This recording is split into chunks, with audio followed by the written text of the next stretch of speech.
It's when stuff like that starts getting like malicious and crappy that's like, kind of shitty. Wee woo wee boo. Hobo's car is wrapped in anime girls, so he's pretty obvious. All right. You can say hi, YouTube chat, if you like. Histories of jealousy and determination. Dwarf Fortress. Danger Caves.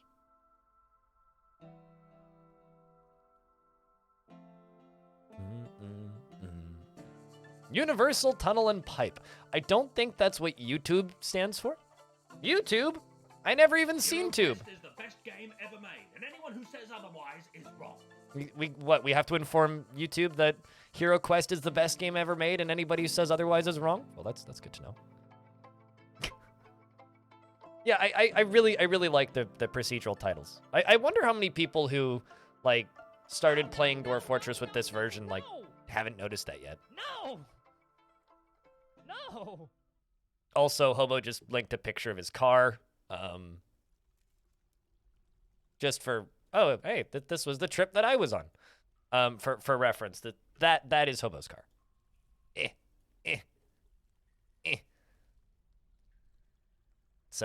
kind of obvious. All right. Now that we're through the kind of obvious bit, plan for today for this fortress is we are going to be digging into this gem spiral a whole bunch. We are going to be continuing what we started yesterday, where we cut into this in a few places.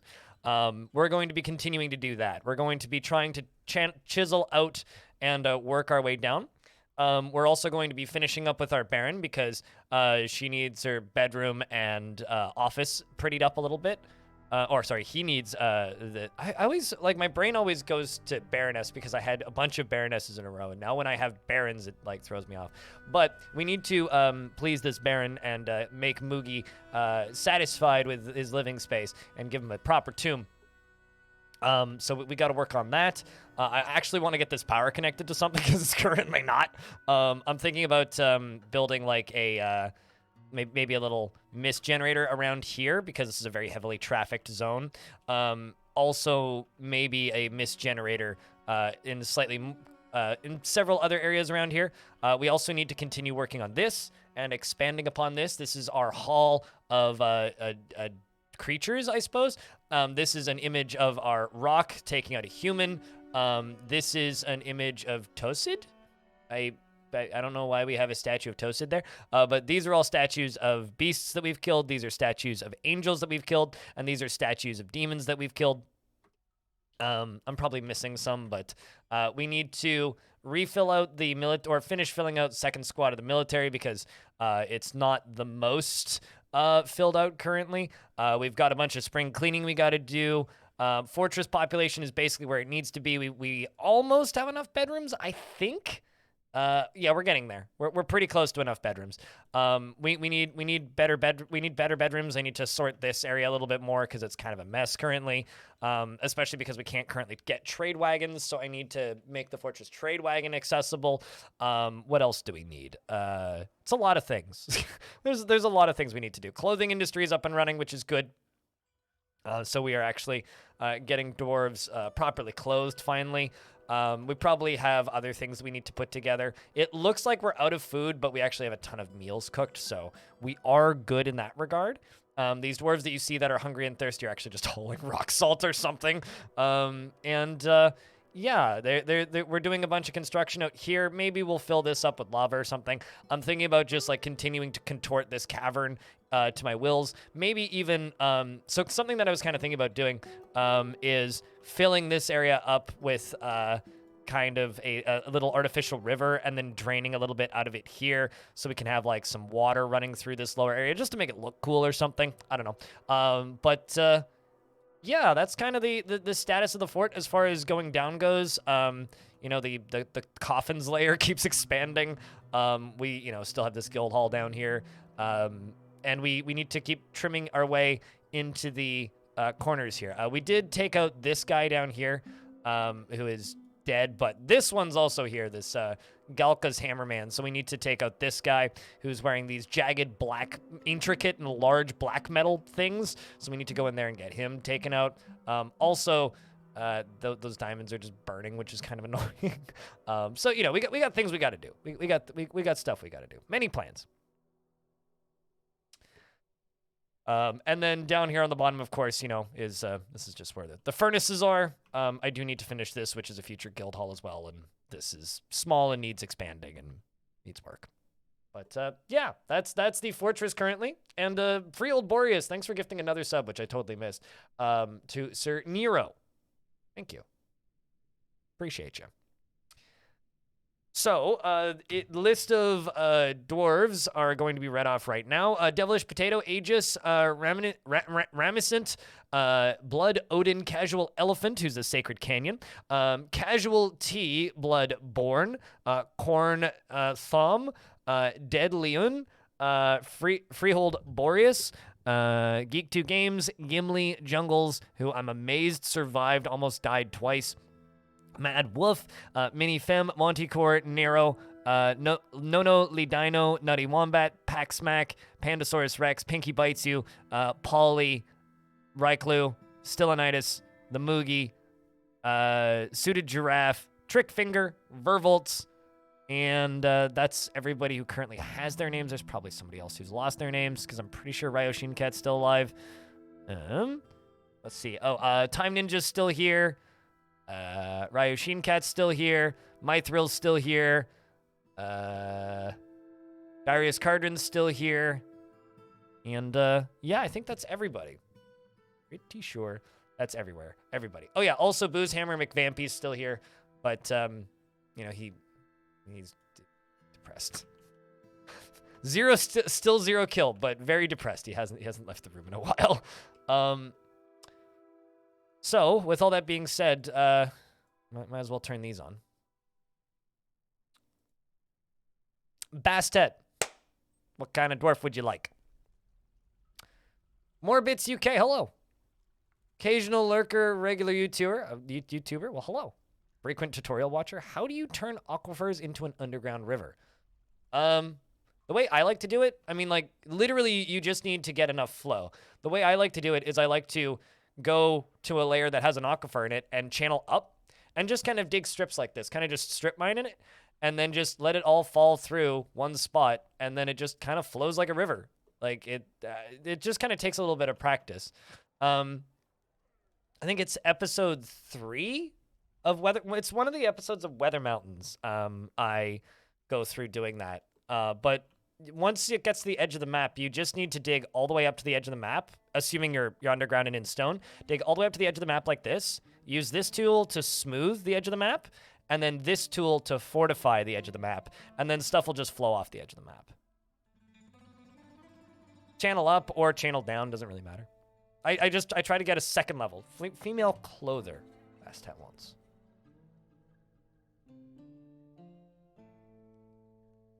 Female clother who's... How about I was going to say Craftsdorf's because this one's really, really happy. If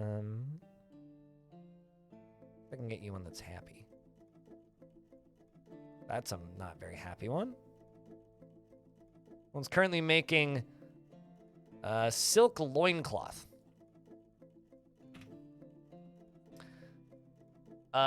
Bastet is impervious to the effects of stress after experiencing trauma in 287. She has little interest in joking around and has a tendency towards forming deep and emotional bonds with others.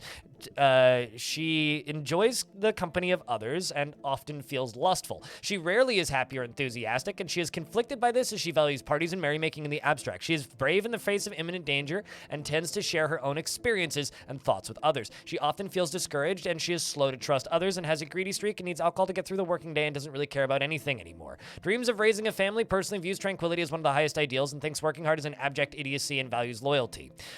She likes alabaster, electrum, blue jade, giant cacti, leather, bonobo tooth, and coral, and bolts and crescents and the color slate gray, and jackals for their resourceful nature and the words of the page of aquamarine, and when possible prefers to consume hagfish and perry, and absolutely hates mosquitoes.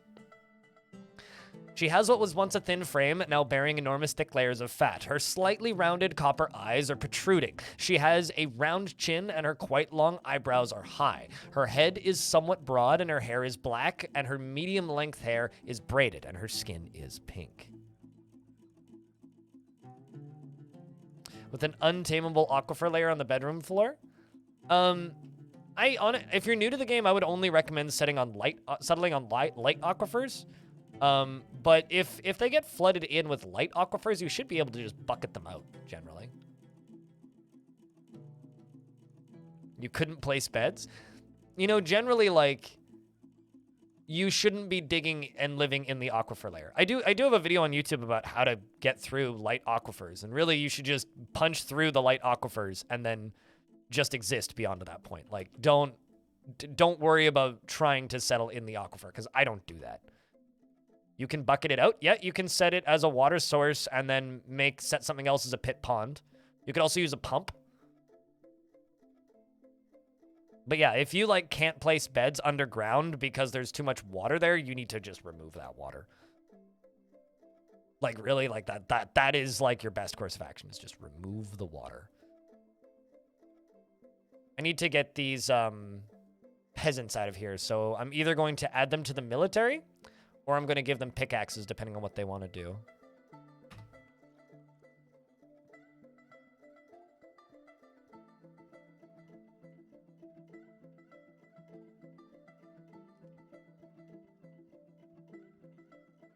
Yeah, if you find damp stone, dig down 2 more layers.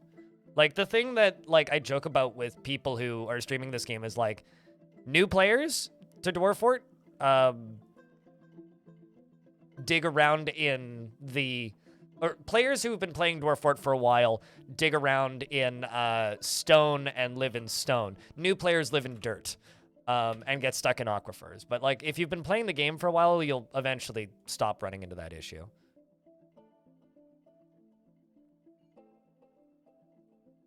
It's just something that happens with time pretty organically. Where the heck is Geek 2 Games? Just going to give you a bunch of exclamation points on your name. So it's like if you're digging around in dirt, like just dig deeper. Like you should be in stone. And if you have an aquifer that's in the stone, maybe your map's just cursed. Like this one. But yeah, I don't know.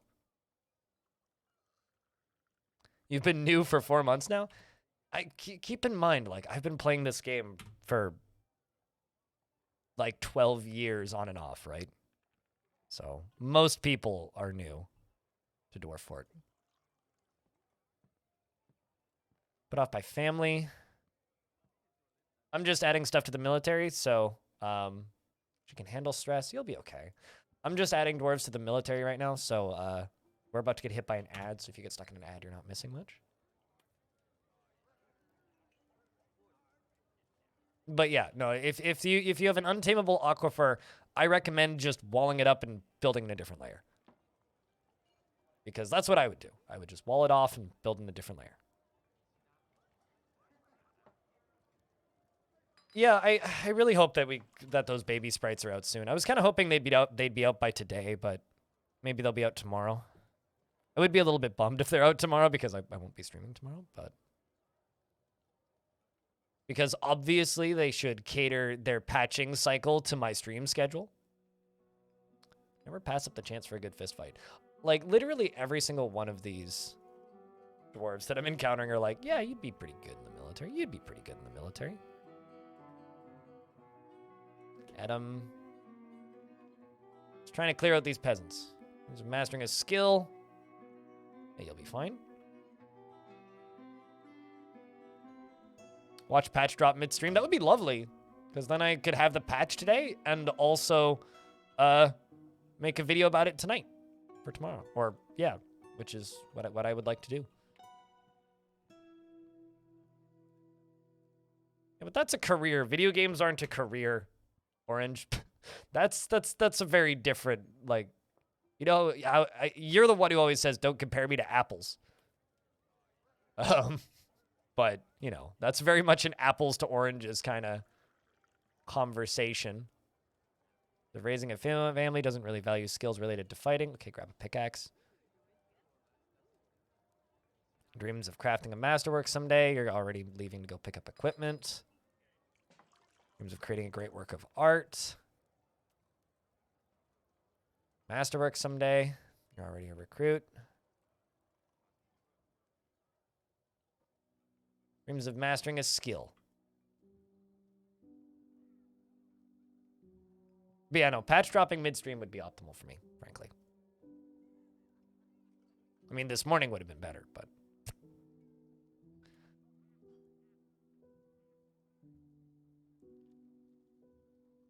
Struggling to code multiplayer? Well, I mean, multiplayer software development, from what I've been told from people who do such things, is not an easy feat. So once again, I wish you all the best. Dreams of raising a family in this dream was realized. Well, that's lovely. Moved by art and natural beauty. Art's in the abstract. I'll let you just continue being a dwarf.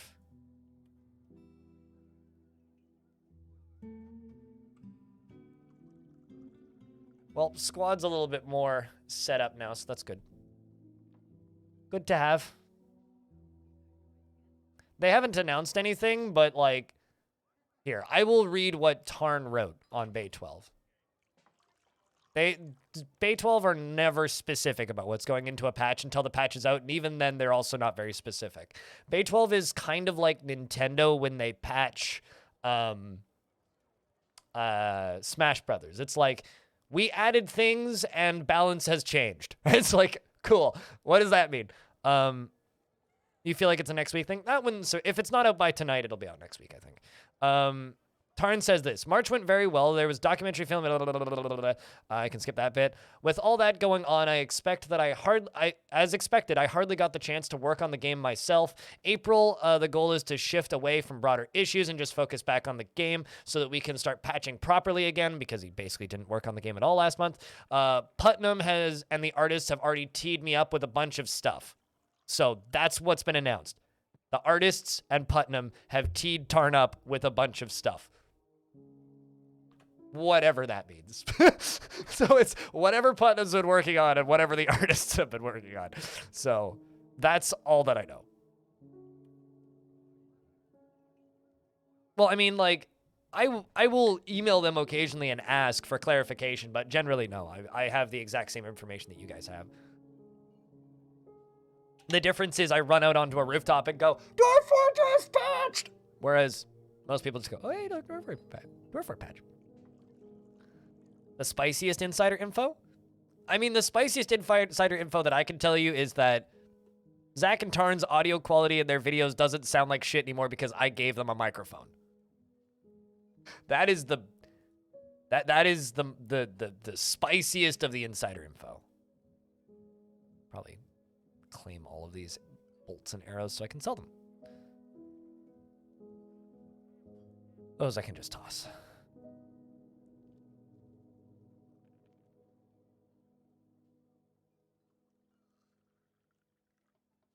When you fly back for 2 weeks? Yep, that timing works. Okay, how much adamantine are we sitting on right? Probably not a small amount.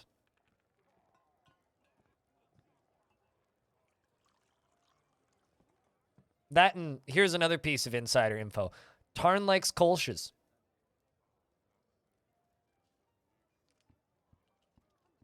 Shrug. Blind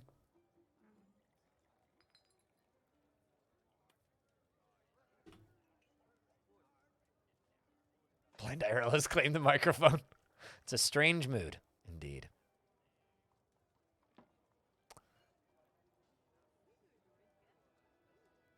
Well, brew drink from fruit I can kill.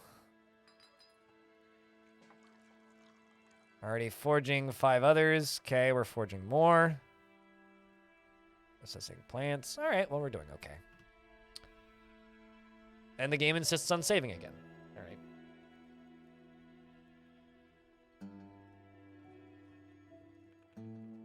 Although, personally, I hope at some point they buy a nicer microphone. I still just want Tarn to drop, like, a for our album so badly. Because like I've heard tales and rumors of how Tarn plays guitar, but he doesn't learn songs, he just noodles on guitar, and apparently is quite good at noodling. I really, really, really, really, really want Tarn to just drop an album at some point, because I think that would be very funny. It's like, what are you doing today? Or today in like Dwarf Fortress news, it's like, well, and Tarn Adams dropped a album?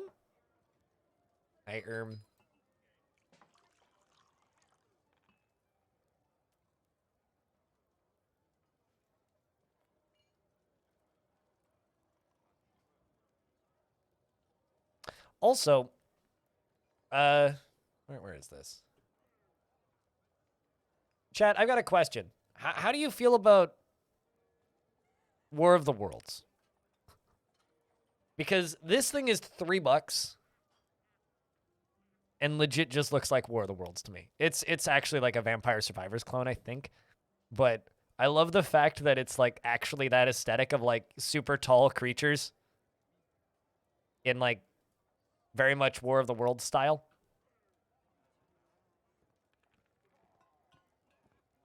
I don't know. War of the Worlds is, I mean, actually, if you were to make me ask, or if you were going to ask me, the radio play is probably my favorite, you know, War of the Worlds equivalent. There's also like an actual War of the Worlds,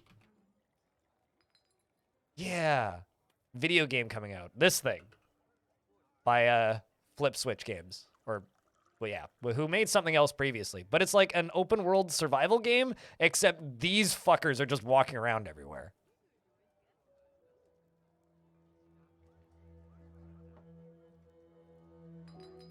And the whole like shtick of it is you have to like pseudo work together to fight back against them, which kind of sounds rad. I don't know. I'm not an open world survival person, but that looks cool. Using the actual radio sound bites. My parents had the entire radio play on record. I don't know what happened to it, but I remember listening to it when I was little and thinking it was the coolest shit ever. All right. I'm going to install walls in this staircase to block line of sight a little bit. It's starting to get noticeable.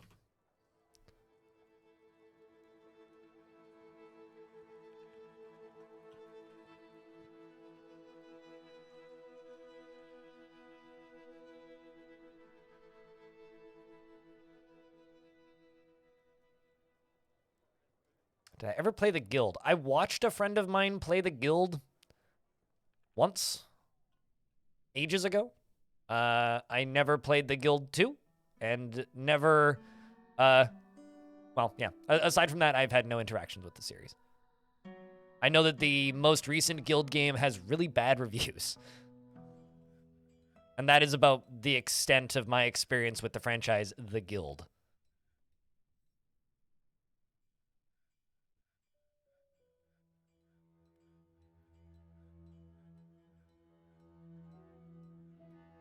Oh, also, right here we engraved an image of a Spirit of Steam on the ground who died very quickly.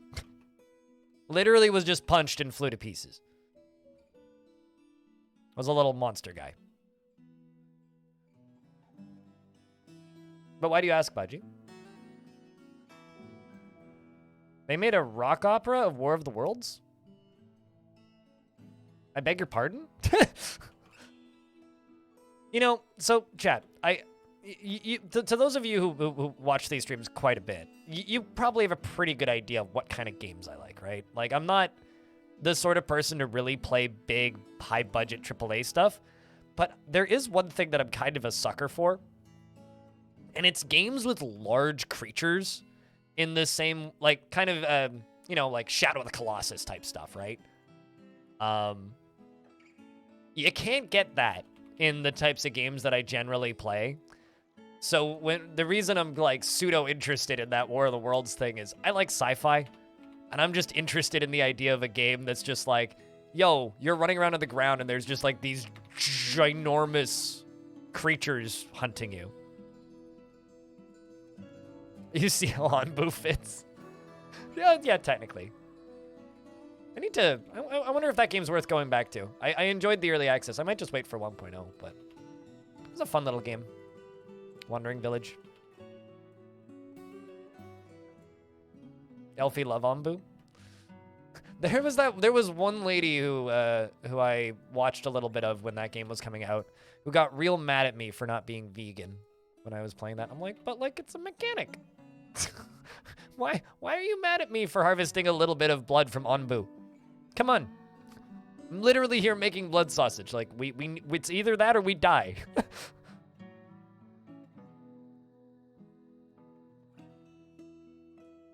Saving up for the 1.0, as in like waiting for them to finish it before you go back to it. Makes sense.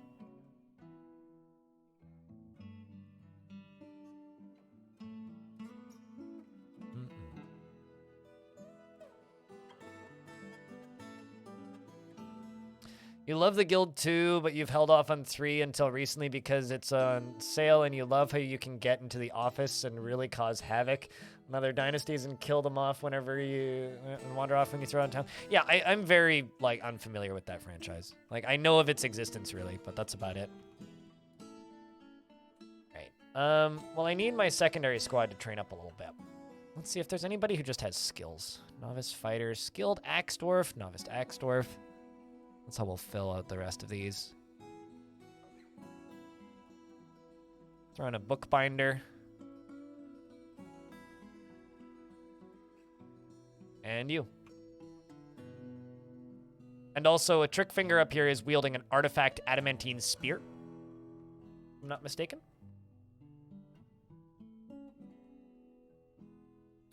So he is running around with a weapon, even though it looks like, even though the sprite doesn't have a weapon on it. Does definitely have a weapon. The VOD from the...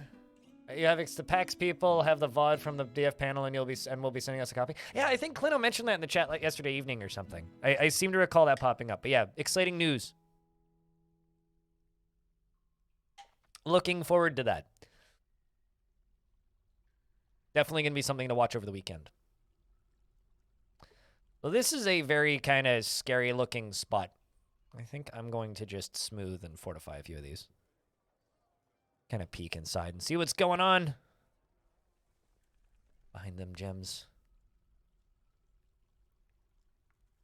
Same with down here and over there.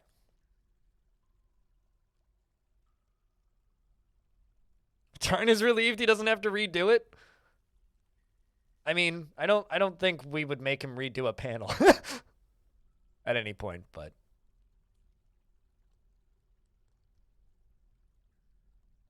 also, yeah, Ice Storm's been wild. How's the power situation over there? I don't turn the population up, so like 220, which is the hard cap, Sir Nero. I don't really turn it up. Although there was one fort that I had where I turned up the enemy populations, and we were getting sieges of like 600 plus goblins, which was a bit of fun. But it's not something I really go out of my way to do. I don't feel that like the game has really benefited from just having more dwarves. It's not like Songs of Six where like the point of the game is to have as many as possible. It's to me like you get kind of diminishing returns at a point. 1 and 2 people of power. Yeah, that's what we've been hearing. I mean, even here, like, we've got some weird weather, but it's, like, nothing compared to what you guys have.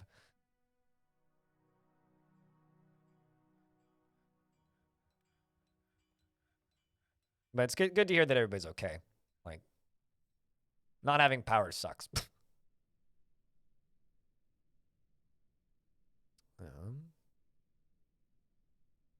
I guess we can peek inside of that. Let's see if we find anything. Prospecting. Deep within this strange place, we've uncovered what must be a treasure of the gods. So we found Fesemi Moppy. Okay? Or maybe it's a Mopey. Chat, do you think that's a Mopey or a Moppy? I think it's a Moppy. This is a large bell-shaped flashing metal skirt. While craftsmanship is of the highest quality, this is definitely in need of a sprite.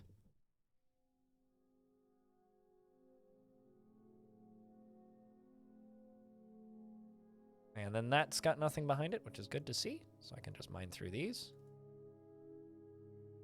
Down here. Well, that one had water in it. And that one had nothing. Okay.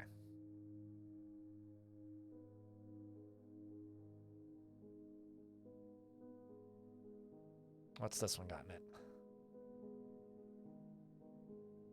You wonder what flashing will... It's obviously just a skirt with RGB. Come on.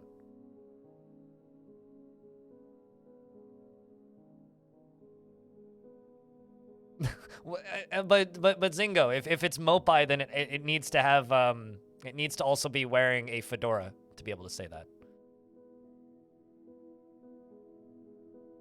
If it's not wearing a fedora, how could it possibly be Mopai?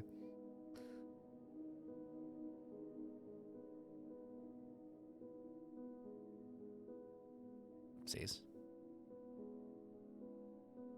I'm leaving some of these gems here so that we can have portions of the gem wall intact.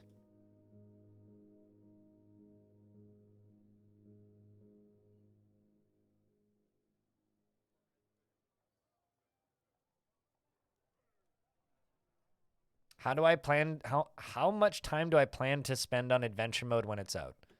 I don't know, we'll figure that out when it's out.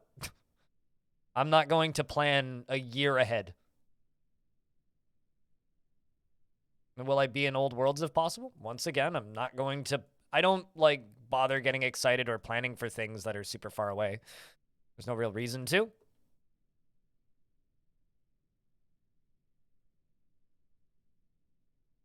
Also, actually, if anybody here listens to the band The Armed, it's kind of funny because we were talking about Cyberpunk earlier, and they wrote, like, some of the soundtrack for that game. But The Armed has a music video for the song The Man Knows Want. And that song has a flashing metal skirt in it. Or rather that live performance has the live performance recording that they have of that song has a flashing metal skirt in it. You just want it for the hilariousness? Well, I mean, it's just like people ask me, like, what are your plans for when Magic comes out? It's like, I don't know. It's not going to be out until, like, 2026. Like, fuck. That's like asking somebody, what's your character class going to be in Elder Scrolls 6? It's like, I don't know. Anyway, something evil is emerging from the newly exposed pocket. It's a gray spirit. It looks to be all wings. Is it like a bug with wings? What is it? Can't see. It's a very large tick composed of ash. It has wings and a bloated body. That sounds like it'll fall apart. I think we can kill that. What do you think, chat?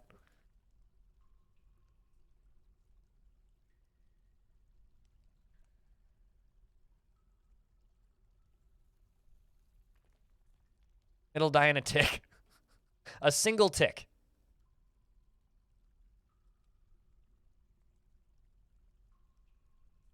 Squish it like a bug. We're going to do our damnedest. Bring the military over. I wonder if they can even do this, or if it'll get all upset. Oh, nope. Military refuses to do that. Too scary. Okay. So instead, we'll just ask them to mine through this. Military's all ready. Clear the combat logs. It's a gray spirit.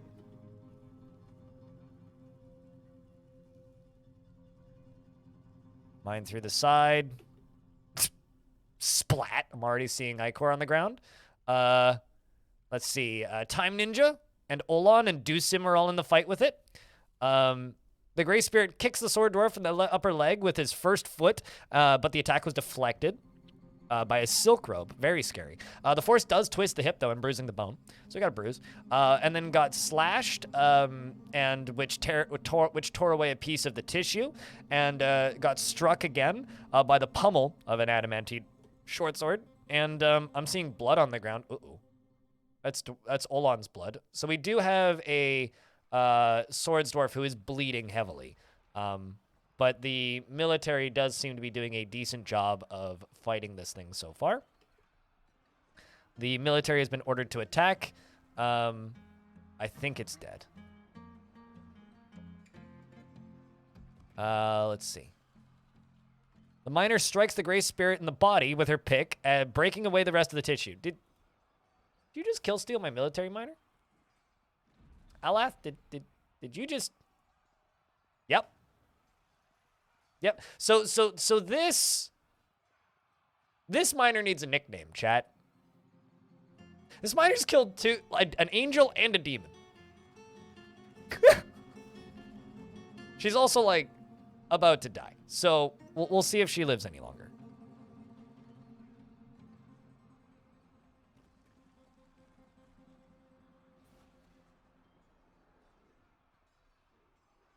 Yeah, no, that gray spirit is dead.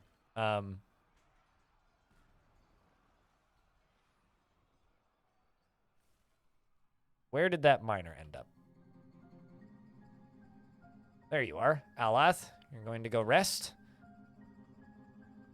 Okay, well, you're just going to go sit in our pathetically tiny hospital, which is truly pathetically tiny.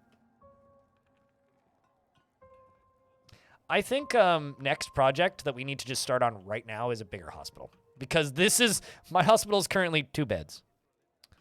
That is currently my hospital. I think we need a better hospital. I think we need a better hospital.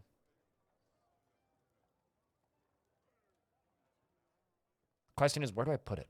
I've kind of just got everything crammed into everywhere in this fort.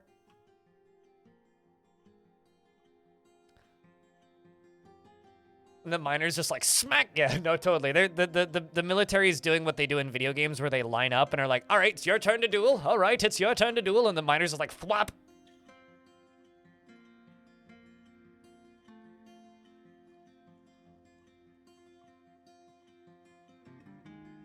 I mean, if I call them Dichotomous Rex, then people are just going to get confused. I think, how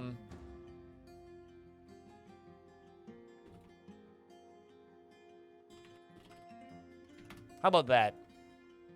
Just give them a custom role. They're a miner of gods and monsters. All right, so I think first project for today is, like I said a second ago, we're going to expand hospital, maybe like down here. Well, we'll just put it here. Be easy enough to do it this way. We'll do rock salt flooring and then dolomite walls.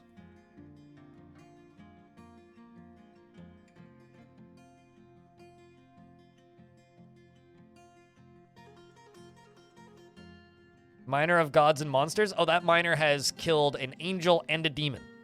Also, I don't know if Alexander's still lurking around in the chat, but any updates on that babies patch so that people stop asking me? Because currently all I really have to go by is Tarn's comment of like, well, we can work on the game again. Which is nice, but you asked today. I'm assuming you're like asking them the same thing. Like, I know how this goes. Like, it's been years, but it's also just like the other question that I get. I'm not calling out the person who like asked this like a couple of minutes ago. The other question that I keep getting is just like, what's planned for the patch? I'm like,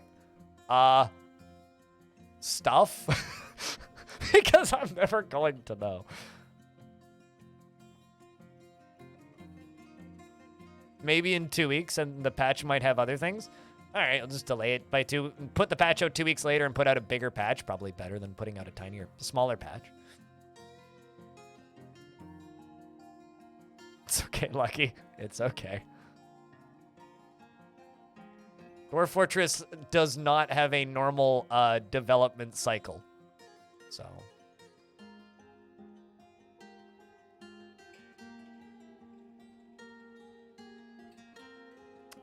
let's see. Do I have tables? I got 5 tables. Let's see if the game will let me make 5 traction benches.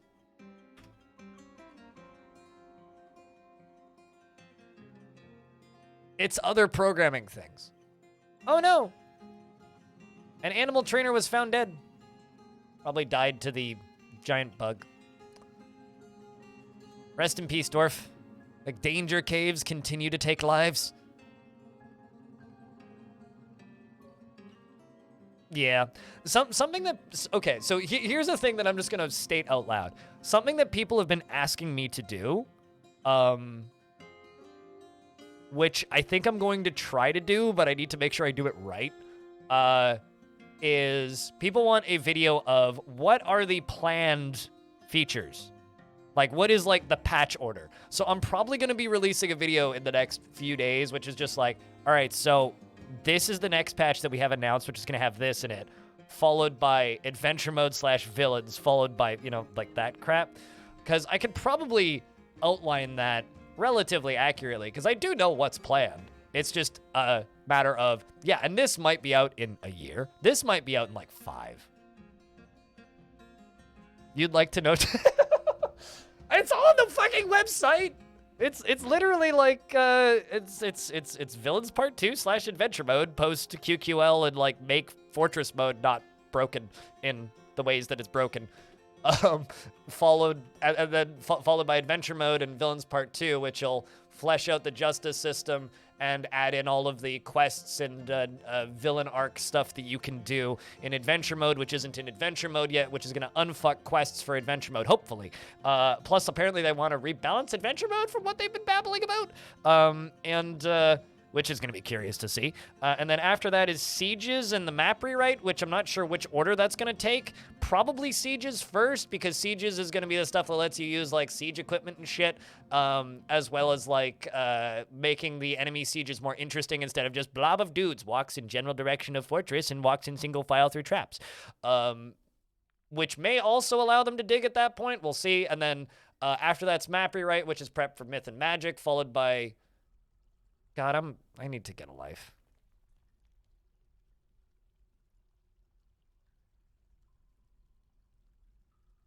Yeah, no, the question mark area is what's between now and adventure mode, like, which, you know, I hearing Putnam talk about things like, oh, I've made myself a tool to put buttons on the screen is like, well, that's hopeful.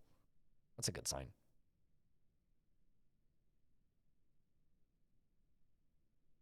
There's a lot of bits and pieces like that. Critter exploded.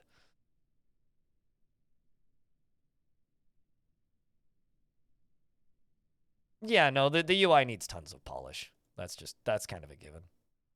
What? Why can't I mine you out? Excuse me? Because you're... Oh, I see. It's because there's...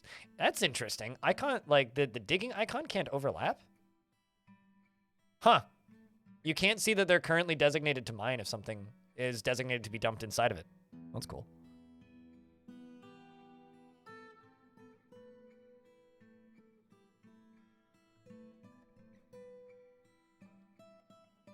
Continue to share your wisdom, the Master Dwarf Fortress of the Twitch. Well, I don't know. Faint yellow diamonds, cool.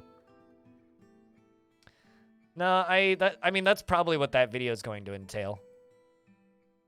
It's just going to be a lot of footage of Tarn at various talks over the years combined with that.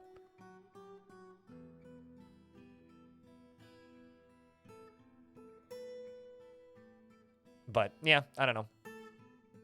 At this point, it's really just, you know, we're getting, it's Dwarf Fortress is starting to feel like it did right now in early 2020.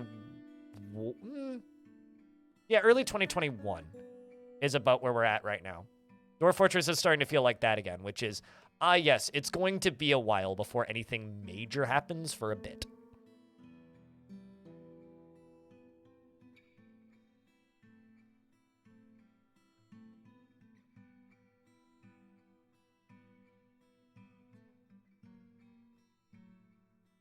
All right. That's going to be hospital spot.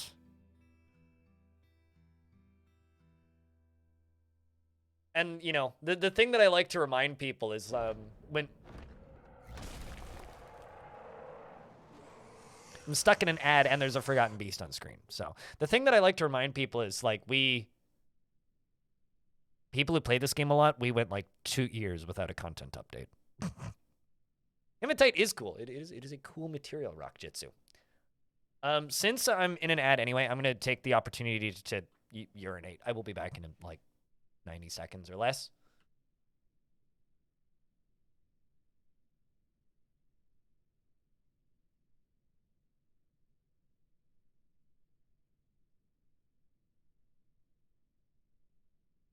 Let's take a lovely fruit, the tomato. Remove everything that's good from it, the seeds, the vitamins, the nutrients, everything that's good about it, and just jam it full of shit garbage shit sugar and put it in a shit bottle that sounds like shit when you put it on your shit. It's shit! Stop eating ketchup!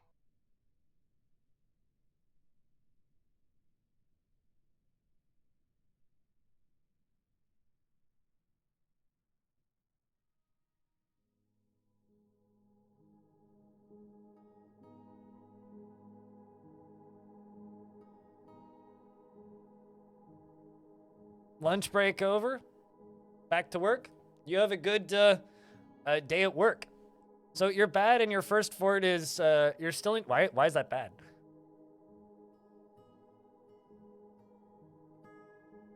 Is that lava square usable for a magma forge above it? Absolutely, yeah. You have a warm wall cube like that, and you want to use it. Just make sure you channel down in from the top. As long as you go to the center in the top and you channel straight down into it, yes. I've seen people calling those Kinder Surprise eggs, but yeah, no, they're absolutely usable.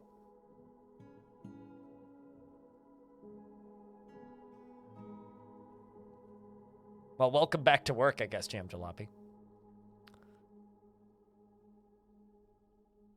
But anyway, yeah,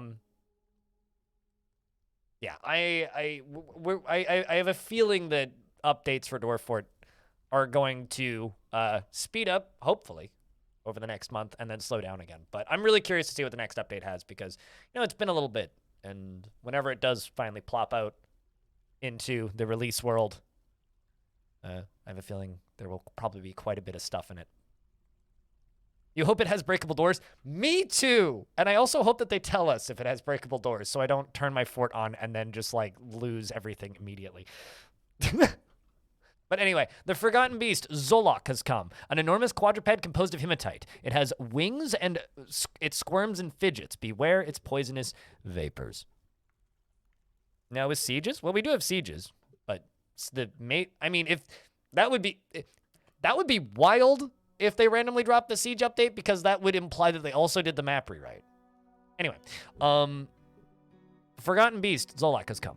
We need to deal with this, and it's composed of hematite, which means it's strong. We do have adamantine swords, though, so we should be okay. Where is it? That's the important question. Okay, so it is... The poisonous vapors is the scariest part about this. It is weak? Really? Also, I don't know if this is, like, normal for Forgotten Beasts, and we've just never known this, but why are they all blind? Like, none of them have any vision. Like, straight up, they all say it's like, vision lost. It's like, why did they all lose their vision, seemingly?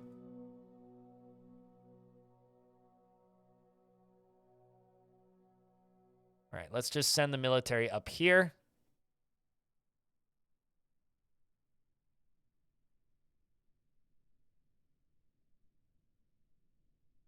We're gonna follow this Forgotten Beast.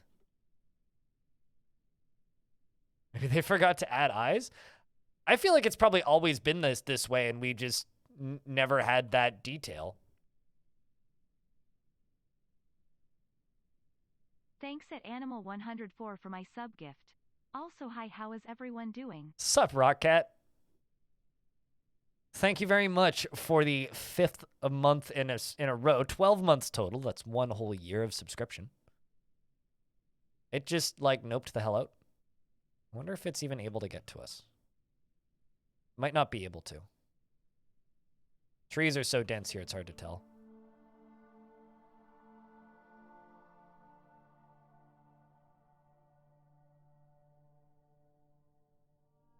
Yeah, it's an unreachable location.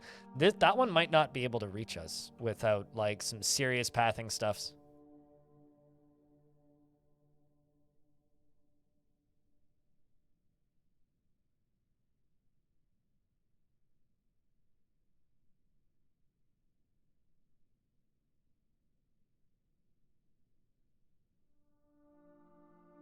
I mean, honestly, take breaks from Twitch. Just like you should take breaks from all social media. That's all Twitch really is. It's maybe less insidious than some social media, but it's still just social media.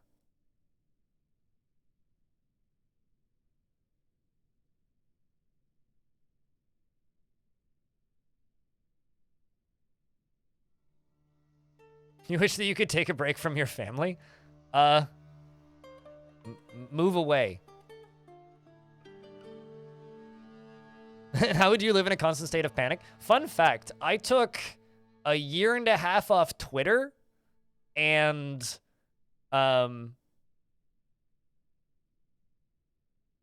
just didn't log into Reddit during that time, or for a good 6 months of that time.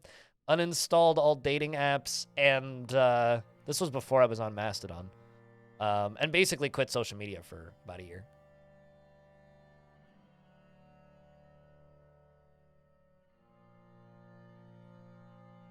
To watch local news, yeah, that'll keep you in a constant state of panic. See if they can reach that location. They should be able to. Yes, they can. Some of my military are pretty pissed. Darius specifically.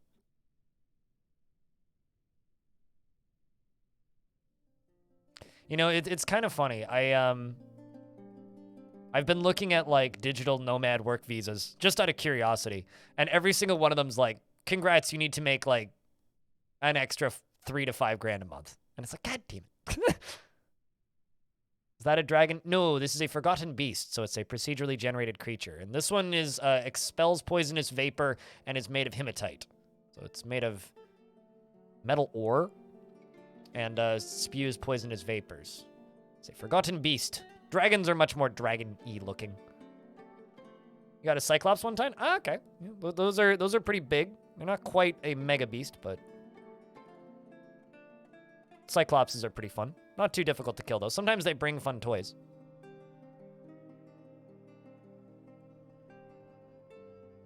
I ate your lobsters. What kind of dwarf would you like?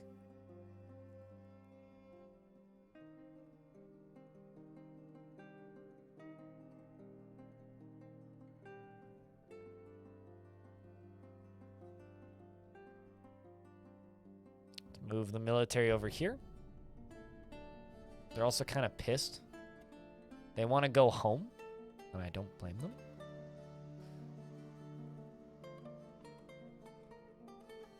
You'd like that super happy Spearmaster Dwarf lady. Okay, hold on.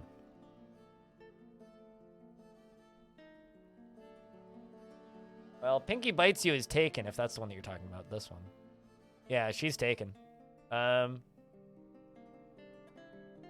I got this super happy Mace Dwarf, who's, I think, using a spear.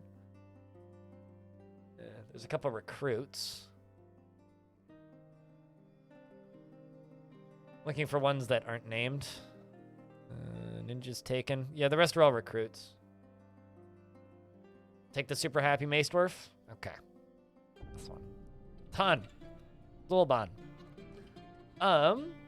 I ate your lobsters. I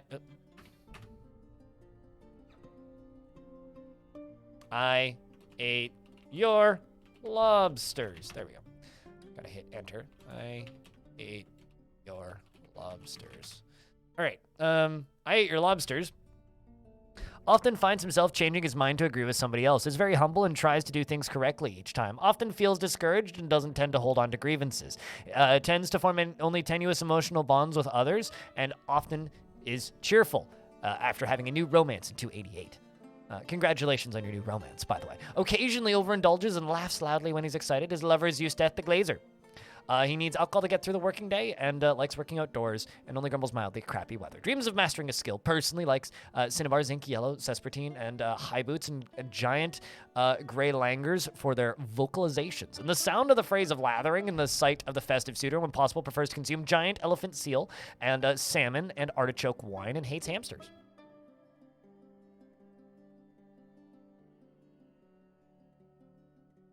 A giant elephant seal. You must like the fat. You like the gristle. Where'd Big Critter run off to? Please tell me it's not in my fort. Okay, it's right there.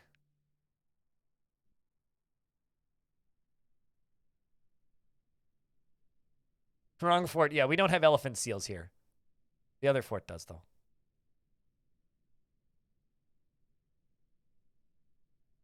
Sounds like me. 3 to 5 times a day. That might be an exaggeration. Depends on the day. A couple times a day, usually. Could literally just jump down into my fort. I love how this critter could literally jump into my fort and just isn't. It's kind of cool.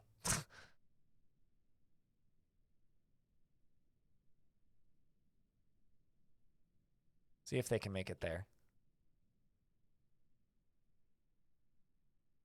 Okay, no. So this is an unreachable location. I think this is unreachable because of this. So I'm actually going to cancel this order. I'm going to see if I can mine these. Pretty sure that's why this location is unreachable. Gonna keep an eye on this critter.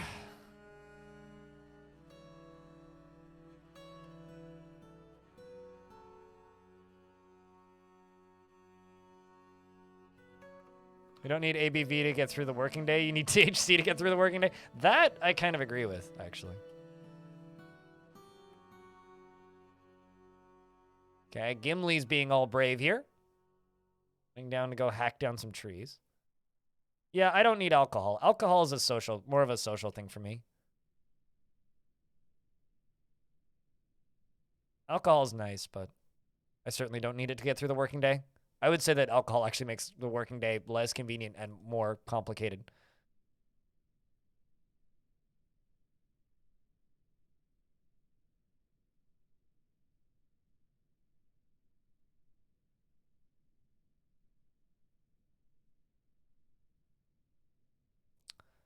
Let's see, where's this critter at? And I love it when they walk off the map.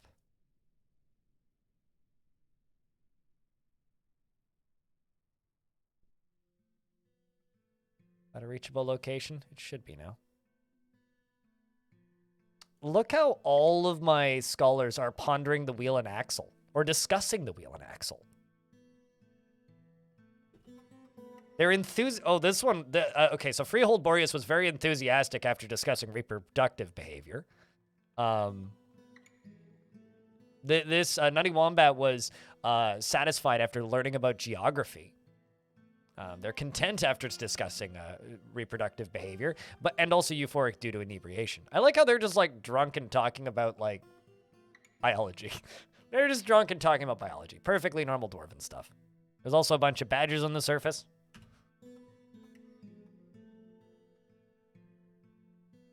Meanwhile, there's a forgotten beast that could literally just like toss itself down into the fort. No problem. If it wanted to, but clearly it doesn't, so.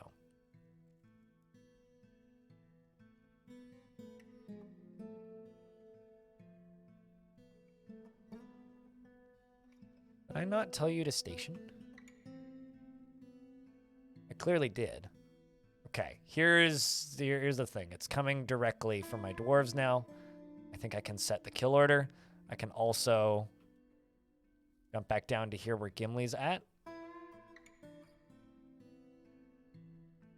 Go, okay, critter's coming straight at us. I guess it's time to go here, grab this tool, erase all of this. Because here comes the creature. I need you to walk away, dwarf.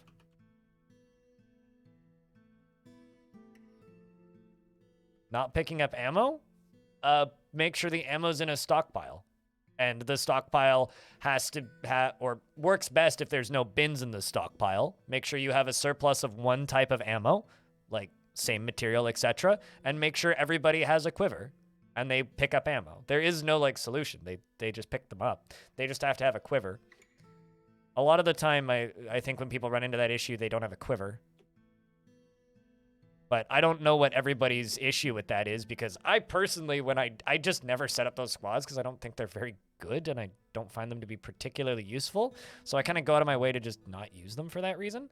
That being said, like, they do work. It's just a matter of, you know, what's the word? Making them work, or just like figuring out how to make them work. But yeah, they work just fine. All right, so I do need to hack down this tree, I think. This is the tree that's blocking the pathing.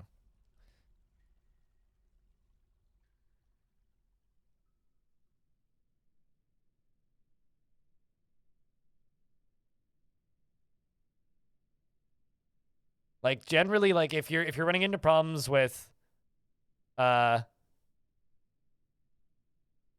squads, first off, I would recommend just using crossbow squads because those are much more dwarfy than archers. Archers are, up until the most recent version, weren't even a weapon dwarves could equip up until this version. But I would recommend just, you know, making sure you have ammo accessible and making sure everybody's wearing using quivers.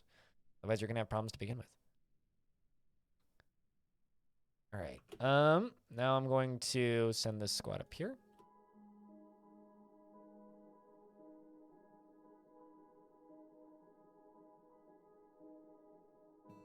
Where's our forgotten friend?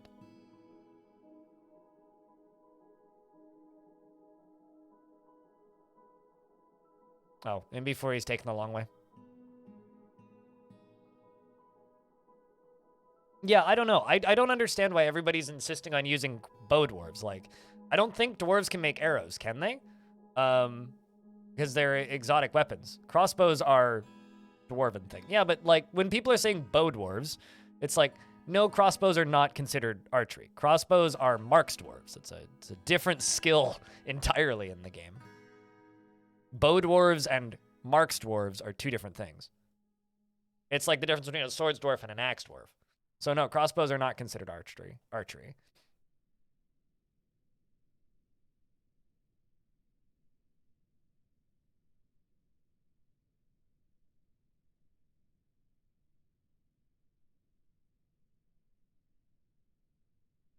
Right.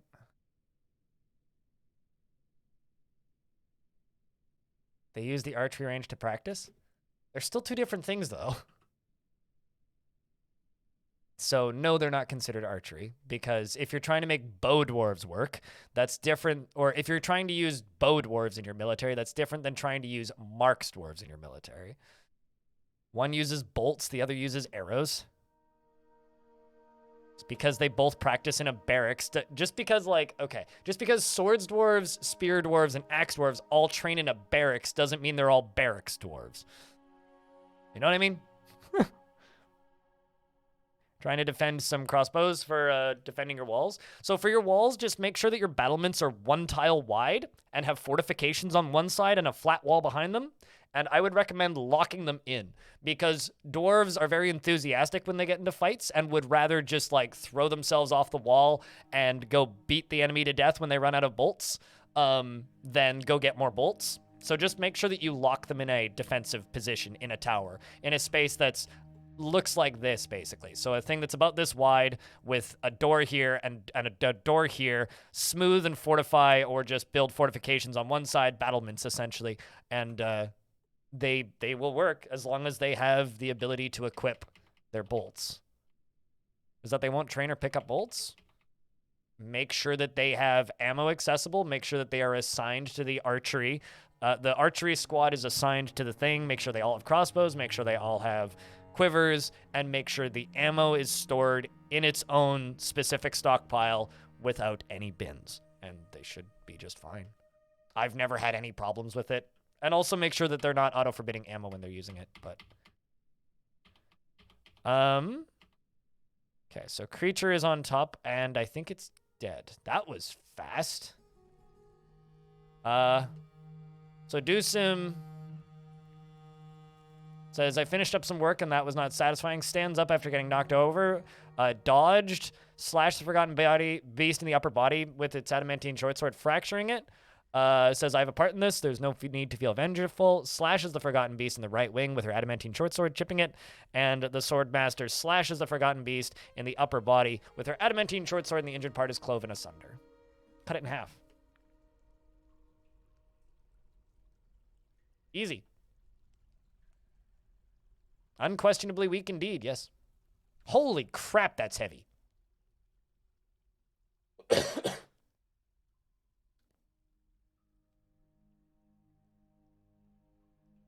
Oh shit, and they had sleeping gas.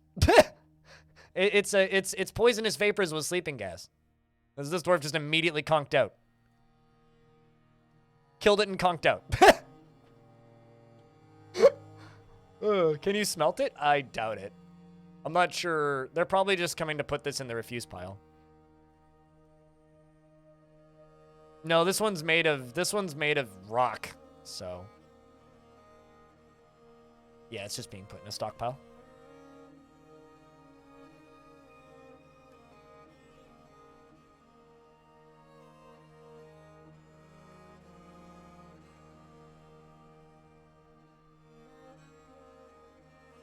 All right, so I need to make your study better. This side is your study. Let's just smooth all of these walls. We'll engrave some of them. Should do it. We can also put some more tables. Oh, never mind. Don't have any tables. Can also maybe put some of... Nope.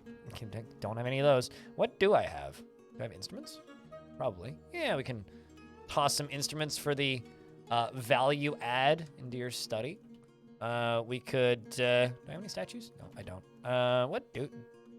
I actually have. I literally have, like, no furniture or anything. Put, like, a pillar. Make it out of... like lead, put an engraving on that too. We'll figure some other things.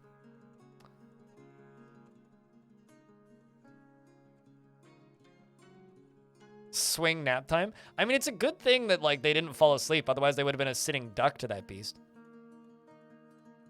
Because like sleeping gas is pretty deadly if dwarves don't kill it immediately.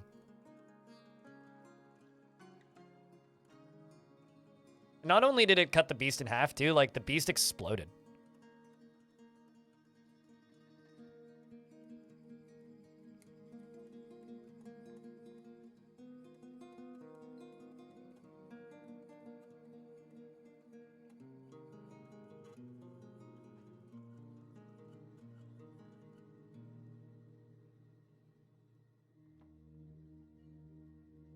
But I feel like that kind of happens a lot with Forgotten Beasts that are kind of fragile, as they just, like, fall to pieces.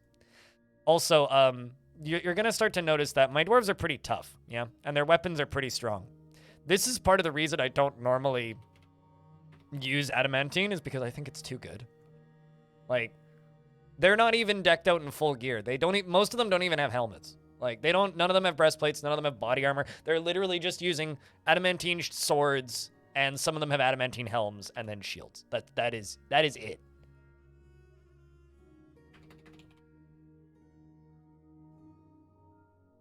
Let's make another 50 rock cabinets.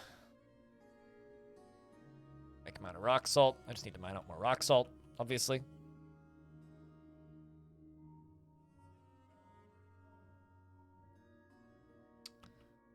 And you know what?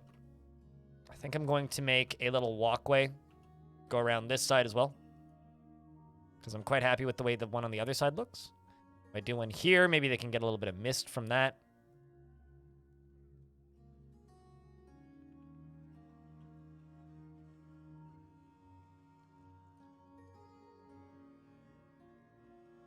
And then here I can build a platform out there, and we can have mist spraying down into this area. But, you know, as they say, I guess, cutting a beast in half takes a lot out of you, you know? Of course they need a nap after that. I would too. Oh, no! I forgot to make a temple. Well, that's a shame. I did actually forget to make it.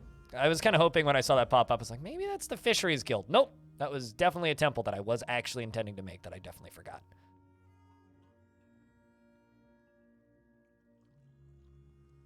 Has this fort seen? I'm not keeping count, but quite a few. Considering we're living in the cavern layer. Speaking of, I need to make a statue of that one. Definitely haven't made statues of every single one of them, but that was Zolak. Z-O-A-L-L-A-K. Z-O-L-A-K. Gold statue. One of historical figure Z-O-L-O-K. L-A-K?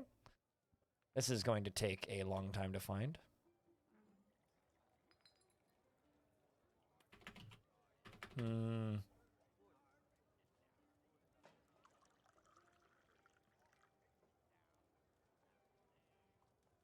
I need just Zolok.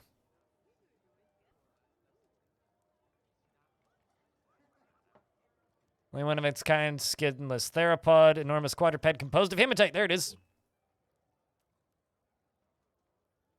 But yeah, I'm not sure the exact number. Usually by the end of forts like this, it's in like the multiple dozens.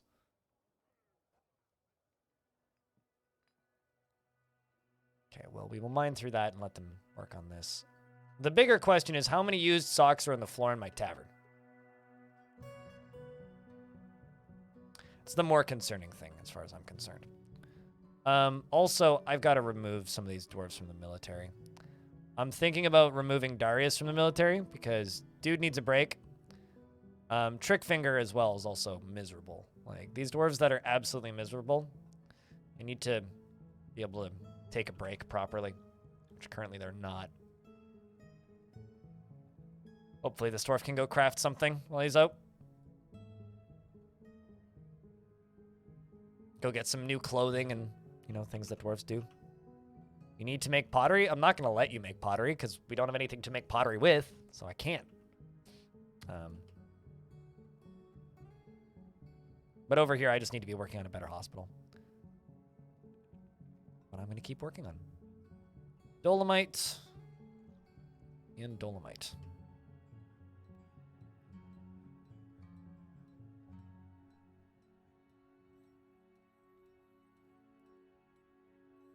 It's like you'd only be able to make pottery if, like, we actually had access to that stuff, which we certainly don't.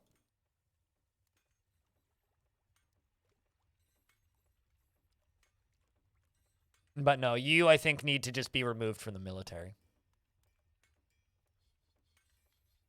Otherwise, you're going to become a liability pretty quickly. But that's okay. Military dwarves need to be cycled anyway. They make great scholars and miners.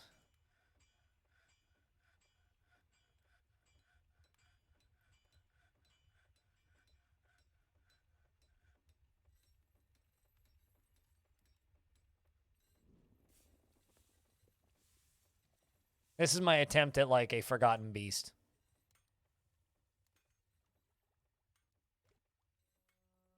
We'll see how this goes. All right, so I need some chests.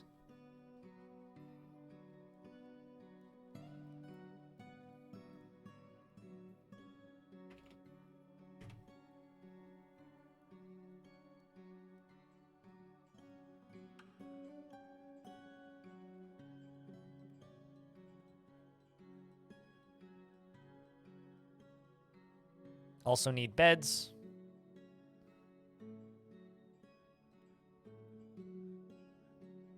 And do bed, bed, bed, bed,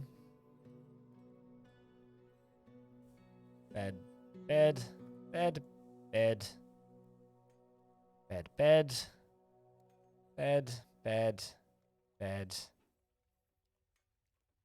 And also, when it comes to crafts dwarves, you don't need to specifically make pottery. You just need to make a craft.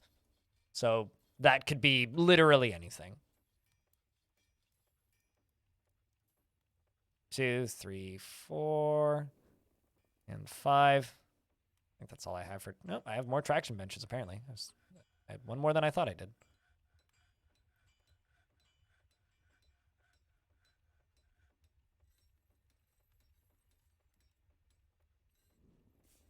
Why would you be sorry? Hopefully, like, your power comes back and gets better. Like, it's something completely out of your control. Nothing to apologize for. You are all good. Appreciate the fact that you swing by a little bit. All right, so this is the home of Hames.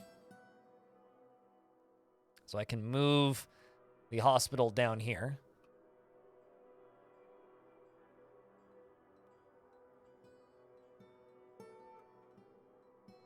Make it significantly more effective than this tiny little crap spot. And I will deconstruct all of this stuff. Bring it all into here.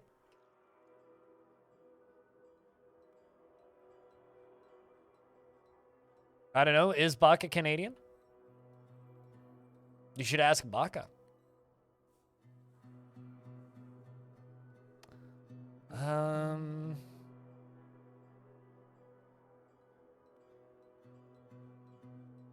just make a little storage room back there.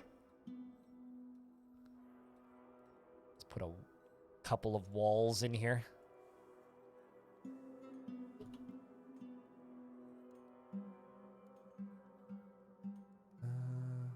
Just do dolomite.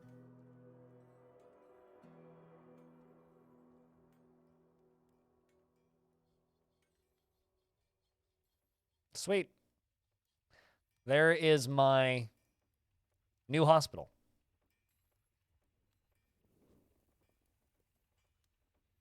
Oh God.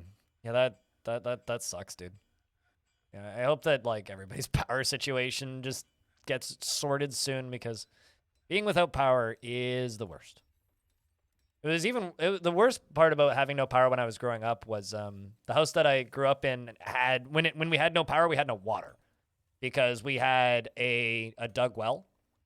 And so when the power would go out, when like it would get stormy, we would just go and start filling up the bathtubs, because otherwise we'd have no water, wouldn't be able to cook, wouldn't be able to clean, and wouldn't be able to run the bathtubs, wouldn't be able to flush the toilets, wouldn't be able to do anything. And there was a good couple of times growing up where like our power went out, and it was like we had no power for like, 72 hours or whatever. And literally we would like just be going over to our neighbor's house and being like, hey, can we fill up buckets of water? We had our own, no hand pump? Nope. No, we had a underground dug well. So it was a deep drilled well, underground, entirely underneath our driveway.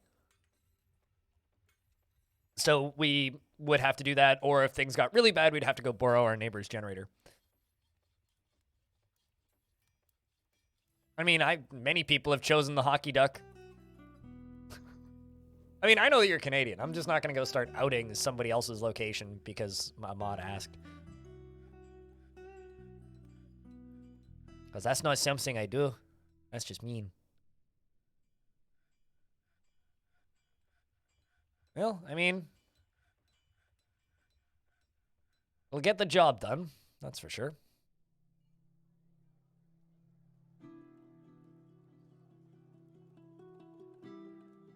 I'm assuming that they made these cabinets.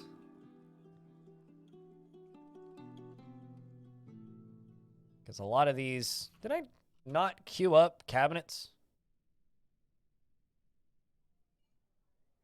Okay, I queued up rock coffers and 50 rock salt cabinets.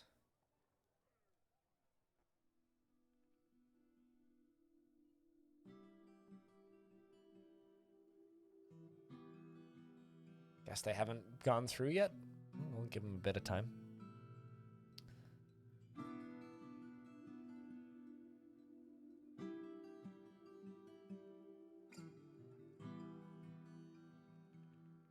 The worst part about no power, can't use PC, I guess you'll go watch TV. Oh wait, no, you'll use some microwave to get some food. Oh right, yeah, no, that makes sense. It's kind of you realize how reliant on electricity you are the second you no longer have access to it. So yeah, I can see that. Because we are pretty reliant on electricity.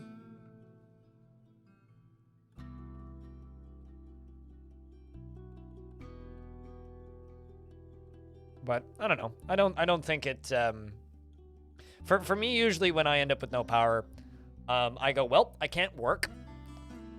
There's food I can eat in my house, but I can't work. So usually what I end up doing is I just put my headphones in and I go for a walk and hope the power's back by the time I get back. It's usually what I do. But fortunately, like, my power outages have been few and far between.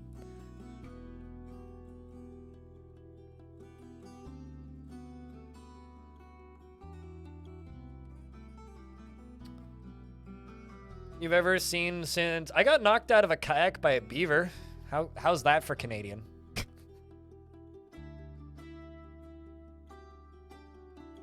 And unlike this riding a moose story, this actually happened. I don't know how much I believe the riding a moose thing. Must have been a big beaver. Have you never seen a beaver? They're not small creatures. And also, like, the kayak I was in was a sprint racing kayak, so, like, you breathe on those things the wrong way and they'd fall over.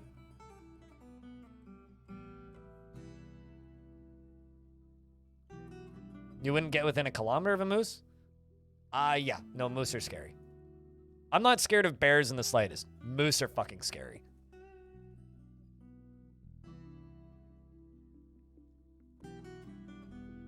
No, not to the face. No, it was right next to my kayak, and it slapped the water next to me, and I flipped over. Mostly because it startled me. Not really because of the slap. The slap was fine, but it being sudden, loud, and right next to me startled the crap out of me, and I fell into the water. And my coach drove the safety boat over to where I was, and he's just like, "Greg, are you okay?" I'm like, "Yeah." And he goes, "What happened?" And I'm like, "I think I got knocked in by a beaver." And he just started laughing at me. I was like, "Great, cool." Thanks, coach. Sports. You have homework today? Oh, no.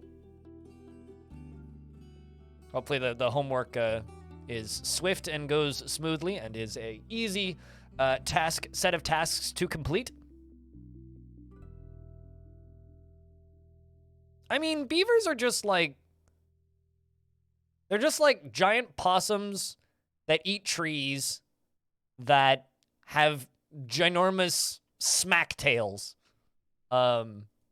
So really, they're just big, scary, maybe not scary, but they're just tree eaters, essentially. So like if they can eat a tree, yeah, they could fuck you up if they really wanted to. They generally don't. They're quite passive little critters, but I think I'm actually going to channel this down because I'm mostly certain there's lava in the middle of this. I'd rather drain it out through here because it's less likely to catch somebody on fire.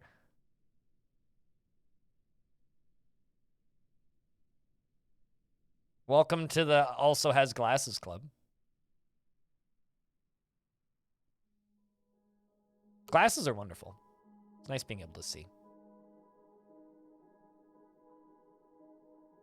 Random lava going everywhere. Not so bad.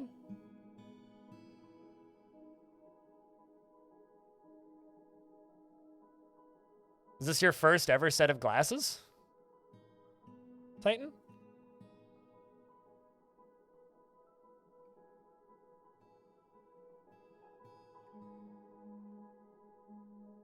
You know, they do say that wearing glasses makes you look smarter, so.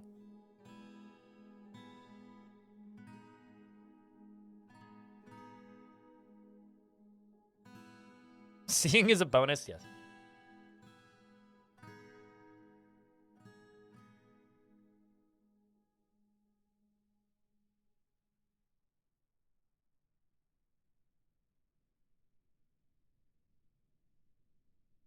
You noticed your right eye being blurry?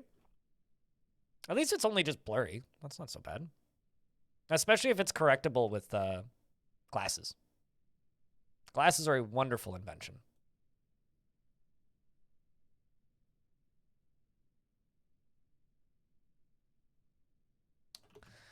Really should start collecting sand. That is something we should start doing. All right. Well, it's good that we have a much bigger hospital now. Let's just make sure that all of my doctors are actually set.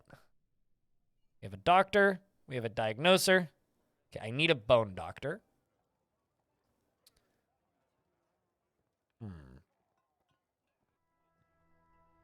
I'll bring in this gem cutter. Just making sure that they only do assigned tasks. Aureus, thank you very much for chucking a sub at Rainbow Ducky. Appreciate you, dude.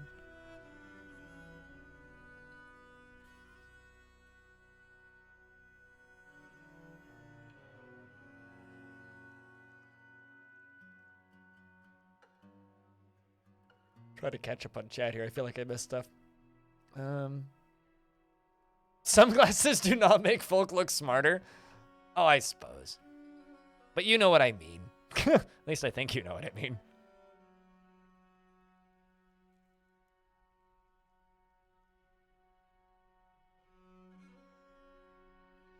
Chipping away. Chipping away. These gem-encrusted walls.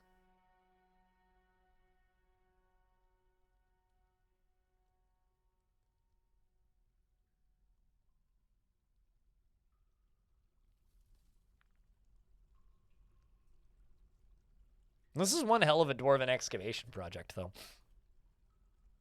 Okay, so are you hot because there's lava above you? I think that's the case here. Let's see what's going on in here.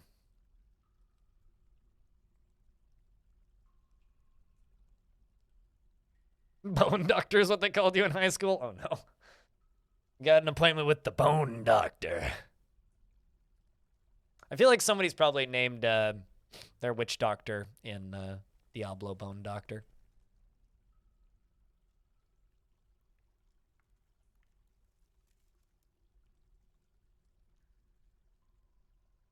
Okay, let's see what we can get done here. Ah, deep within this strange place, we've uncovered what must be, once again, another treasure from the gods. This is a thin, translucent metal sword. Ooh.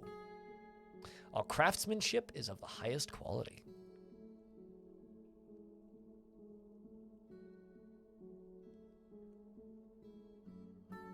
I just pay way more money for one set of glasses to have transition lenses so they go dark when I walk out into the sun. But no, I don't. I've never owned a separate pair of sunglasses. I do own a pair of ski goggles for when I'm hiking in the snow and it's sunny. But yeah, transition lenses are wonderful.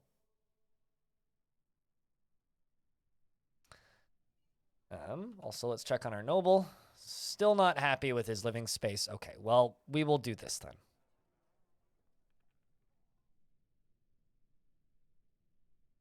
We'll give you some engravings.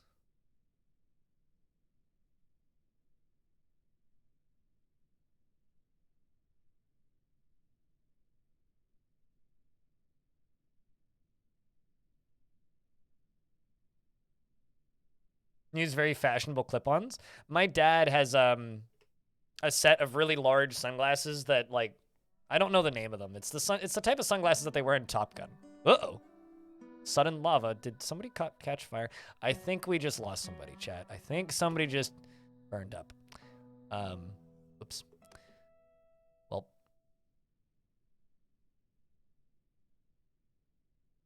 Aviators. Yeah, so my dad has a pair of aviators, if that's what they're actually called. I've had people tell me that's not what they're called, so I always question it. Anyway, my dad has a pair of those, and he just puts them over his glasses, which also works. Perfectly valid option. But yeah, I don't wear sunglasses, really. I did at one point in my life have prescription swimming goggles when I was going to the pool multiple times a week. Isn't Ray-Ban like a specific brand? Some migrants have arrived.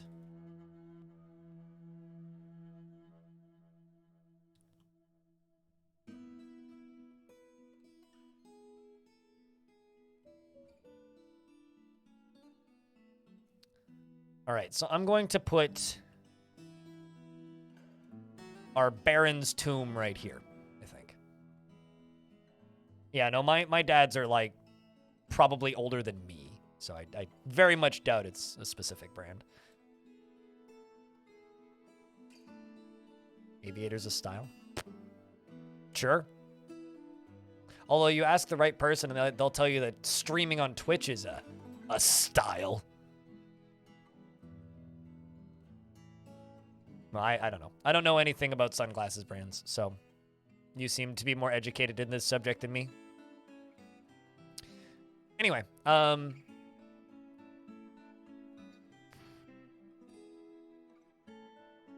cutting through all this. Got to get the dude in charge satisfied. Is there a particular reason they're not doing that? Where are you guys currently digging? Somewhere else. Okay. Got more woodworkers arriving. Dreams of raising a family.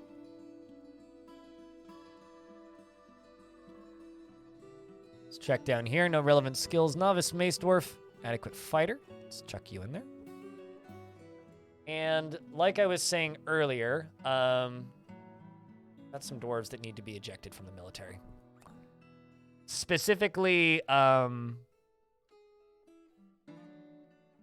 Zom. This one, Darius.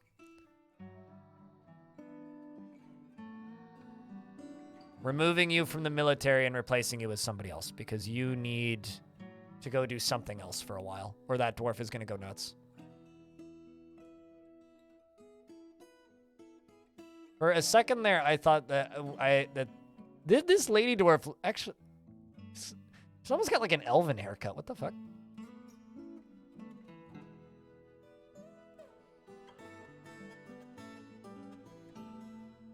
It's an odd-looking haircut. Missed them?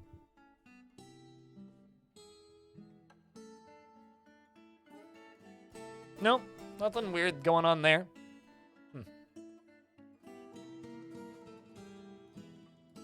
This Barbie Dream Dwarf home is lovely. Rock Salt does kind of have that pink color to it. Combine that with the bloodthorn everywhere, and yeah.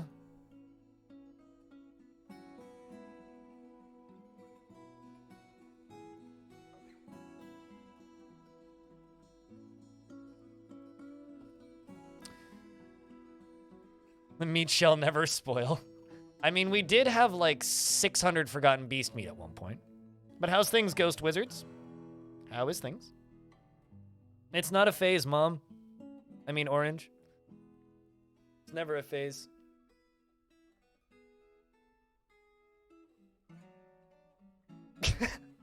Thanks to the wonderful merch at merch. Well, no. Here's the thing. When I talk about streamer lifestyle brand, streaming as a lifestyle brand, I mean like, you know how all those people, all of those air quotes streamers, all have the exact same like, why do I keep forgetting to click this button? All have the exact same like octagon-shaped smart lights in their house. They all sit on DX Racer chairs and use the same microphone. That's what I mean when I'm talking about like streaming as a lifestyle brand. Or like kids that are just like, Mom, I want a DX Racer chair and like a Logitech microphone for Christmas. That's what I mean when I say streaming as a lifestyle brand. Which I honestly is my least favorite part of this industry these days. It just kind of sucks. Streaming is a crappy lifestyle brand. You don't need all that crap to play video games, especially. Yeah, I wouldn't even say that you need it to stream. To stream, literally all you need is a microphone and maybe a webcam, and it doesn't need to be good.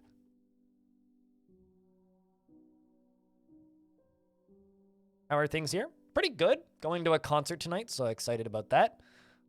We are slowly chipping our way into this gems set of mysterious gems in the walls, basically weeding out the monsters so that we can chop them up into little tiny pieces. And, you know, like this one down here and this one, which I need to get out in a moment. We're going to go for this one probably next. This Galka's Slayer Hammerman. Just waiting for my new recruits to train up a little bit. Very colorful gem walls that sometimes have monsters that have murder on their minds behind it. You know, when I say monsters with murder on their minds, that's actually a SimCity reference. believe it or not. Broccoli discovered to be evil aliens with murder on the mind. The news ticker line that happened shortly before UFOs attack in SimCity 3000.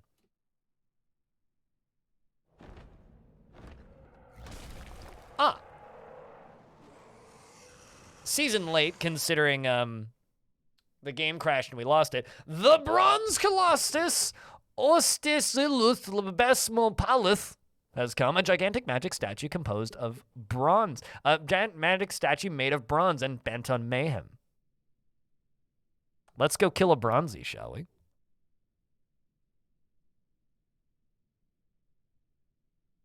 So I'm going to turn on this. We're going to jump up to the surface, and we're going to figure out where this critter is. Where are you at, metal boy? The Rapid Diamond. Breach matched the Rapid Diamond. Incredibly brave in the face of looming danger. Nothing is looming nor dangerous to you, that's why. Perhaps a bit foolhardily. Never feels discouraged and rarely develops positive feelings. It very rarely develops negative feelings towards things and rarely looks on others with lust. Clearly they didn't give you the ability to do that, though. 41 notable kills. Killed a necromancer? Dang.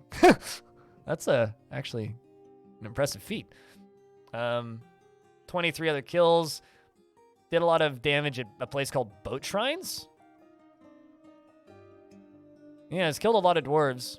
The other one that we saw in this fort killed a lot of elves. This one did kill an elven putrid butcher, though. Looking for other notable, interesting things. No, just the necromancer. Ass not worked.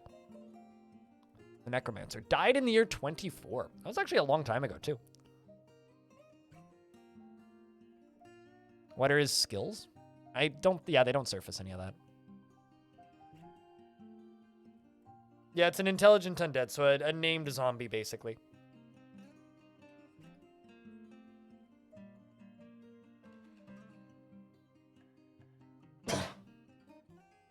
Ay. All right. Keep having sneezing fits today. It's annoying. All right. So dwarves are running inside. I'm going to tell my military to station here, and we're going to fight this thing.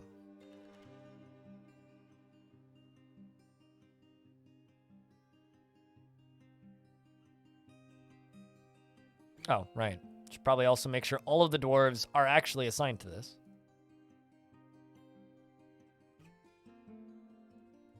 But, I mean, if you insist on walking out here and dying, that's, I guess, up to you.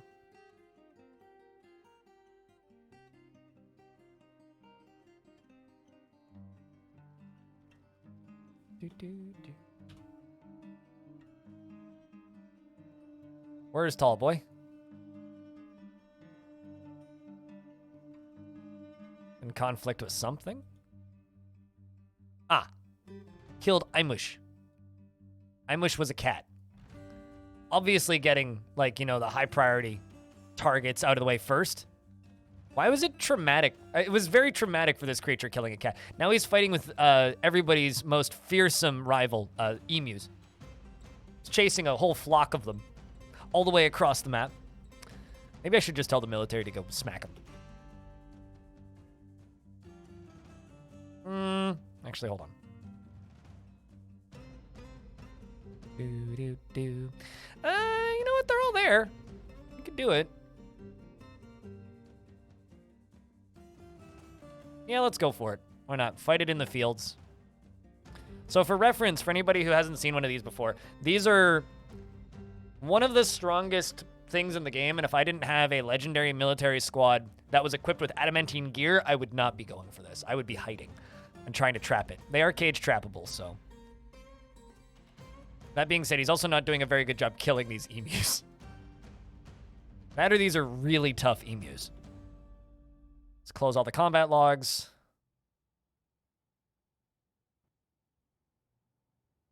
Military's coming. They're on their way. Bronze Colossus goes after yet another emu.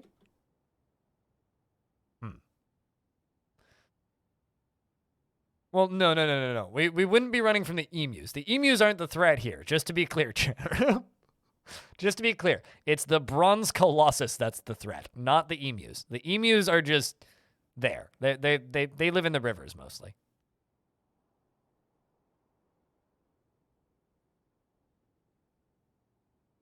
So what you're saying is you just need to pull it?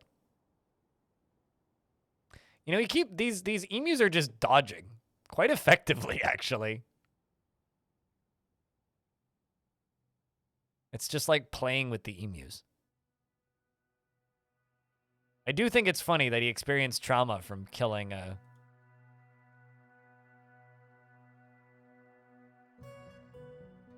the cat, though. Okay, where actually is the military? The military's like all the way up here because I told them to go up here to go fight it.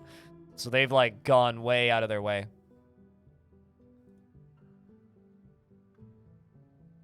Quite like a bronze colossus. Oh yeah, no, this thing could take out all my entire like fort quite easily. All right, so it is now in fighting with us. The bronze colossus is fighting with a swords master. Old combat logs. That's against the rock. That's against the brute. Swords master stabs the bronze colossus in the left lower leg with the adamantine short sword, chipping it. Sword master. Okay, so literally stabbed it once and it's been chipped. Let's wait a few turns.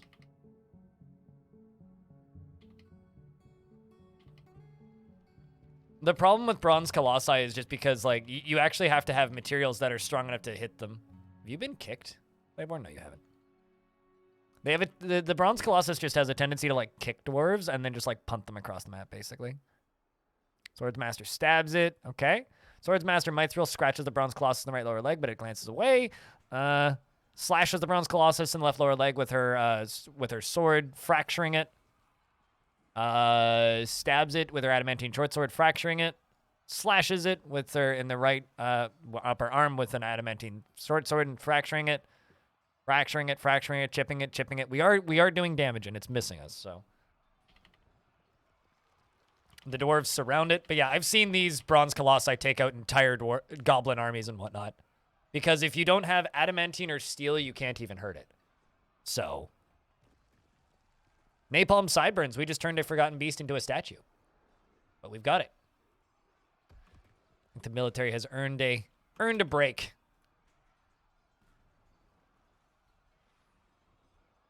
So this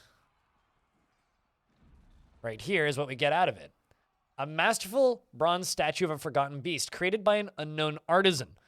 The item is a masterfully designed image of a forgotten beast. Napalm Sideburns, thank you very much for that 5-pack of gift subs.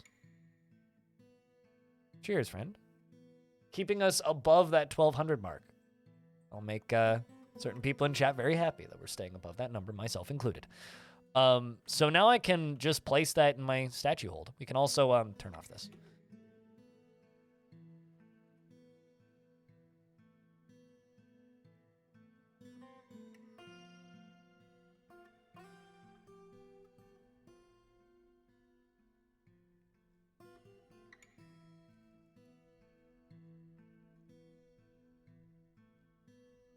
You have no idea what I'm talking about?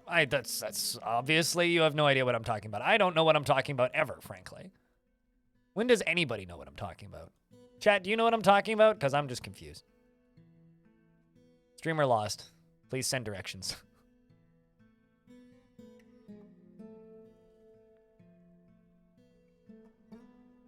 New Glory Hammer song? I might listen to that. What am I talking about? I just asked you, chat. Chat, what am I talking about again? This bit's gone too far.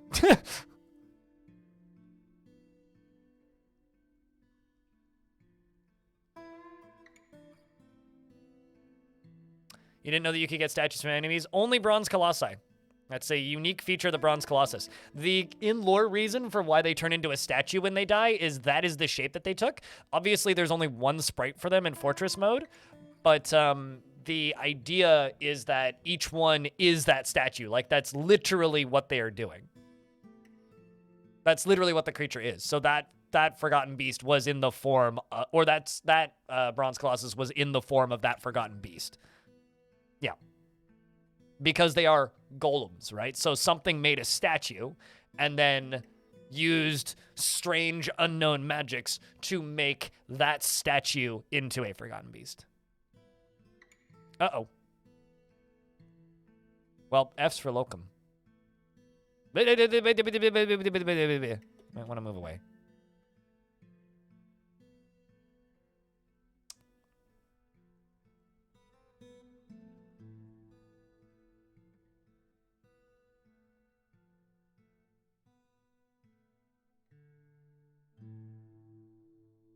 Well, that's kind of unfortunate. I think this is water over here, so we can probably cut through that.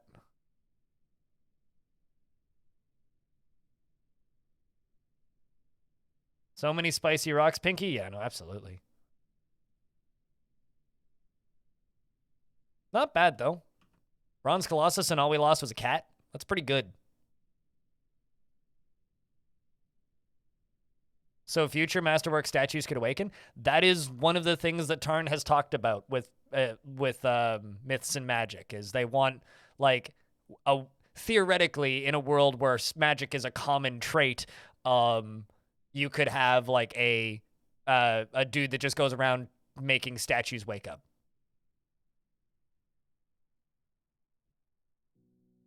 Maybe some of them are like full-on murder machines, and then some are more just like chill dudes that hang out and clean your stuff for you or something. They drop statues, Flykick, because they are made by ancient artisans, so they are made by gods, and I'm doing big air quotes.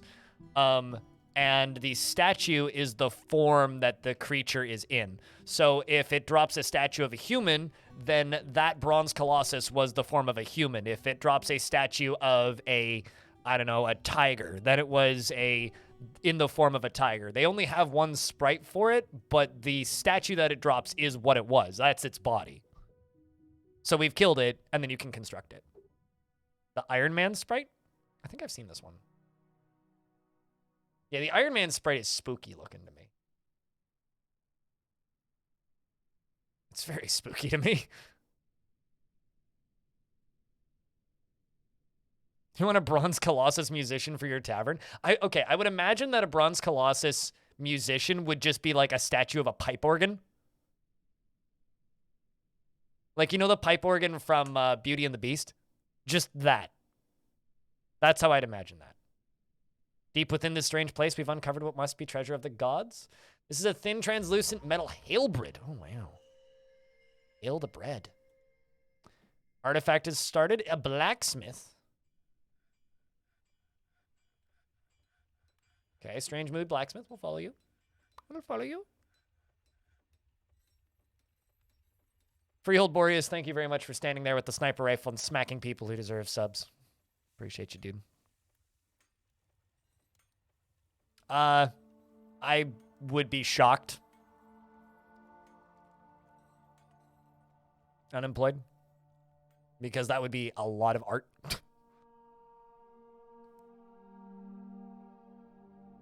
Tyrant Des, what kind of dwarf would you like? And yes, if you want, you can just have this dwarf that's about to make an artifact. You want a military dwarf? Beard or no beard?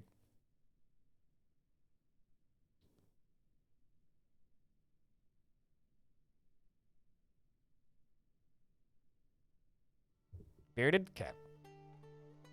Let's see what I have.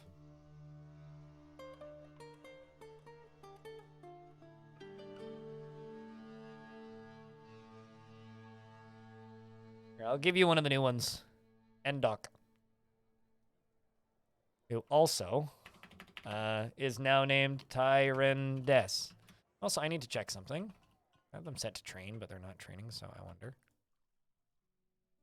Nope, okay, so they are set to train in there. Sweet.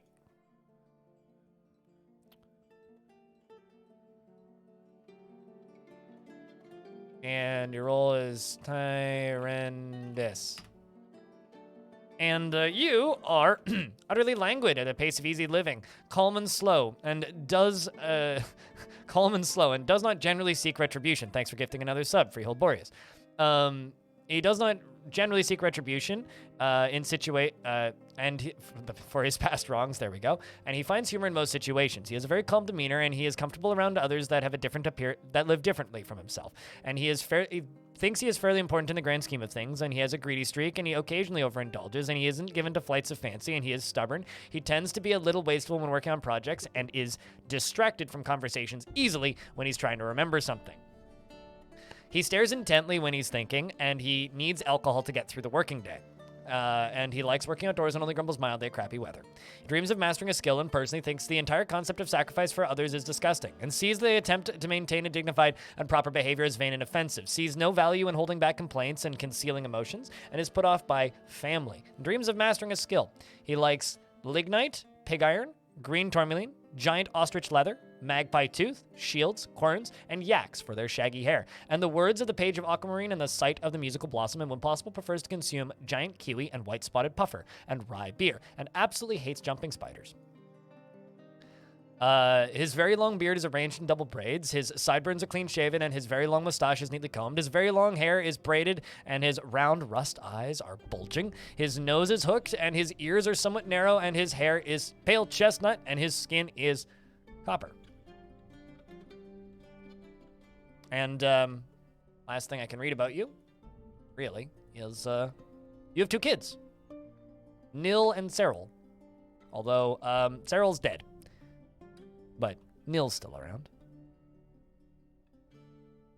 Everybody should also have a new pair of socks because we've found 200. Or we've made 200, not found 200.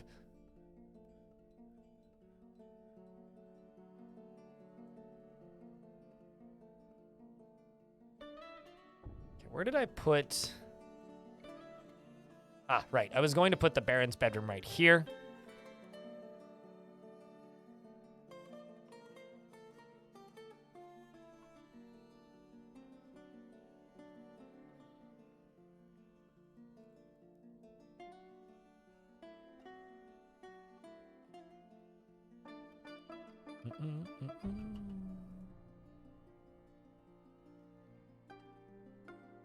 Put those there.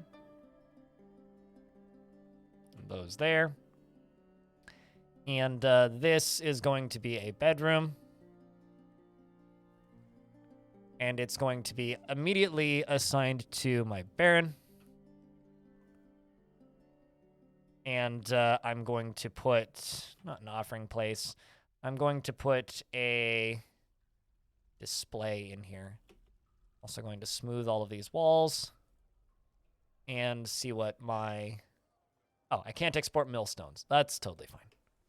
I love it when my mayors have, like, reasonable requests. Like, don't export millstones. It's like, yeah, I can do that. I was not planning on exporting any millstones. Do not worry about that. Got it, Chief. Locum. There you are. Let's see if this gets done. I don't know if I have... Okay, sweet. Claimed a magma forge. Are you running around and grabbing stuff? What have you grabbed so far? Adamantine wafers? Ooh. And emu mangled bone so far in that artifact. Make 25. Well, they would ask for like 3. Not 25, probably.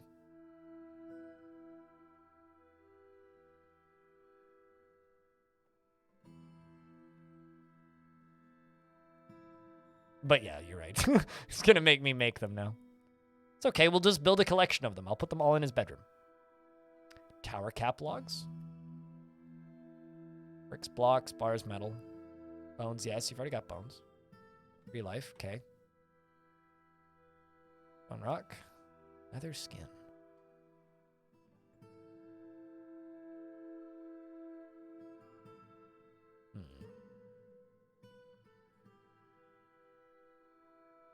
And here's my Grand Hall of Millstones, and the second Grand Hall of Millstones, and the third Grand Hall of Millstones. So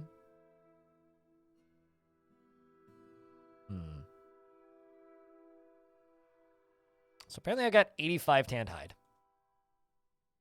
Well, it can't be tanned hides. Maybe you just want fresh bones. So let's slaughter, I don't know, guinea hen. See if that'll do her.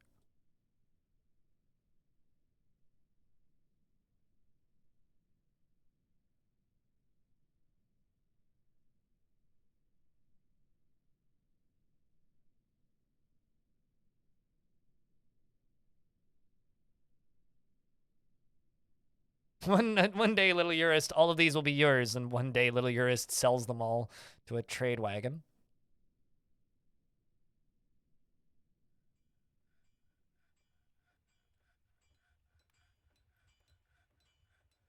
Okay, so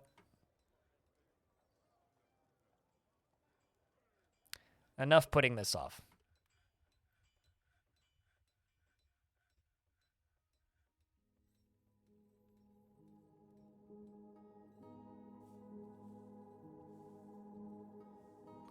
Okay, so what I'm going to do is I'm going to make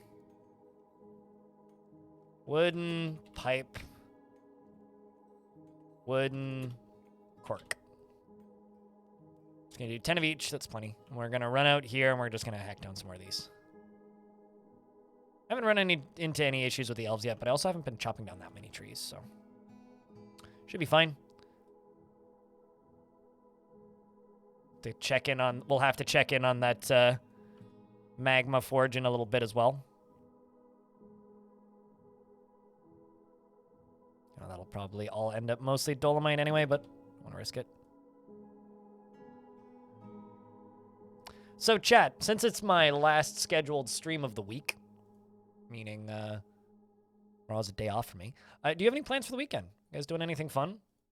Like I said earlier, I was supposed to go camping, but that got canceled due to weather once again. We've just kind of elected to not because, you know, it's not going to be pleasant up there, so might as well not.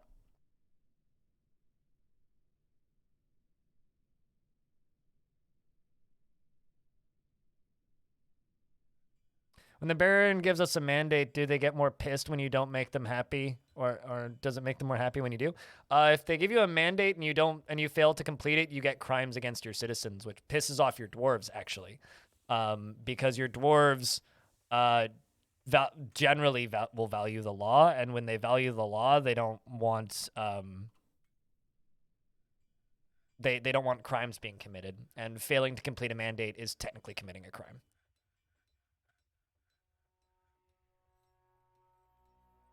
Just propped up some 2x4s. I wonder, has price of wood started to come down yet, or is it still ludicrously expensive? It's like the price of like lumber just like went insane during the pandemic.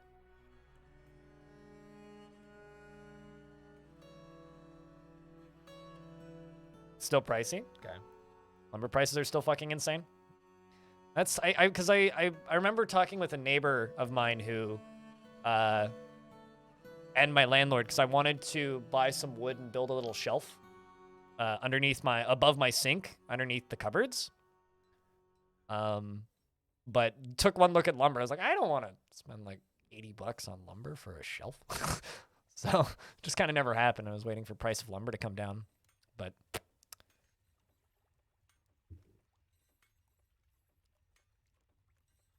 dreading Easter family gathering. Yeah. Fortunately, my family basically doesn't do Easter family gatherings anymore. There used to be some of that. It used to be more like other like it was mostly something we did when we were like littler kids. Ooh, obsidian coffin for the noble, I think. This needs to get knocked out. Once this gets knocked out, this frame rate will speed up a little bit. Them all trying to take this one spot is a little silly.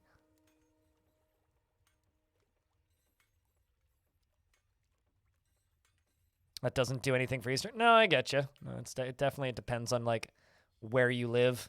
I mean, we used to do lots of stuff for Easter. We used to have like basically a secondary Thanksgiving. But I know like for a large parts of the world, Easter and Thanksgiving is very much a comparable thing for us and Easter for lots of the world. It's like Canada and the US are the only places in the world that do things for Thanksgiving, but like just like rinse repeat that and swap that out with a slightly different holiday and you have the rest of the world.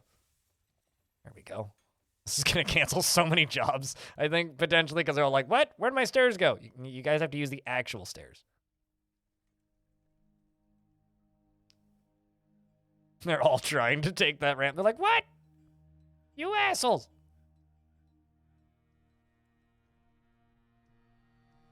All right, let's check in on that artifact. See if that dwarf is still working on that. Still complaining about lack of bones. Did go grab emu leather, though.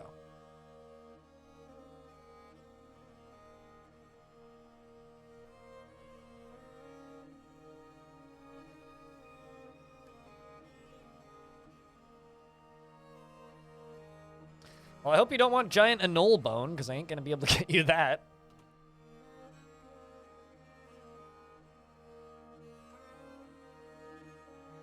I'll slaughter another peahen.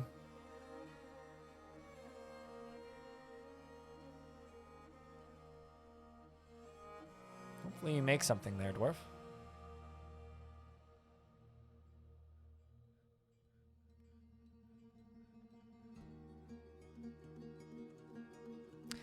You work as a flower delivery driver, so you hate all holidays?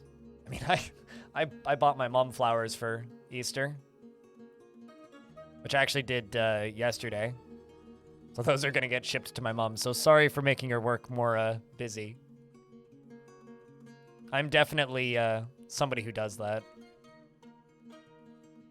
I have a habit of getting flowers delivered to my grandmother and my mother. Because it's a very easy thing that I can do from a distance without actually having to, like, physically go to a store. Been doing that for years. All right, so this is going to be assigned to my Baron. There we go. Baron is now satisfied. Sweet. It's a good spot to be. A+ for Happy Baron.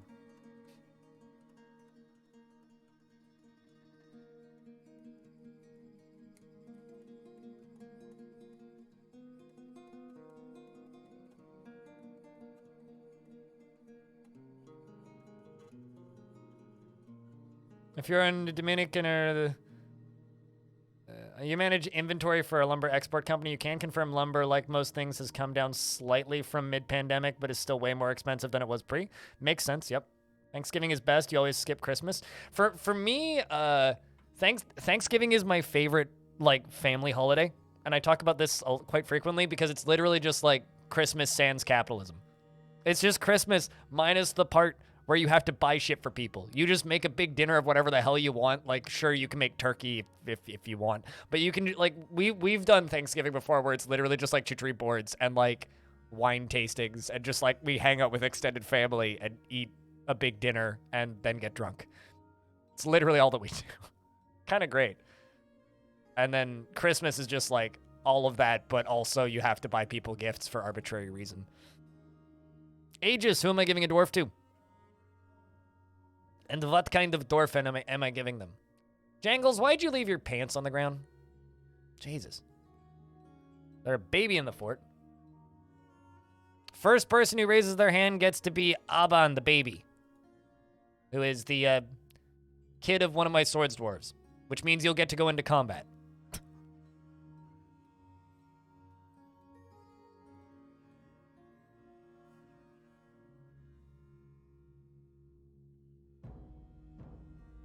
So, bone saw, I guess. Bone saw. There you go. Bone saw is, has a low sense of self-esteem, and she presents herself modestly, frowns on any flashy accoutrements, and is unfriendly and disagreeable. She is bothered by this since she values friendship and dislikes abstract discussions, and she would much rather focus on practical examples. She has a sense of duty and often feels lustful. She has a tendency towards forming deep and emotional bonds with others. She is quite comfortable with others that have a different appearance or culture, and rarely feels discouraged. She is quite polite and is rarely happy or enthusiastic, and she tends to not be swayed by emotions of others and doesn't focus on material goods and tends to consider what others think of her, and is assertive and has a calm demeanor and has an active imagination and needs alcohol to get through the working day like any baby should. She dreams of creating a great work of art and is disgusted by all merrymakers. Values honesty and doesn't feel strongly about the law. I mean, neither would I if I was 1 year old. Aban crystal bolts. She likes Cinnabar, nickel, silver, and honey yellow barrel. Here, I'll reread it in the perspective of a baby. She has a low sense of self-esteem. She doesn't understand what that is. Personally, presents herself modestly because that's what mom dresses her in. Frowns on any flashy accoutrements because they're dangly and make noise. She is unfriendly and disagreeable because she cries a lot, and she is bothered by this since she values friendship. She doesn't like it when mom yells at her because she cries a lot. She dislikes abstract discussions and would much rather focus on practical examples. Schooling is boring. She has a sense of duty because mom carries her to work, and she is often lustful. I don't know, that I can't explain that one. She has a tendency towards forming deep and emotional bonds with others, like her mom, and she is quite comfortable with others that have a different appearance or culture that don't look like mom. And she rarely feels discouraged. Well, I mean, she's always learning. She is quite polite, so she only cries when it's convenient, and she rarely is happy or enthusiastic, so she's grumbly. She is rarely moved by the emotions of others. She tends to be swayed by the emotions of others, so gets stressed in combat, and doesn't focus on material goods because she doesn't own anything. Like, it kind of makes sense when you read all of it, except for the lustful bit. I cannot explain that one. She is a broad body with little fat, and her long hair is tied in a ponytail, and her nose is incredibly upturned. Her ears have small lobes.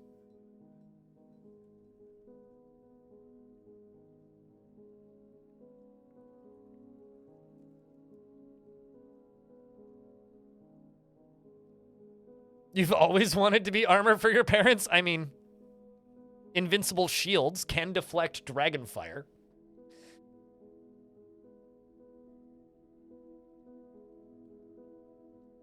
Because she likes it when her diaper gets changed. Find me a baby that doesn't like it when their diaper gets changed.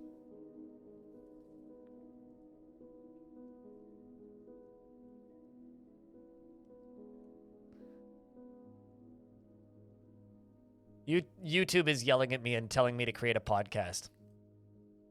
There's part of me that's kind of tempted to just like categorize all of my VODs on YouTube as podcasts.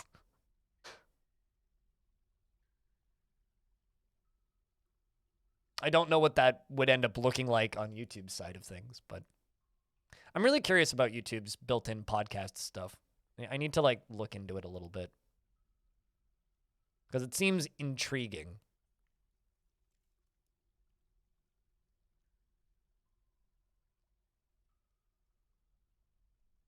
I mean, I wouldn't know, but I wouldn't doubt it. Ice hockey player. I feel like this is like just I'm just waiting for this to turn into a Northern Boys song.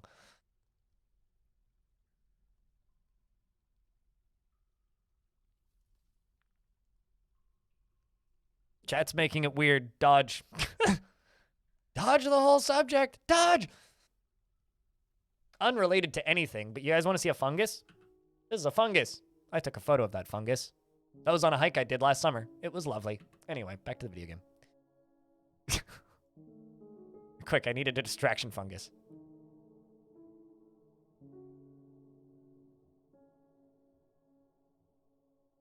I mean, it certainly wasn't liquid fungus.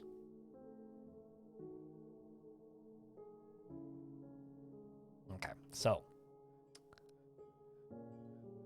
Can hack that out.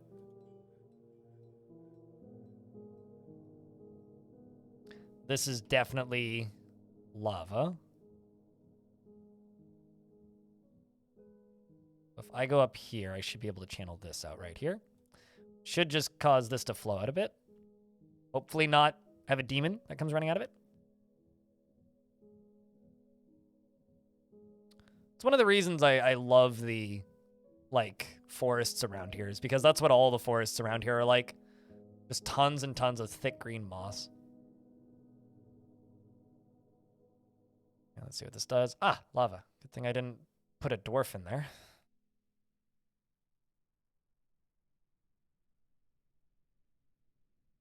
And I think that there's water behind this spot, so I'm going to channel out these two as well.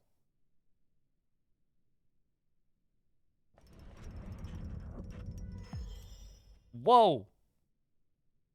Millbill, the blacksmith, has created Uleng Lokost, an adamantine weapon rack. and offers it to the mean, angry abyss of beer, which is a fun name to say still, and I've been playing this fort for quite a while now.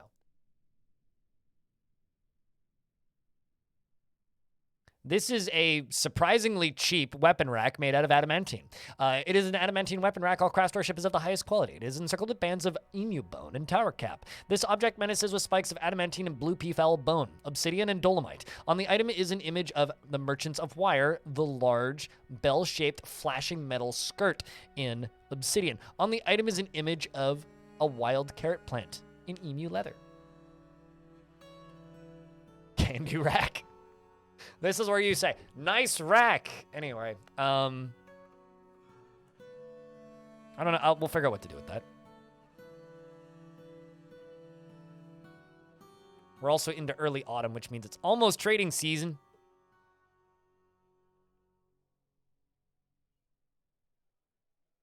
No Steam reviews. I think how much are they charging for it? Is it out yet? I put up a video this morning kind of giving an overview. It's what, $10? Yeah, it's good for that price. I would just try. Is there still a demo? No, they took down the demo. God damn it! I hate it when they do that. I will be playing more of it. That's my take on Blocky Dungeon. I will be playing more of it. I don't know if that's like a sales pitch. It's got enough content that I am intrigued by it. I like what you call it? I enjoy the kind of style of dungeon crawling that it has. I wish it was a little bit more rogue-likey, but it's not. But that's more just me wanting things that I can't have, not actually a problem with the game. So I'm quite enjoyed what I played, and will be playing more of it.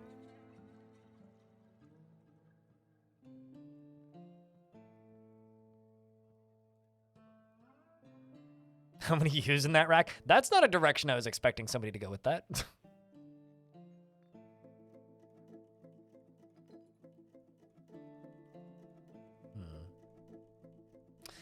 Do I want this?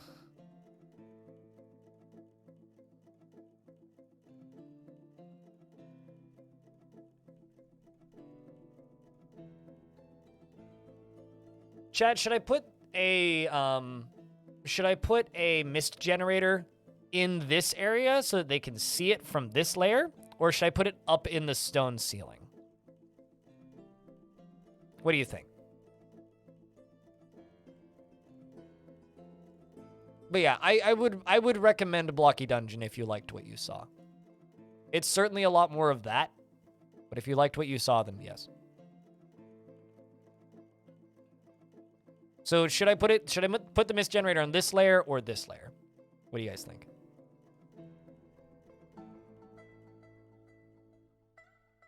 Since I haven't really gotten much of a response, I think I may have made my own mind up. I made my own mind up. I'm putting it up in the stone layer.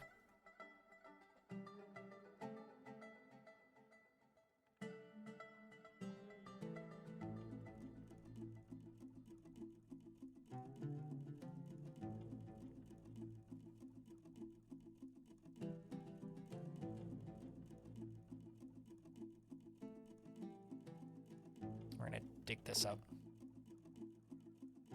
and remove this.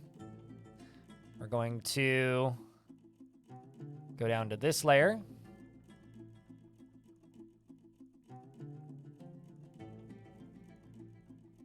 And fill this in with salt, stone blocks. It's all good, Elfie. It's not a matter of it taking less time, it's which one will look cooler.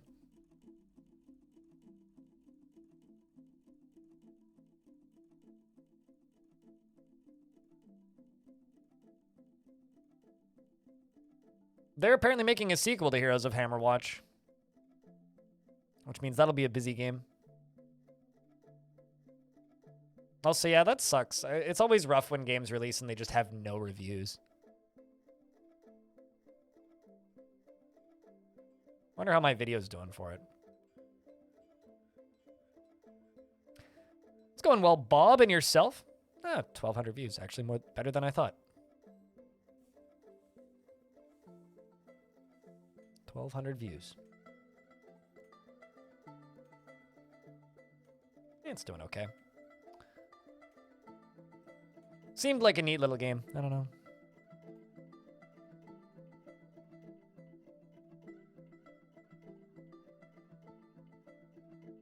It is very weird to me how inconsistent the power is on this.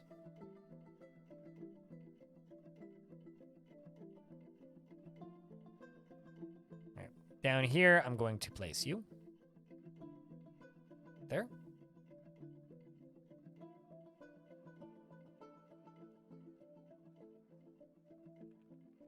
You never review, so you're part of the problem. I mean, it's not a problem. It's just like basically, if you release a game on Steam and you get no reviews, it's like releasing a video on YouTube and you get 1 dislike and 1 view. You know, it's like your video's basically fucked at that point. Like no one's gonna watch it because the YouTube doesn't know to show it to anybody. It's like if you release a video game and nobody buys it and absolutely nobody reviews it, like game's never gonna do that. And go wash up so you don't have to type with your pinky finger. Why are you typing with your pinky finger? That certainly seems suboptimal.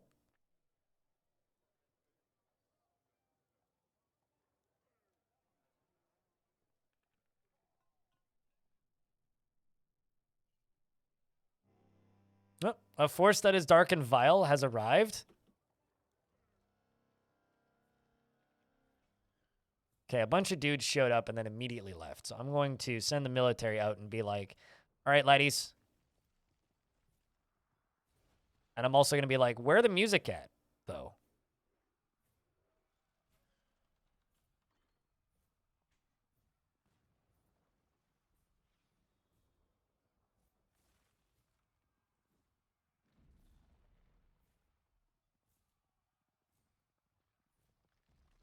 Video killed the radio star, though? Frog? Where are my Vile Force of Darkness music? I'm much sad. There's also, you know, this group of snatchers right here. No dwarves amongst the snatchers this time, just goblins.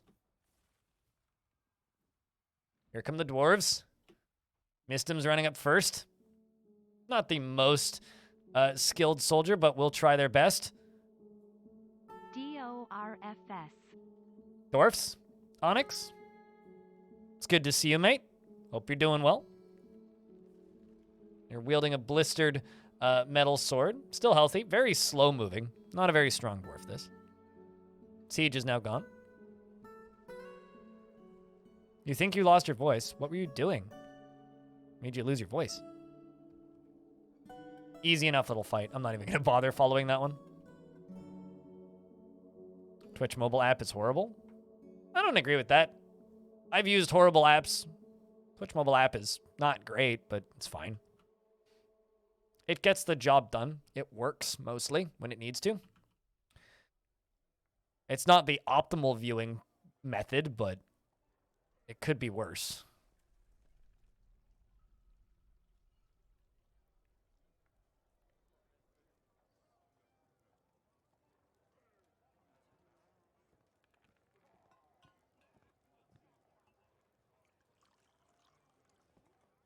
But Onyx, thank you very much for the 8th month with Prime, and welcome back. Hope you've been well.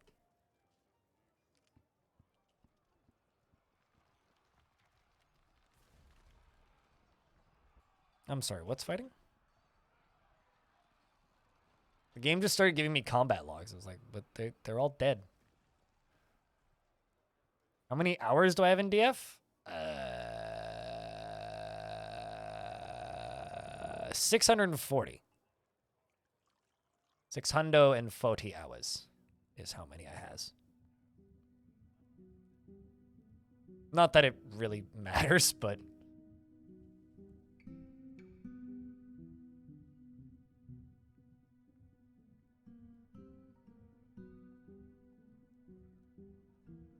you expected more? I only am playing it when I'm streaming. And I don't leave it running, really, like at all. Nope. Well, I mean, actually, I still need that knocked out so I could do this. And that's only in the Steam version, yeah. I couldn't tell you how many I have in versions before Steam.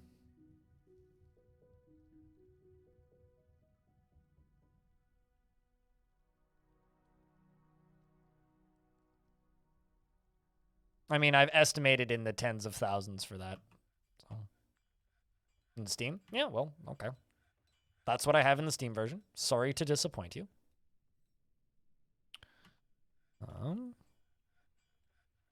Let's figure out what pattern I want these in.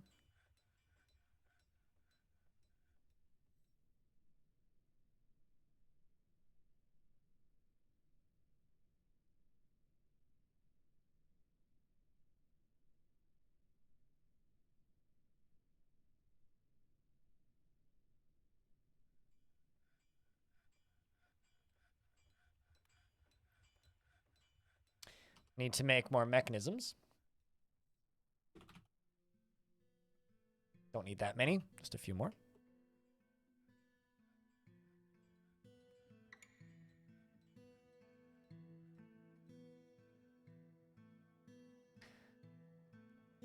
That hadn't touched the nom-noms and you don't want to get your keyboard dirty. Ah, I just accept that my keyboard is going to be dirty and I just wash it twice a week. I wash it before I start streaming every week and then after. Just a little bit of isopropyl alcohol and give it a rub down. Then blast it with, or after I blast it with a can of compressed air. And then if it really needs cleaning, then I just pull all the keys off and put it in the dishwasher. And then let it sit for like 2 days to completely dry out.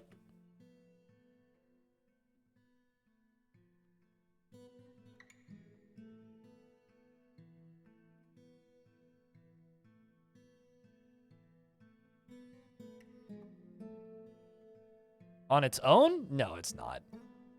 Long Death was like 1,700 hours.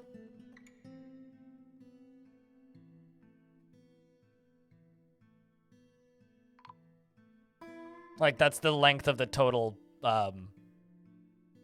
what's the word? That's like the length of the whole playthrough. Wagons can't get down here. Well, that makes sense. Since I'm not going to be using any of this ammo anytime soon and there's just piles of it here, I'm just going to sell it all. I always have trouble melting down ammo, so I'm just going to do that. Let's get clothing dealt with.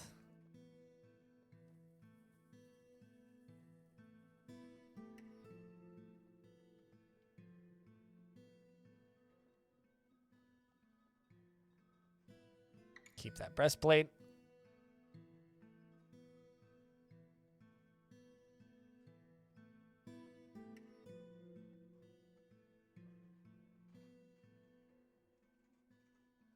There's going to be a lot of items in this trade caravan.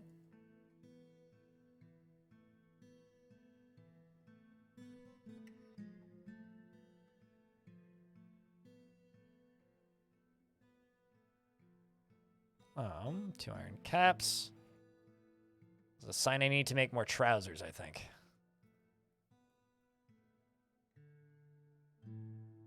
$522 items. Easy peasy.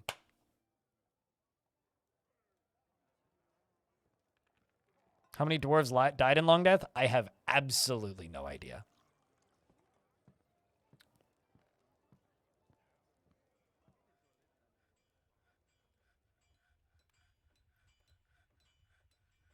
Small companies are also, investments are open if people want to throw tickets into the void.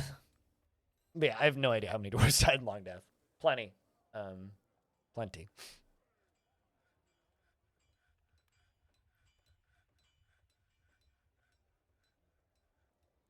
Well, I mean, it's better to die a long time from now than to die a short time from now. So it's better to be a long death than a short death.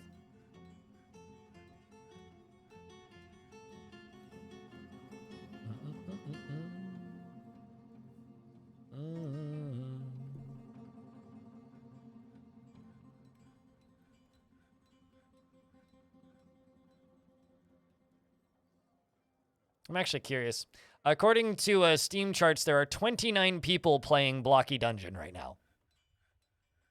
So.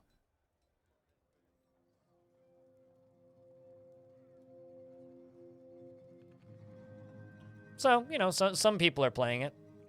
It's certainly sold to somebody.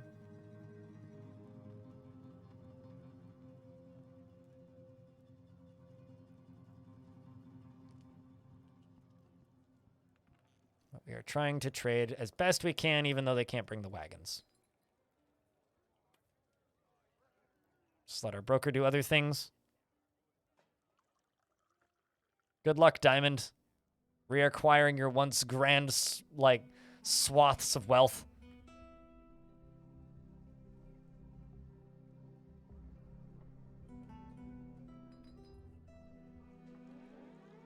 Like your ticket count. Well, I mean, it's definitely smoke 'em if you got 'em. Amount of tickets.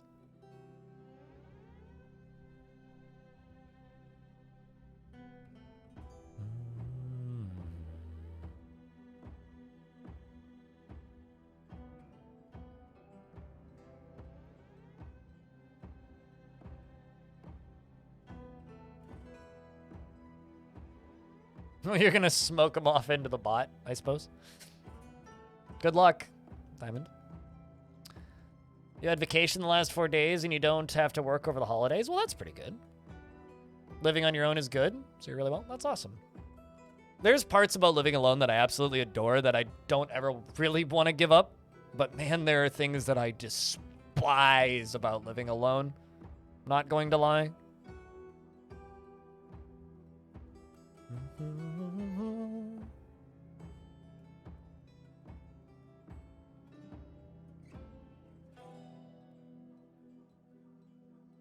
But generally the things I like about living alone. How many tickets have you taken? What, since 2015? Lots. Millions. Probably in the hundreds of millions at this point. Considering there's been multiple people that have had like 1 million plus tickets at a few points in time.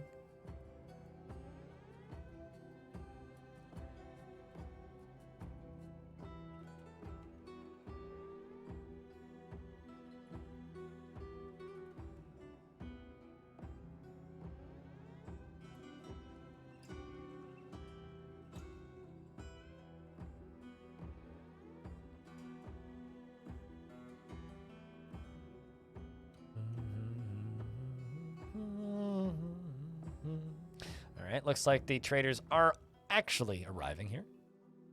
Meaning I can request the trader come to the depot now. At the very least, once they're done dropping stuff off.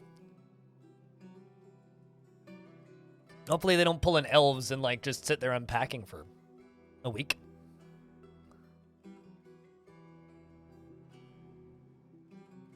There was a time you had 1.8 million tickets, but that was a long, long time ago, sir.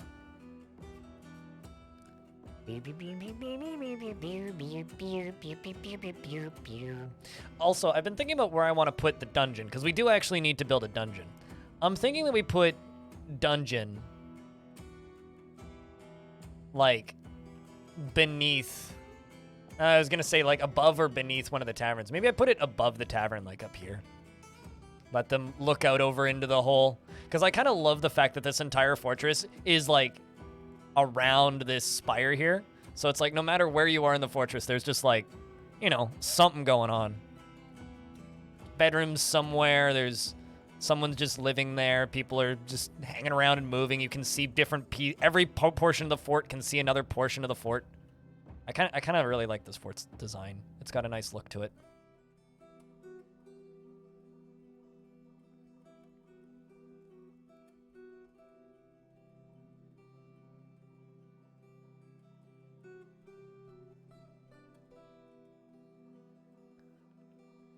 F for the 420. I think orange stole your 420, actually, Diamond.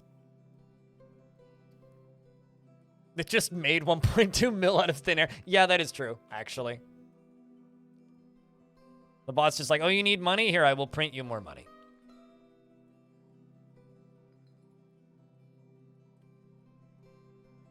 This is a 213 Forgotten Beast meat roast.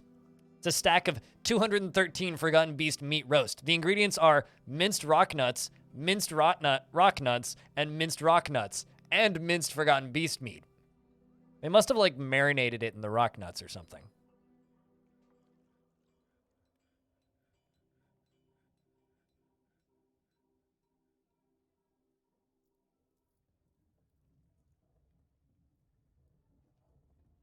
All right, we're going to buy all of this, buy all the meats, buy all the fish, close the rest of these, except we'll buy those fruits, we'll buy the cheese, and that's everything.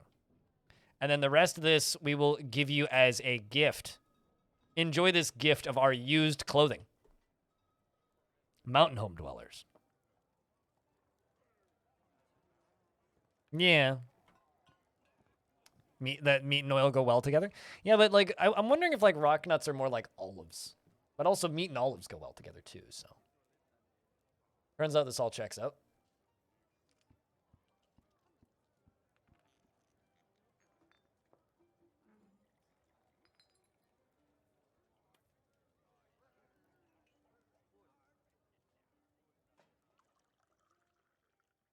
Ah, can I mark?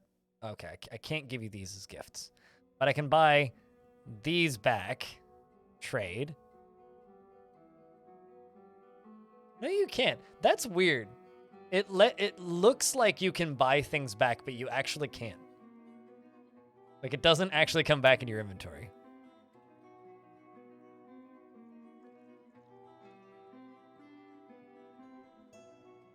Roast pheasant and walnut and pomegranate paste. It's like, it's funny because like I've actually been eating sugar a little bit recently. I've been having brown sugar on my oatmeal in the mornings, and it's like, man, I missed sugar. A long time, really.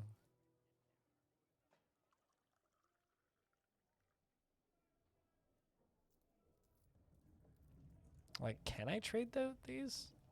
Oh, obviously. They won't take a loss, duh. No. Just let them leave. Do all that. Okay, have we built all this? Okay, we've built those vertical axles all the way up to here. I can connect you. I can connect you. You know, I've never seen screw pumps made out of tower caps. And when I saw those, I was like, wow, those are a weird color. Those are a really weird color. Like, they look like somebody somebody forgot to, like, tell Dwarf Fortress that things need color. They actually, yeah, they do kind of look like they're made of metal.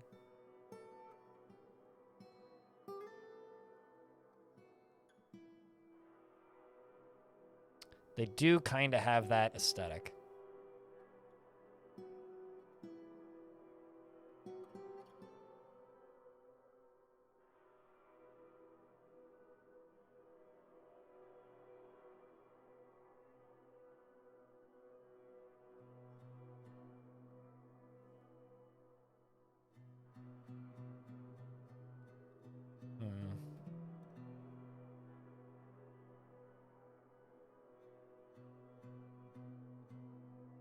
And then I can put a gear assembly right there. And I'll need another one right here.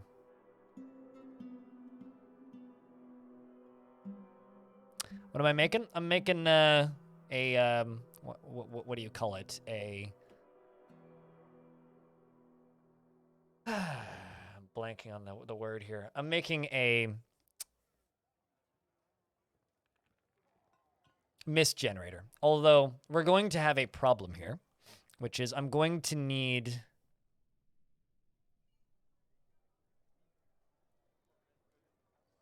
really funny that your account is like marked as suspicious. Did you just like make a new account to like run around and spam stuff? But I'm confused. So because the initial pour is going to go down, what I need to do is I need to, well, actually I don't need to channel that out.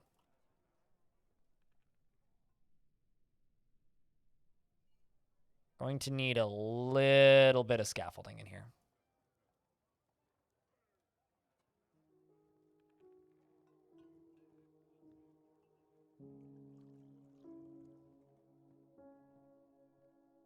Well, I mean, they're marked as suspicious user. I mean, look at their account. They've got suspicious user, which means like they're probably mass making accounts to go spam shit.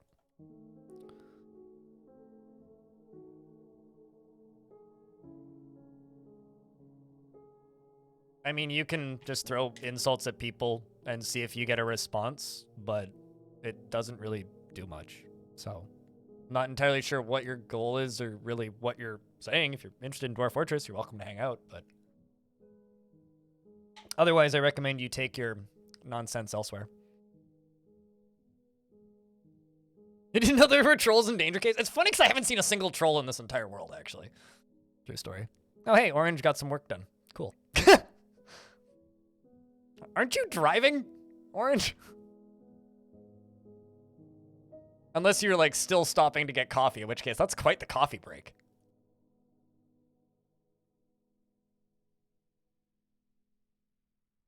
Sweet, we just had the first roll of the four. I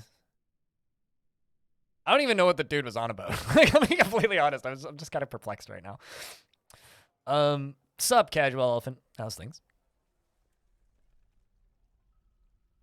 Coffee break is always a good idea.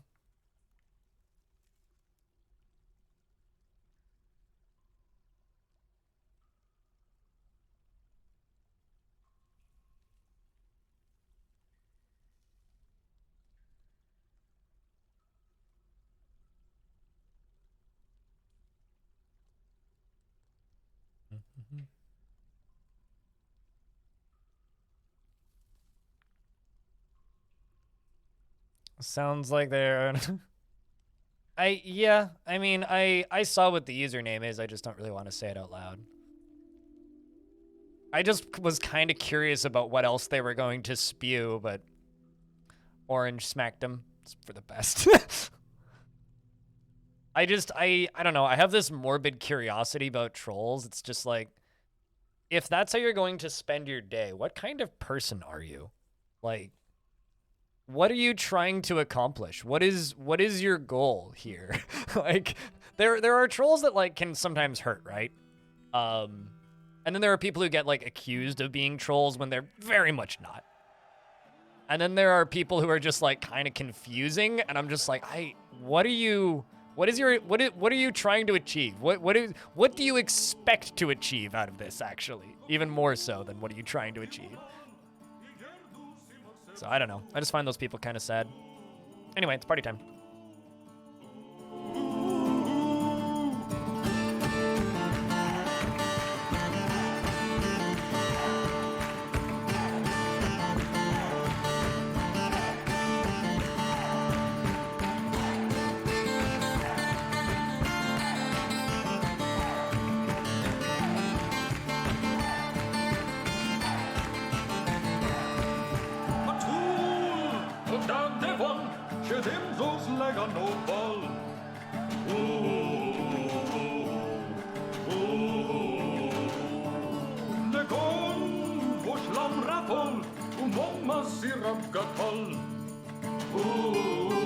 Yeah, I mean, it's usually more often than not just kind of sad, as Windir.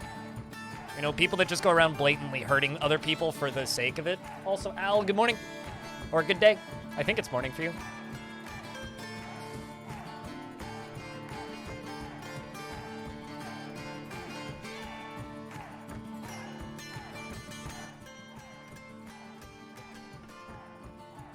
The sad thing, though, is, like, there's people like that, right, that just go around trying to get a rise out of people. But the actual reality is, all that they're really doing is when someone is actually genuinely having a bad day, people just accuse them of being a troll, even though they aren't necessarily actually a troll. And then you get misfires, where people think somebody is trolling when they're really not. It just makes people presume guilt when it's not necessarily actually the case. And that does kind of suck. You assumed it was a child? I don't know, the shit that they were spewing was Not the sort of thing I would see a child spewing, but sometimes it's a 28-year-old. True. Usually, like, anybody who's, like, intelligent enough to be able to say words like the words that person was saying in my chat, probably isn't a child. For whatever that's worth. And if it is actually a child, then I'm concerned. But you're off for a bit. We'll see you when we see you.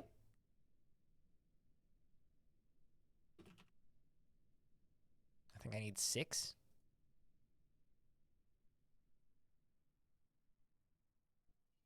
Yeah, 1, 2, 3, 4, 5, 6. What material am I going to make these out of? I guess we'll make them out of rock salt. He's great, isn't he? Elfie?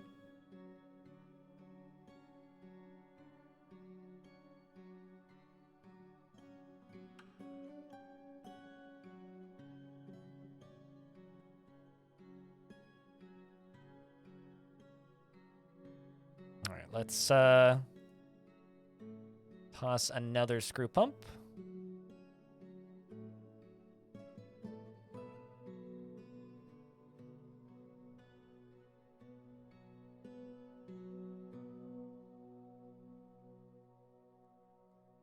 So this should work, because I need this scaffolding up here to actually be able to,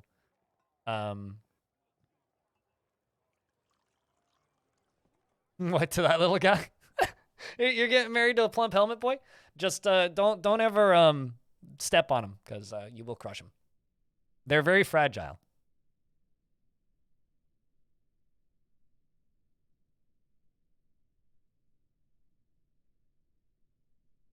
I've actually seen plump helmet people die in guild halls in Dwarf Fort because they get crushed.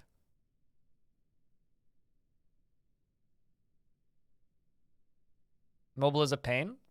I mean, there are apps for mobile that make that work, but yeah.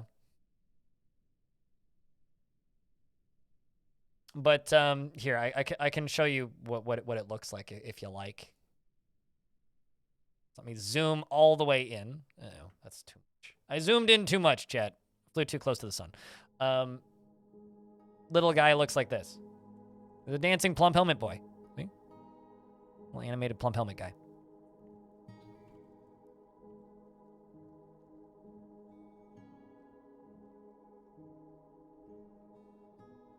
You thought they were dwarf sized? Yeah, but they're very fragile. Like, they're very easy to crush. Just like, you know, a nice, like, glass of soda. Very crushable.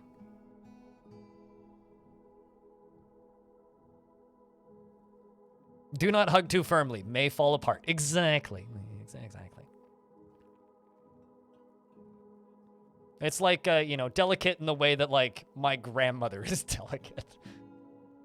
Okay, why is there just, like, a bag full of plump helmets spawn right there? Sup, Tropic? It's been a minute. How's things, dude? Vaulted ceilings in this fort? We're trying. Al, what kind of dwarf would you like? And unless you would like to see the list of dwarves, in which case let me know. Well, humans are 70% water, so does that mean that mushrooms are 70% human? Wah, wah, wah. Also, hello, walrus.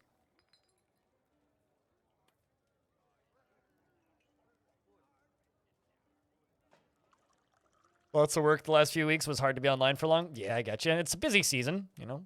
I've had quite a few comments recently from people that keep reminding me. It's like, I love it when people email me intending to email somebody else from my team. Do I have any beardless children? Out of context, that is such a weird statement. Yes, actually. I got several. They're all behind my camera. Which one would you like? We have Iton, we have Ognet, we have Dualbar, we have Kib. So which one would you like? Lightning Roger, thanks for gifting a sub to Tropic Communist. Welcome back, Tropic. You only lasted like what? A hello and then a second line of text before you got a sub. I love how fast you guys are. Jesus Christ. Rule number 1 of biology: you do not ask about the mushrooms. Why? I mostly just eat them, to be honest with you. I love mushrooms. Mushrooms are great.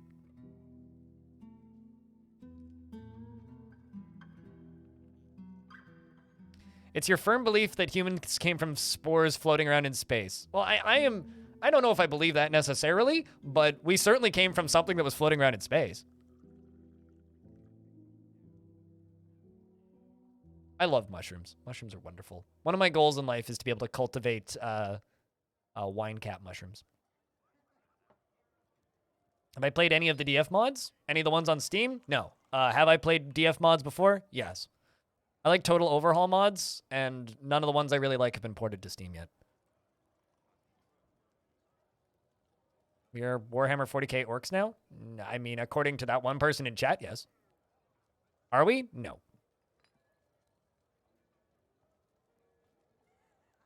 Masterwork looks interesting.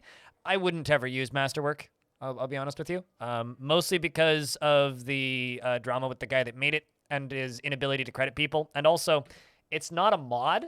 Masterwork is a mod pack. So it's a collection of dozens of mods where the guy who made it was very quick to make a Patreon for it and also not very good at crediting people whose mods were in there. Also, Al said, Ognet. Sure, we can give you Ognet. He's listening to poetry. Do you want me to just call you Al? Or do you want the my name's Al?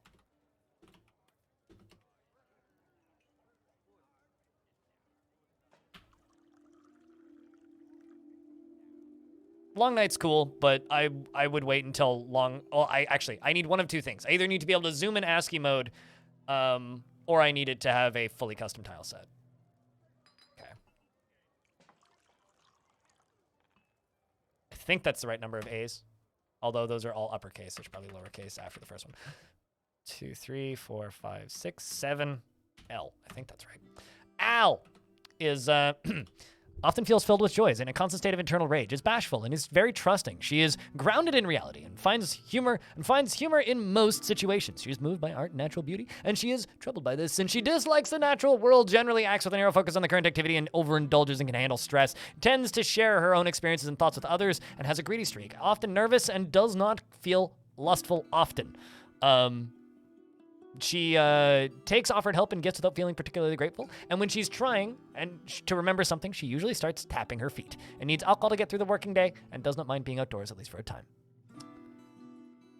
She personally finds introspection in all forms of self-examination are the keys to a good life and worthy of respect. Wow, that's a deep thought there, Dwarf. Believes that perseverance is one of the greatest qualities somebody can have, believes that it would be a fine thing if all time were leisure time, and strongly values tranquility and quiet, and values decorum and proper behavior. And I accidentally unclicked you, and I can't see where you are. There you are. She likes saltpeter, sterling silver, banfire opal, two-legged rhino lizard horn, giant aardvarks for their long ears, and the words of the berries of serenity, and the sound of the aquamarine lyric, and when possible prefers to consume alpaca cheese and strawberry plants and barley wine, and absolutely hates blood gnats. Her very long hair is tied in a ponytail, and her round chin, and she has a round chin, and her somewhat short head is broad. Her extremely sparse eyebrows are extremely long. Her gold eyes are slightly rounded. Her somewhat splayed out ears are somewhat short. Her hair is amber, and her skin is cinnamon. Everybody likes cinnamon.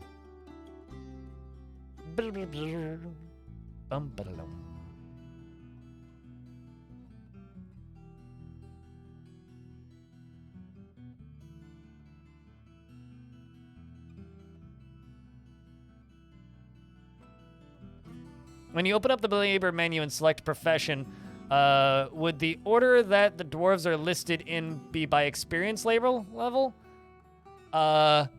You mean like when you're looking at custom professions in this? Or just like these? Yeah, no, I mean, this is their skill, so it says that they're accomplished. And anybody else who doesn't have the little white text has no skill. But when you're trying to recruit in the military, whoops, I can cancel that order. When you're trying to recruit in the military, and like you're adding new dudes to squads, it's in order that they arrived at the fortress. You don't actually like cinnamon? I like cinnamon in the right situation. Certainly not like a go-to favorite or anything. Not something I have super frequently.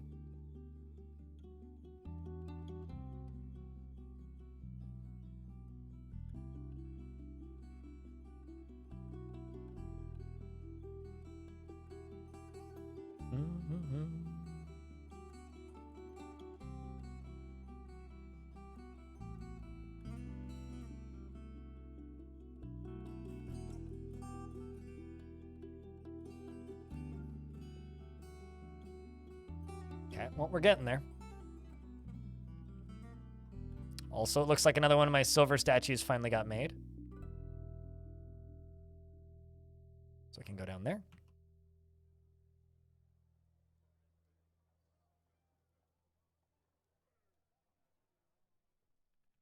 Do I like cinnamon sticks? Yes. I couldn't tell you the last time I had a cinnamon stick. But yes, I do like cinnamon sticks.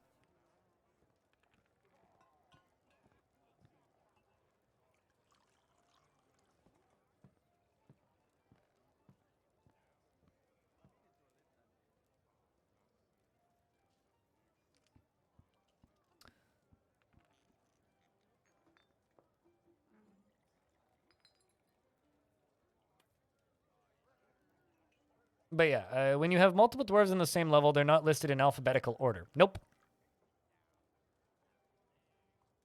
Yeah, no, I mean, when you're looking at the profession screen, it's by skill level. Do I put entertainers in my taverns? Not really. Not unless, like, it's very clearly that dwarves' life goal. Why did that window never get finished?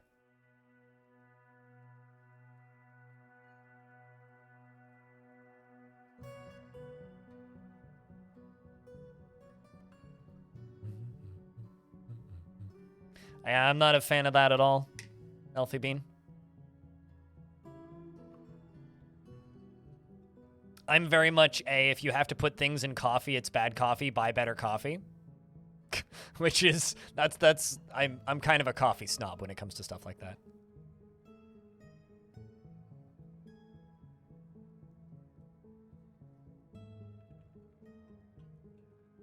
Yoink, Blazables?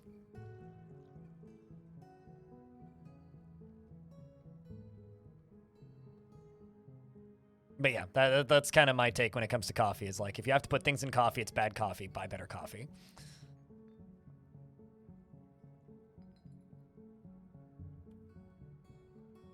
Oh, stealing the idea from, okay, yeah.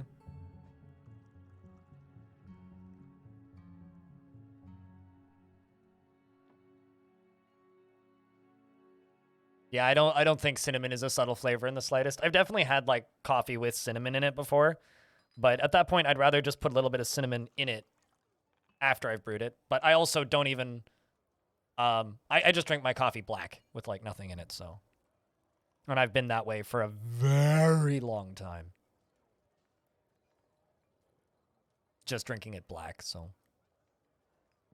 Makes me kind of other flavor averse when it comes to coffee.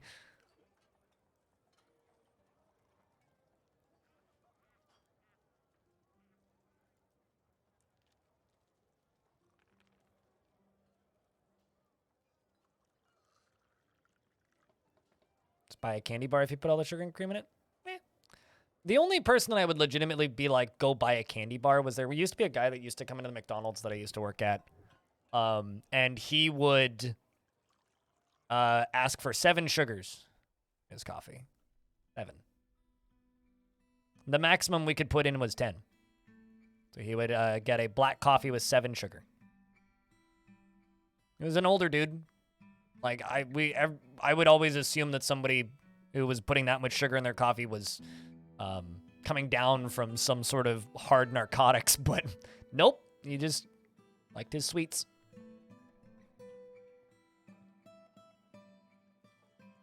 I don't think I would do that well in Australia. Australia is too American for me. Like, I've talked to several of my Australian friends about this, and they're just like, yeah, I'll stay in Canada, thanks.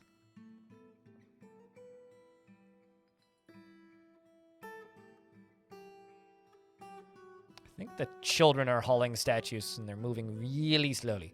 That or it's just this guy who's really slow.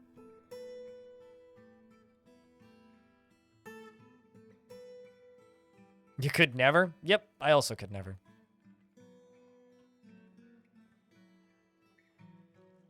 America with less guns? Yep.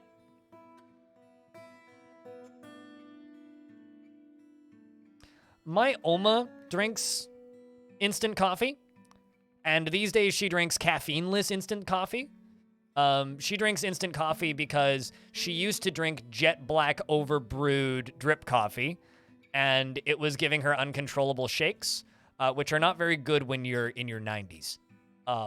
So my parents, or my aunt, not my parents, my aunt swapped her over to instant coffee and has been slowly weaning her down to less and less and less caffeine to the point now where she actually, I don't think, has any caffeine in her day anymore, even though she thinks she still is, which is kind of what you got to do for your grandparents sometimes. Instant coffee is for astronauts. You know, actually, I think you just like explained why I never want to go to Mars. And now whenever people ask me, if I want to go to Mars, which for some strange reason, people are like obsessed with this concept. When people ask me if I want to go to Mars, I'll say no, because all they'll have is instant coffee. Duh. Thank you.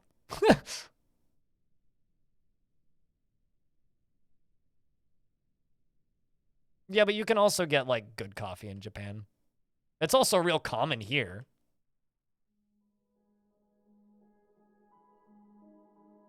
Doesn't mean that, like, I have to buy it or drink it. It's still common.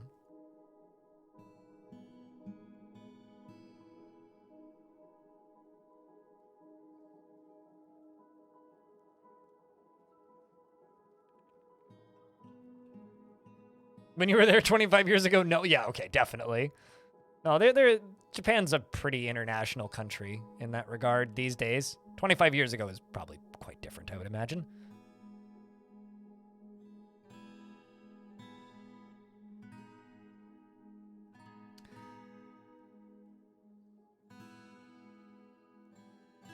You go to Mars for one reason, to die. That's literally it. All right, one statue left.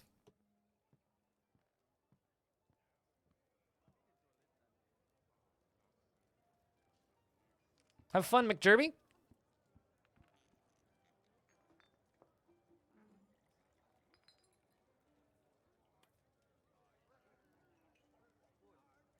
Blocky Dungeon officially has 2 reviews.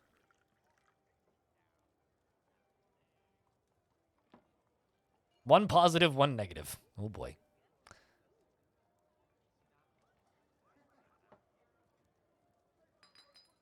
Your favorite is when you're with someone who loves coffee and you order yours with 5 sugar and milk? To which I would respond, why are you ordering a hot milkshake?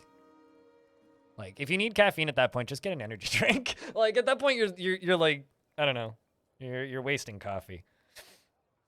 Like, as somebody who loves coffee, it's like, if you don't like the flavor of coffee, you are better served by, like, getting matcha or something, which, like, arguably is less bitter and probably a better flavor profile for you at that point.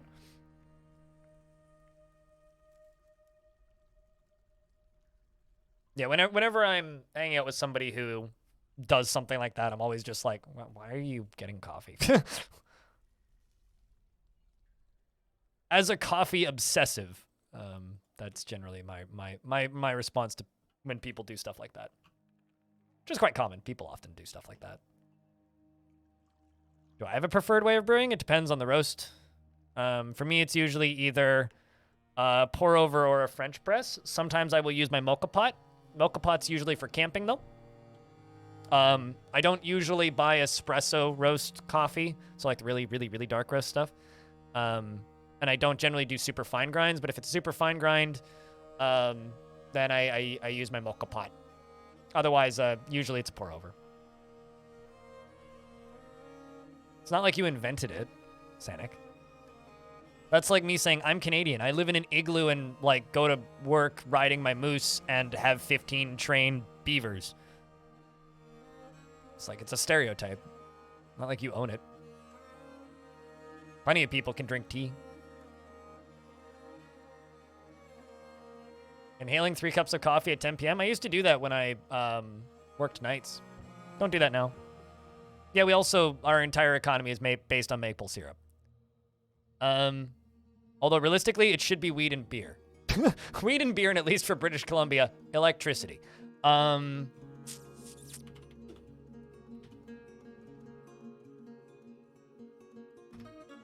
think 8 is what I need.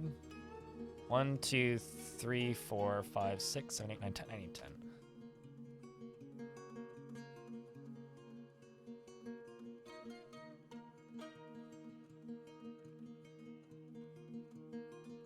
All right, so now what we need to do is I need to see if this works. I think it will. Make this into a pit/pond. Set it to a pit and pond. Now we just need some dwarf with a bucket to get up here and dump a bucket of water in there.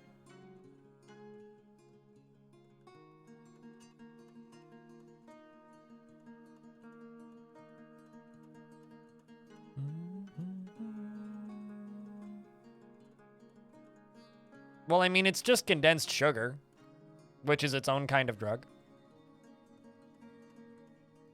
That's true. Most Canadians only have 14 trade. Only 14, yes. And they don't say about. Canadians only say a boot. Because I don't even know what you're talking about, boot there, buddy. I'm going to have to take the car out back and go pick up my buds and go down to the pub later tonight, eh? Oh, I'm sorry about that. Did I offend you?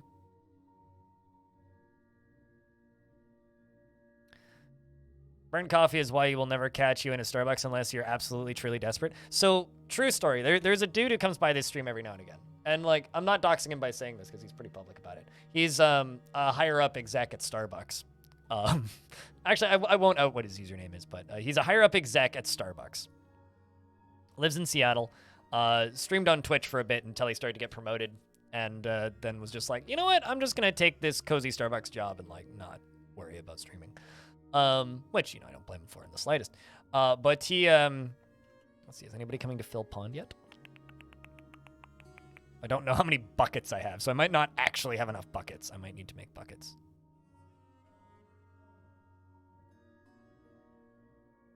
Why did you make another account to come do the same thing? Or why did you log into a different account? Also, I didn't ban him. One of my mods did. Well, don't even look at me. Not even my fault.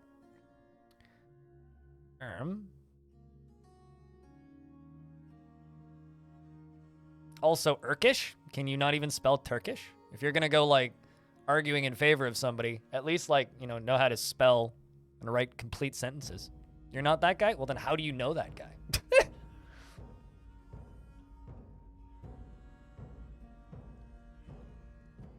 Saw him ban me in the corner. It wasn't me. This was my friend. Oh, what are you? A different person wearing a different colored mustache? Oh, it's not a very good disguise there, unfortunately.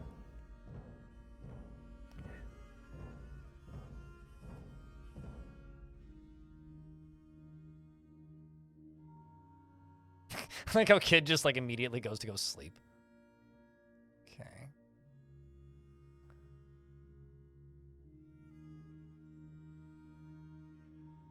Well, if you're not that guy, then, you know, do yourself a favor and don't defend the guy that got banned from a chat.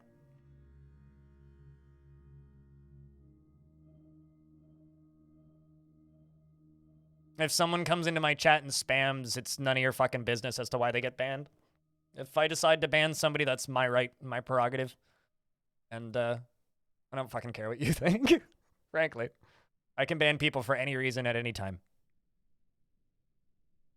Doesn't matter what they have to say.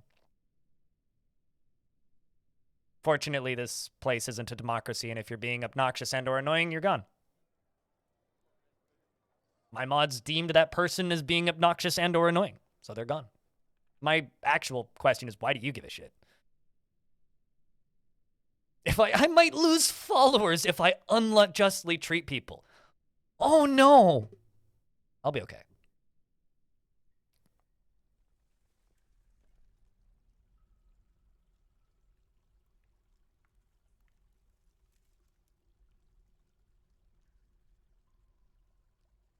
That's fine. More where that came from.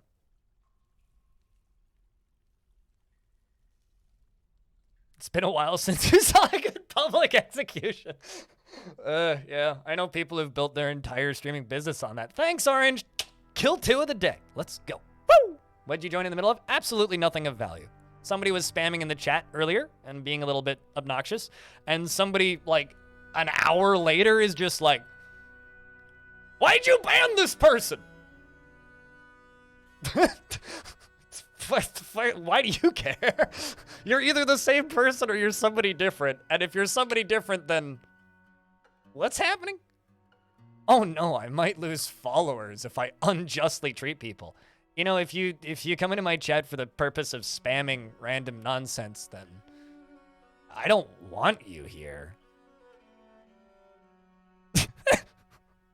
Not always. I banned Elfie Bead once. That was a misfire. That was an unjust ban, and we remedied that very quickly. Very, very, very quickly. If you want to talk about unjust bans, that was a very unjust ban. Some migrants have arrived? Wait, how many migrants am I going to get? We're literally at population cap. Be more like a migrant has arrived.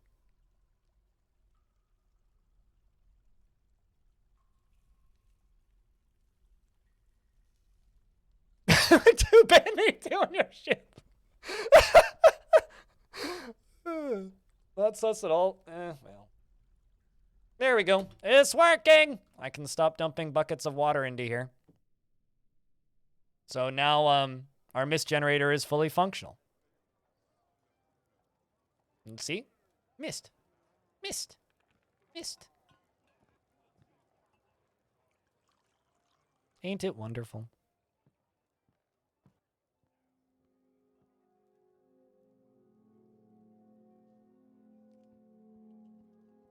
Certainly not the most effective. But hey, it's working. Curious to see if this will work while also keeping the tavern clean. Should report him for ban evasion? For BAM evasion? You should report him for BAM evasion. I, too, aspire to evade all of the BAMs. Actually, Twitch has supposedly is adding a feature that's going to make it easier for mods to report for ban evasion. Like, literally just like one-click reporting for mods, which is kind of cool. Big fan of that feature. Can't wait for that to go live. I don't think it's live in my channel yet, though. And also only on desktop, so it wouldn't be very useful to Orange 98% of the time. God, I laughed in a bad way and now my stomach hurts. That's the only real effect that person had on me today. And also, if another one pops in, we have to ask if they are also an Urkish fellow. Because, you know, it's kind of unfortunate, but, like, this person seems to be incapable of, like, writing the word Turkish. He's trying to evade bans. I mean, you gotta avoid all of the BAMs, man. That or we just need to call the Flintstones so that we can avoid all the Bam-Bams. Speaking of Bam-Bams, the Forgotten Beast, Quothes Neck Ariel has come, a giant three-eyed crab. It has 3 long curving horns and a bloated body. Its exoskeleton is waxy. Beware its poisonous gas. Well, that's terrifying. Where is you? I'm going to tell both my squads to go and kill it with swords. It is Quothes the Arrow of Ships. Well, this is why we don't have boats in Dwarf Fort, chat. Quick chat, vote crab.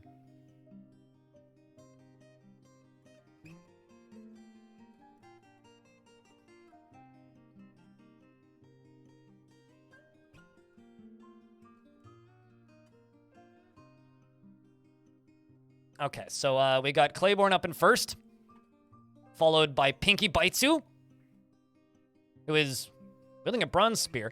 Why are you wielding a bronze spear? We should give you an adamantine spear or something a little better. Looks like we've got 2 dwarves who've been caught in the gas. As for the combat itself, Pinky is stabbing the Forgotten Beast. Good, good, good. The Forgotten Beast has been kicked and receive bruises from the kick. I'm not expecting this one to be particularly tough. I'm mostly... Whoop. Okay, that flew apart even faster than I was expecting.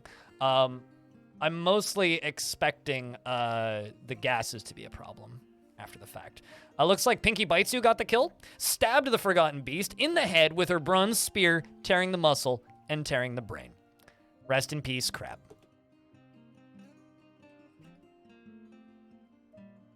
And it seems like as the fight ended, Claiborne dropped pants on it. I just would like to inform you all that Claiborne left his pants on its body after it was deadified. So, creature was killed, and then Claiborne was just like, whoop, pants off. Gonna go get a new pair of pants.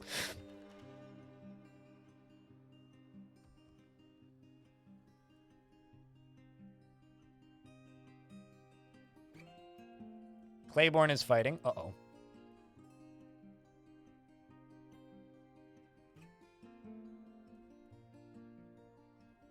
Gotta keep an eye on him. He did trip. I mean, he is currently pantsless, actually. Although, admittedly, he is wearing a dress. So, like, you know, he's still decent. But he is currently pantsless. He is going to go acquire a new set of pants, I think. Yep, see? He has now acquired a new set of pants. Maybe that was his reward for killing a forgotten beast. Or helping kill a forgotten beast.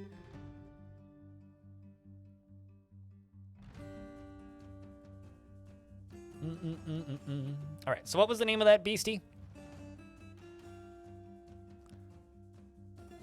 It was, Q... Okay, here, I'll just screenshot that, make my life... Whoa, wrong button. Apparently hitting F11 still makes the game go full screen. I didn't know that. Apparently it does. All right,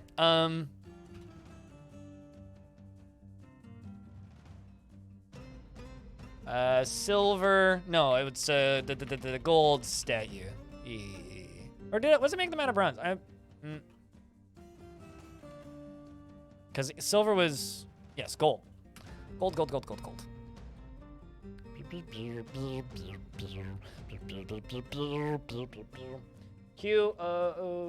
Q-U-O-T-H-E-S-T.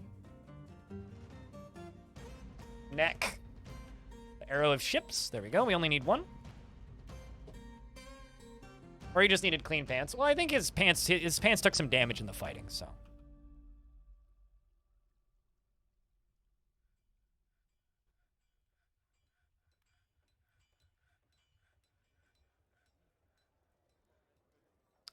You know,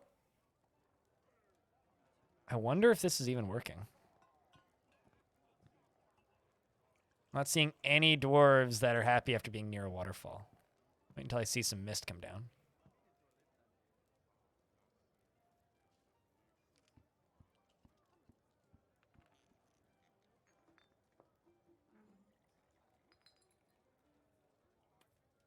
Yeah, maybe it's too small amounts.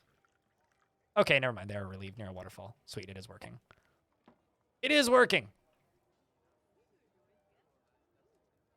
Sweet. All right. I might have missed. Ouch.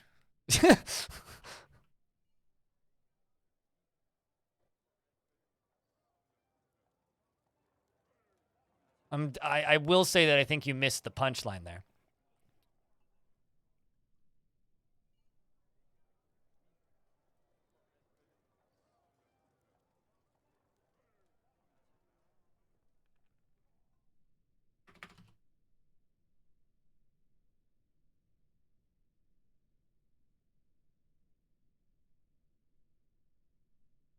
But man, plenty of hecklers today.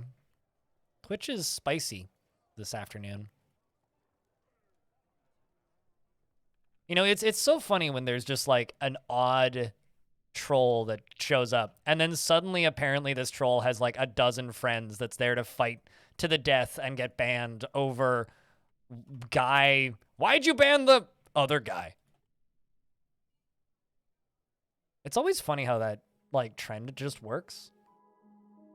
Whenever somebody gets banned, there's always like a dozen others that are just like, I am offended on behalf of Stevie McBobby. It's like, yeah. It's all the Urkish citizens together. I feel bad laughing at that. I hate it. Well, as a Canadian, I'm trying to figure out how to say Canadian without a C at the beginning. Canadian? As an Canadian, I gotta say, it is Montoya. You killed my fuzz. Prepare to die. Accurate. No, not again. Orange, like, you can put the guns away. It's fine. We don't have to defend the homeland of Anadia just yet. I'm an asshole. It's like the Rust Boys. Good luck, dwarves, wandering off into the caverns. God. It's coming up on Easter break. Some people have too much time on their hands, I suppose.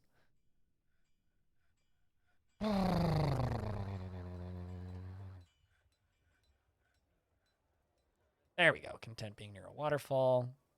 Content being near a waterfall. Content being near a waterfall.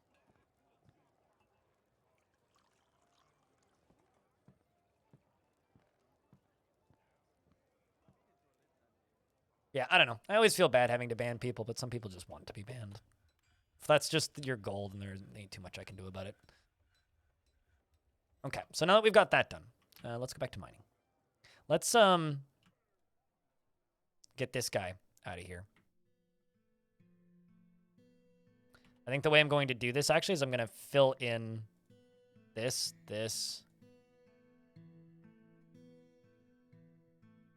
and this. The reason I'm going to use these, I'm going to put floor pieces in those, is because I really don't want my military to fall into lava. And then what we're going to do is we're going to go right underneath him, because he's right here. I'm going to channel up. We're just going to drop him down into here and fight him. Because he's got what for a weapon? He's got gauntlets. He's an axeman. He's probably got an axe. He's got black metal armor and... Oh, I see. He's got a maul.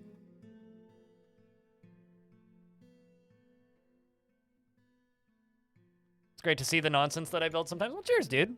Thanks for watching. I like to think that my stream is very chill until it's not. Like, and I'm certainly not perfect. I'm going to be deconstructing these floors anyway, so it doesn't really matter what materials we're using. But my streams certainly aren't perfect. I could always improve, but appreciate the kind words all the same.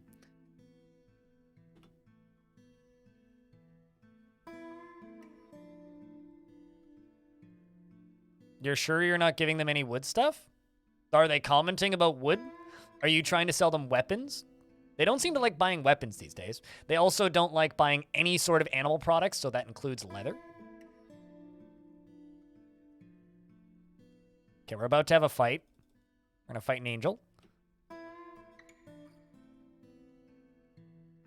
Alright, so angel drops down. That was really fast. Did we just behead it? What even happened? Mithril slashes it in the upper body with his adamantine short sword, and the injured part is cloven. Did you just cut it in half? Yeah, literally. One-tapped it. Cut him in half. Just boink. Dropped down from the top.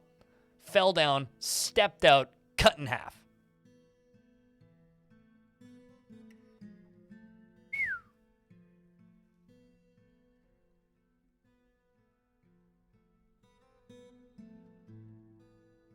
Like, it didn't even get a hit in, I don't think. Yeah, it just got cut in half. Chitty chitty bang bang indeed. Damn. All right.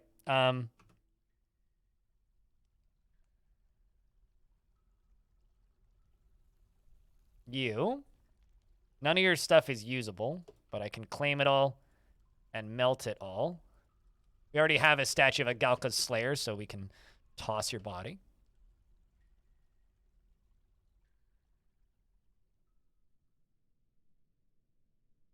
And now we can claim all the stuff that's up here.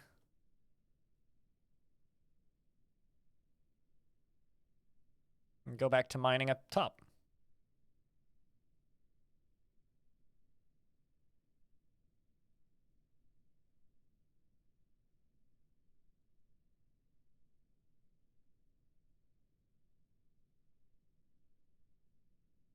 Can also mine through this and that.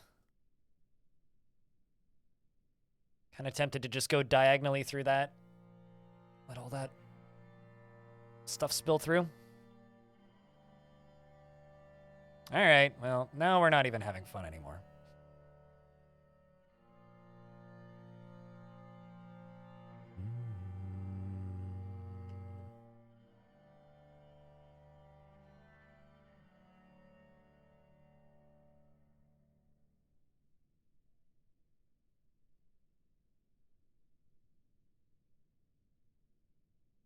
Let's smooth that.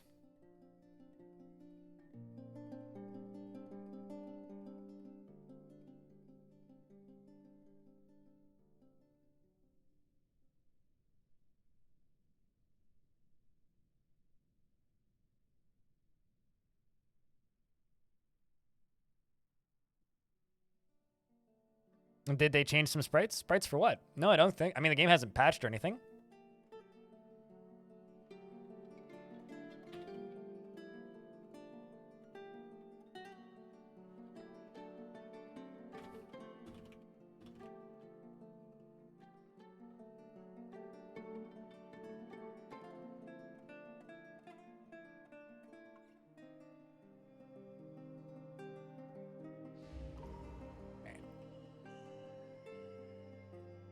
But no, not that I'm aware of that they changed sprites. What looks different to you, Al? Also, hey, Peter. Hope you've been well. We've got a clother who's withdrawn from society and has claimed a clother's shop.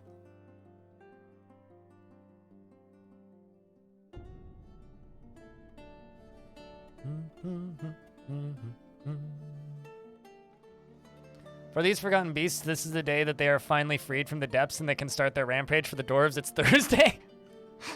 It is definitely Thursday. This is true. Oops, that's not actually the tool that I wanted. This is the tool that I wanted, but that's fine.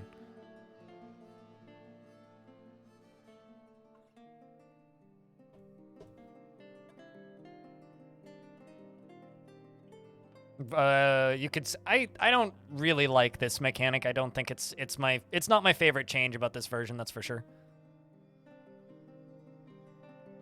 I think it needs a lot of work. Oopsies.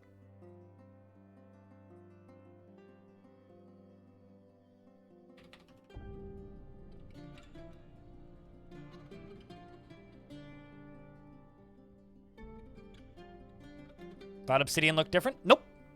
This is the way Obsidian has looked since the start. I think water's about to pour out of that. Yep.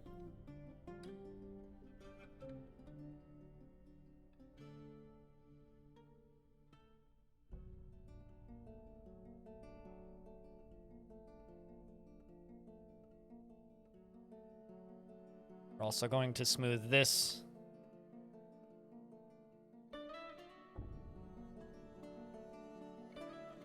Let's fortify this. Oopsies. Fortify that, see what's behind it.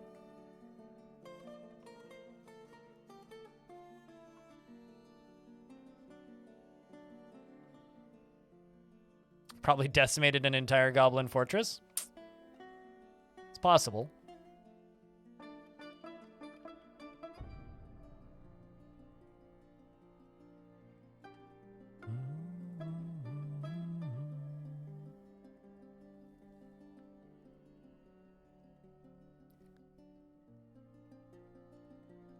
Also, just out of curiosity, how many mods are currently in the channel?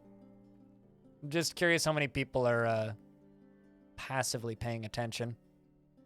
The reason is we have had some weirdos popping in, and I need to pee. So I just want to make sure there's somebody paying attention to chat. Oh. Deep within this place we've uncovered must be a very important pair of pants. This is a large ruddy metal trousers. Well, none of us can use that, but that's kind of cool. All right. Orange is paying attention. I'm going to go use the toilet. I will be right back.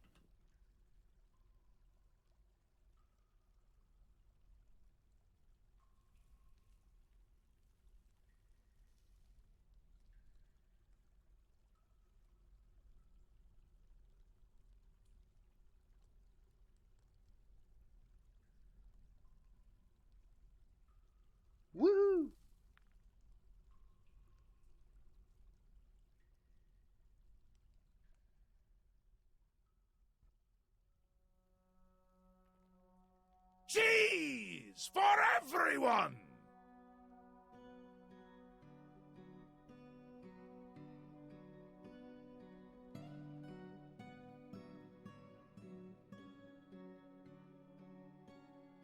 Over here, he has a sword! I should probably unmute myself. What do you mean, what just happened? I found a fancy pair of pants called Denguzor. Off the shell to get at the nut.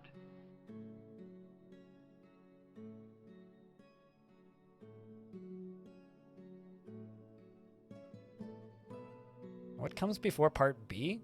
Party? I don't understand.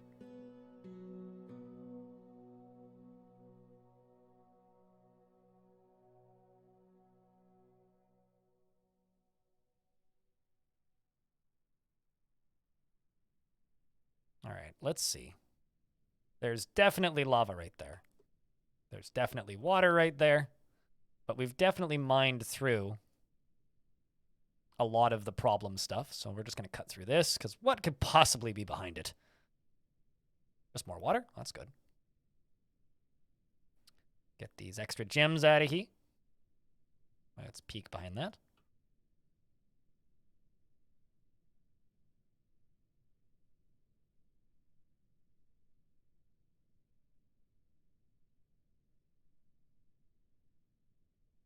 So first time popping in the stream and your first time on Twitch?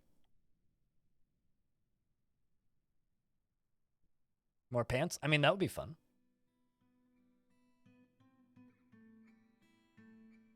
Uh-huh.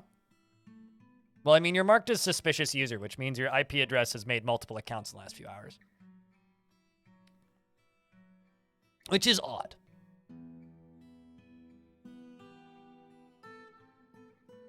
So I kind of have a hard time believing that it's your first time on Twitch. How much are those pants worth? 8,000 Dwarf bucks or Zathal or whatever the heck you want to call them.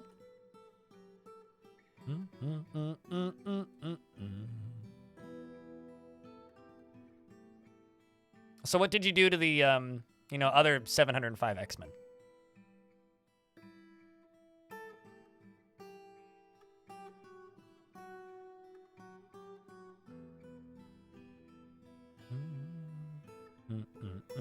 You'll offer best I can do is 5 Dwarf bucks. Well, fortunately for you, they're not for sale. I'm Rick Harrison, and this is my pawn shop. I wonder if the lava might... The lava might actually be above us here.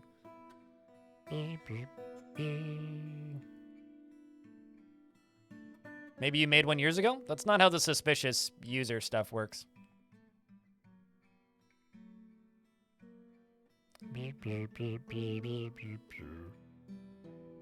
No, it gets you 1 stack of plump helmets, which is 10 plump helmets, technically. Blue sandwich, what kind of dwarf would you like?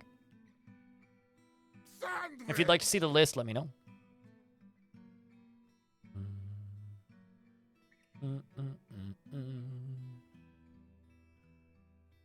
List would be appreciated? Okay.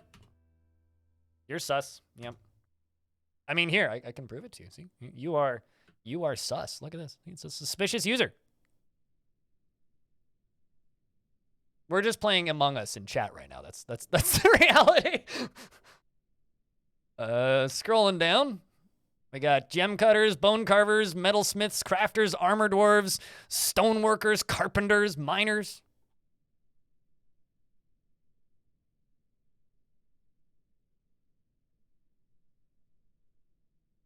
But mainly, yes. Digging for candy and treats in the basement and waiting for forgotten beasts and angels.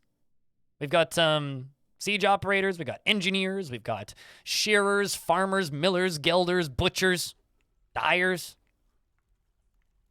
Found a body. Where? It's...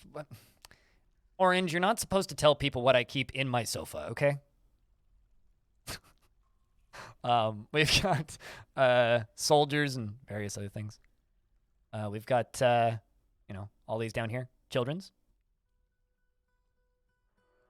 Can you be a combat peasant? I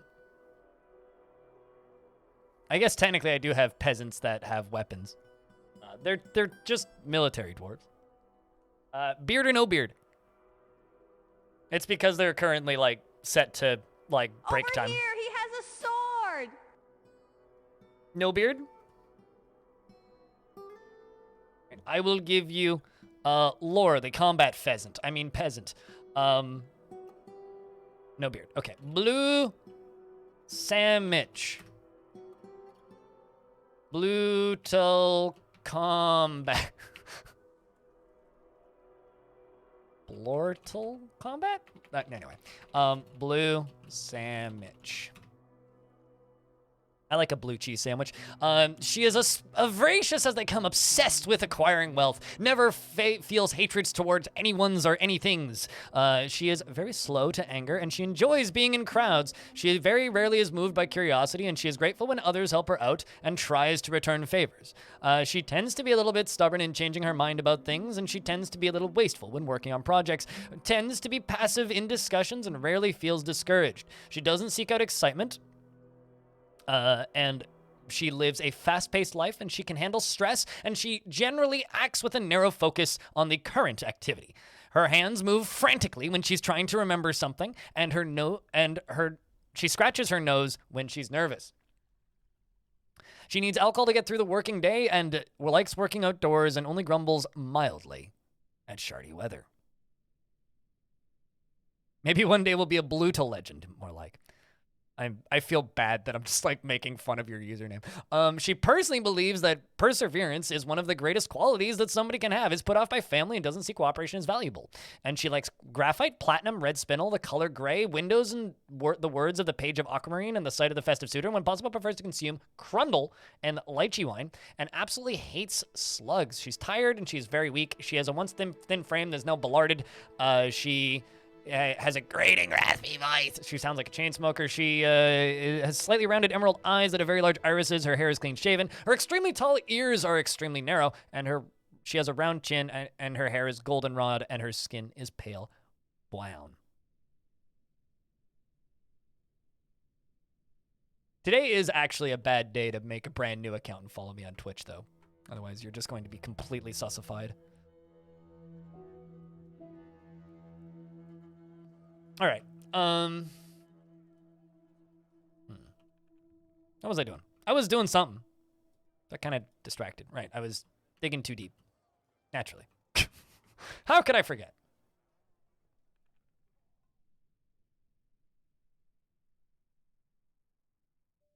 You're going to die to a demon? Well, as long as you're not going to die to Matt Damon. Because that would be kind of unfortunate.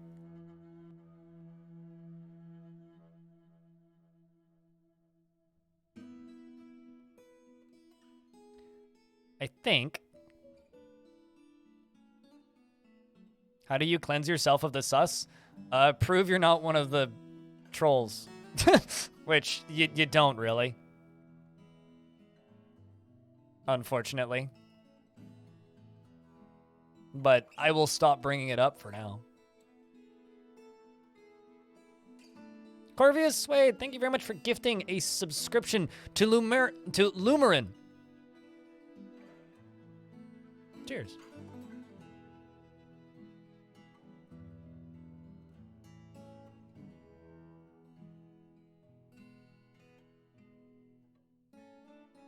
But no, it's something that we manually clear.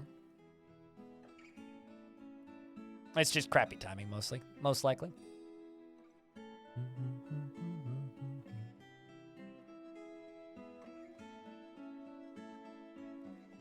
What frog said, yeah.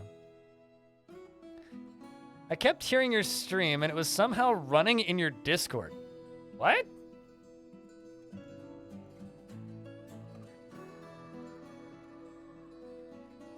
Weird. Like, embedded? That's odd.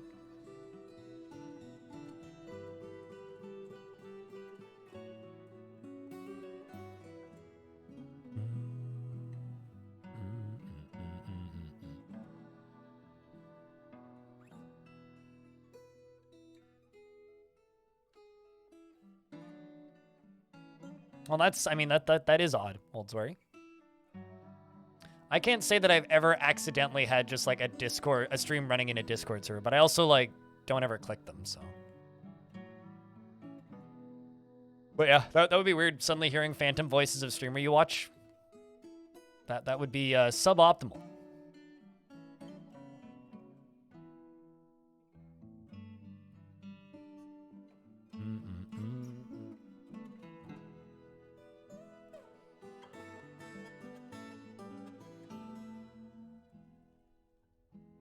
Oh man, more voices. I'm still getting used to the normal voices.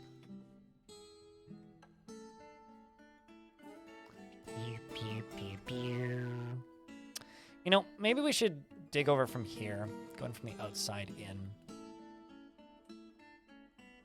So I kind of just don't want to, like, wreck this area.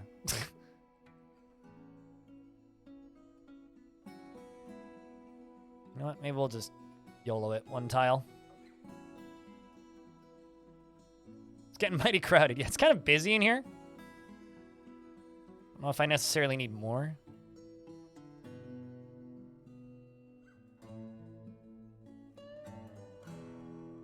I just want the hellspawn to have to actually travel a little bit to get to me.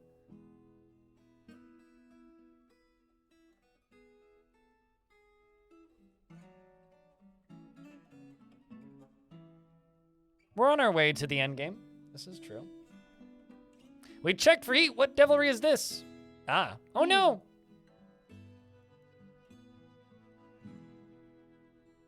That dwarf that killed multiple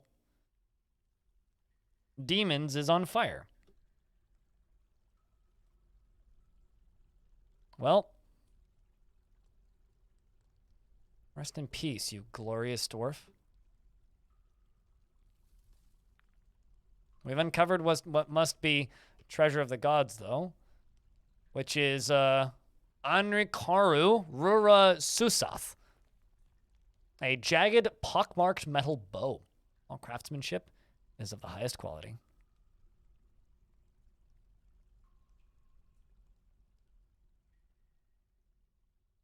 Rest in peace, dwarf. Blood for the blood god.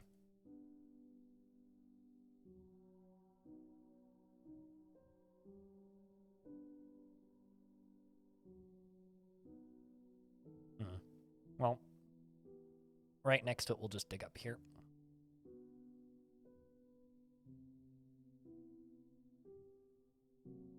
You're gonna go to bed? You snooze well, dude. Holy shit, it's already 2 p.m. Time flew by today.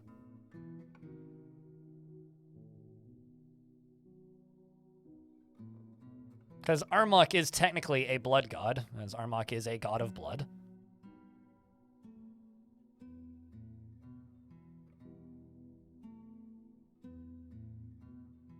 There's 70% alcohol, so they're probably flammable. I would say the dwarves' beards are probably pretty flammable, too. Okay. I think I need to focus on beds again for a moment here. Because I made a bunch of bedrooms, and I need to put beds into them.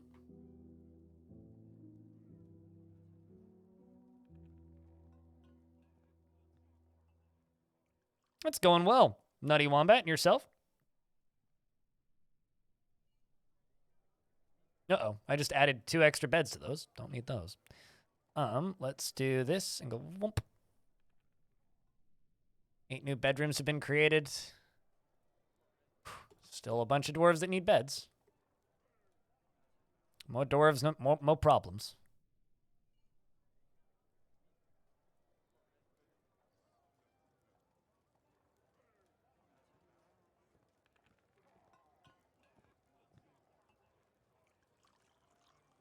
Flood the fiery place with an aquifer? It's too far away, and I mean, like, it was just a small blitz of flame that engulfed that dwarf. You looking for specific stuff? Cut gems, quarry. Okay, so you have 2 pieces of pigtail, gizzard stones, forest skeletons. You need skeletons. You require dead livestock.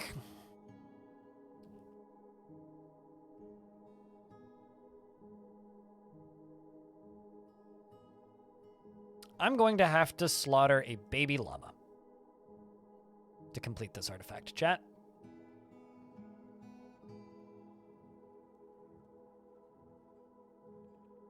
Work's kicking the shit out of you? Oh, that sucks, dude.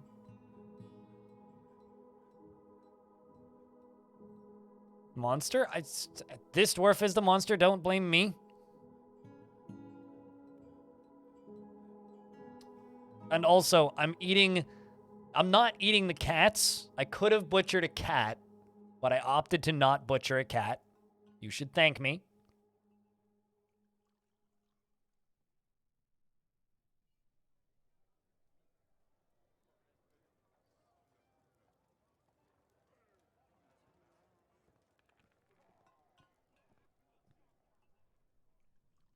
And the dwarf runs off to go get the bits. Wait, what?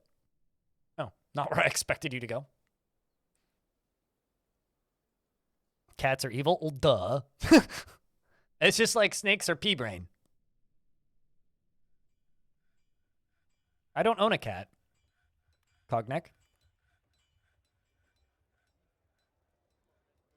But thank you for not killing a cat, especially in real life. What are you going for? Oh, yeah, uncut zircons. Okay.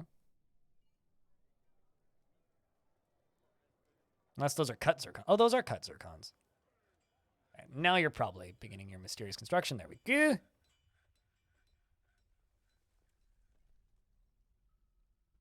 There we go.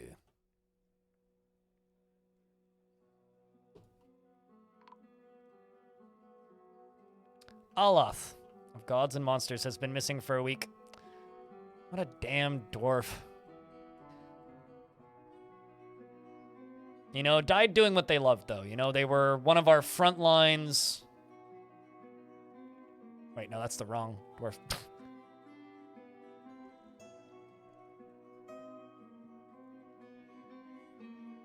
Although apparently there's 2 Aloths that need to be memorialized, so might as well make them for both.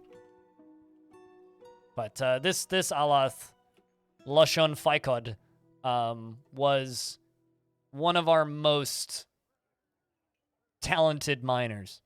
Cut through so much space. You're gonna go lurkies? All right. I mean, I'm gonna be live for almost as long as I normally am. I will be live probably until about 6, because doors for the concert are at 7, and I don't need to be there right when the doors open. So, also, Sonata number 8. I completely missed that resub. Thank you very much for the what's the word? The second month. Who am I seeing? I'm gonna go see Blackwater Holy Light and a couple other like doom bands that I don't know, but I do know Blackwater Holy Light. As a friend of mine once described them, a bunch of lesbian witches.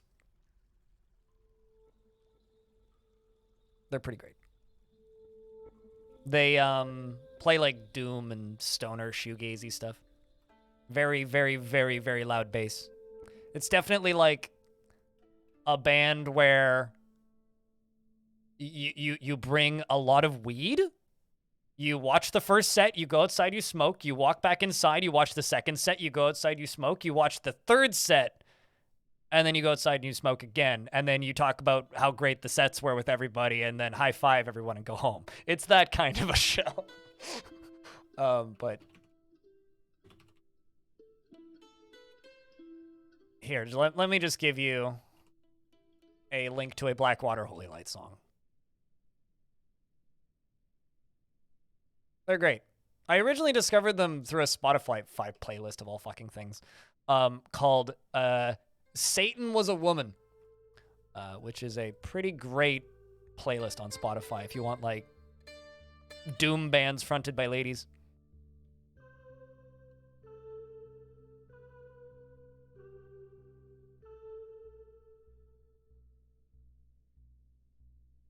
All right. But yeah, no, looking forward to the show. Should be fun. Should be a good time.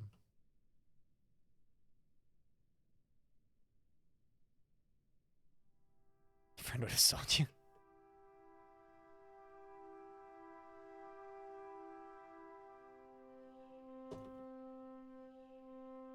Actually, I don't need to do that last one. We can just mine that out.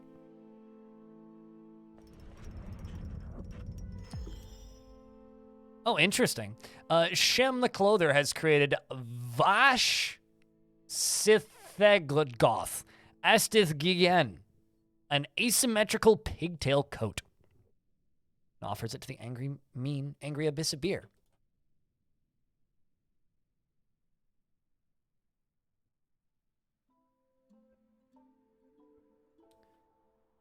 This is an asymmetrical multiplayer pigtail coat. All Dwarf ship is of the highest quality.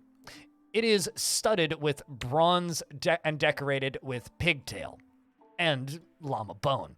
And it is made from pigtail cloth. This object menaces with spikes of pyrolusite, rock salt, and yellow zircon. On the item is an image of goblins and dwarves in pigtail. The goblins are refusing the dwarves. The artwork relates to the defeat of the Urn of Sorcerers of the accidental sealing and the takeover of Cudgel Match by the Wraith of Scabs in the late summer of 252 during the conquest of Cudgel Match. On the item is an image of 2 squares in rock salt. On the item is an image of squares in Bloodthorn.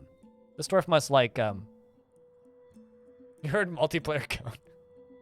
Asymmetrical multiplayer coat. Made by Behavior Interactive. They're the Dead by Daylight people, right? Right? I think. Anyway. They just released Meet Your Maker. That was them, right? Is that thing any good? I don't know. I have, like, no interest in Dead by Daylight because it kind of has the Binding of Isaac problem for me where it just kind of, the theme makes me feel ill. All of the squishy, like, people being hung on hooks. Nah, I'm good. I'm just like, I'll pass. People seem to like it. Gotcha. Raccoon with matches. Who am I giving a derf to?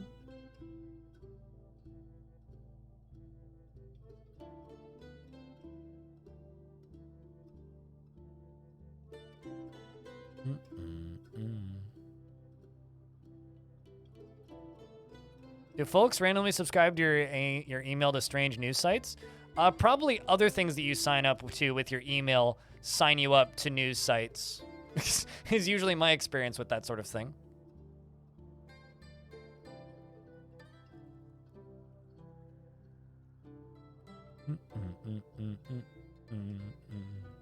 I think I Ate Your Lobsters has a dwarf, doesn't they?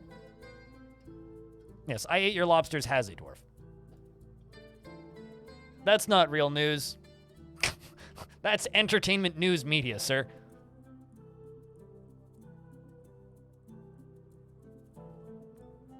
Okay, I'm gonna channel this down so it drains out down into here. Watch this just like immediately release like 2 bad things.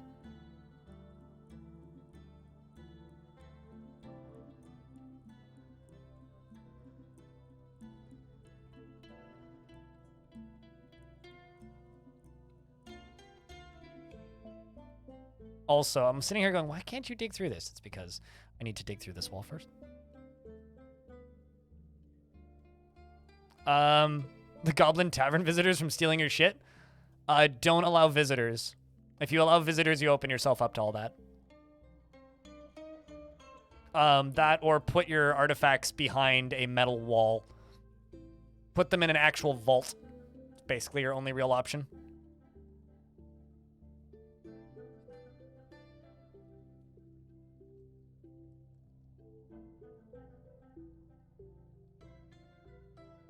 All right, not too bad.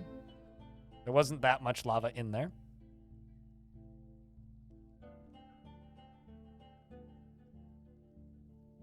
Also, hello, Pablo Rasta. Shiny. Good to see you. Happy Thursday indeed. So I'm giving Frog for Hire X a dwarf. What kind of dwarf am I giving Frog for Hire? Raccoon with matches.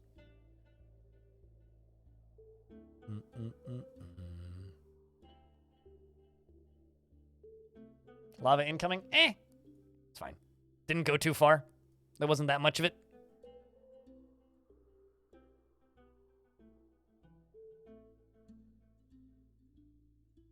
Something with animal training.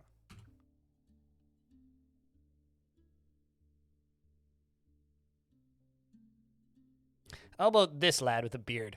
81 years old, middle-aged. Is annoyed by news media that he keeps getting signed up to. He feels admiration after watching a performance and saw a dwarf tell the story of the election of Dakost Plank climax to the position of sacred help of the worthy faith in the midwinter of 287 at the oily airs, and you feel somewhat admirable. I find this somewhat admirable. You're admiring a story being told. He dislikes obligations and will try to avoid being bound by them.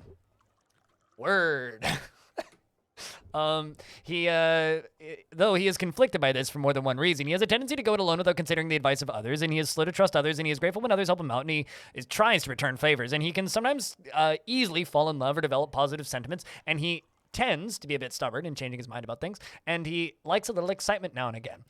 He is moved by art and natural beauty, and he is troubled by this since he dislikes the natural world.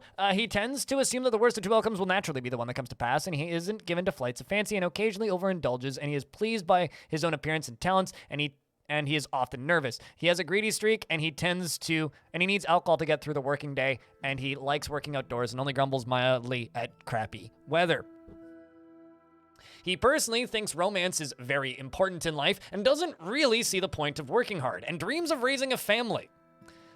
He likes lignite, steel, and rubicel, green devourer leather, and giant elephant tooth, the color pale blue, and the sound of the luxurious queen, and when possible prefers to consume giant red panda and donkey cheese, alfalfa, and dwarven rum, and dwarven milk, and absolutely hates brown recluse spiders, and his long beard is arranged in double braids. His very long sideburns are braided. I don't know why I'm doing like this overly excited, like Discovery Channel sounding as like I'm an announcer for a kid's show voice, but here we go. His very long mustache is arranged in double braids. His very long hair is arranged in double braids. His head is broad, and his somewhat high eyebrows are quite long. His eyelashes are short, and his aquamarine eyes are rounded. His ears have small lobes, and his dark brown skin is slightly wrinkled. You're here for it? I don't know. I'm not. Probably never doing that again. Eats red panda. But he also didn't specify what part of red panda. It's probably like the spleen or something.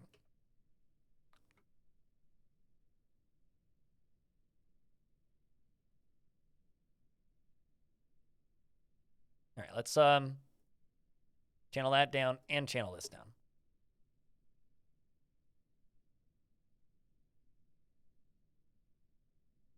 I don't fully understand people's obsession with red pandas. They look kind of a lot like raccoons to me. And I think raccoons are cuter, frankly. Like, if we're going to talk about, like, critters that are adorable, raccoons are cuter.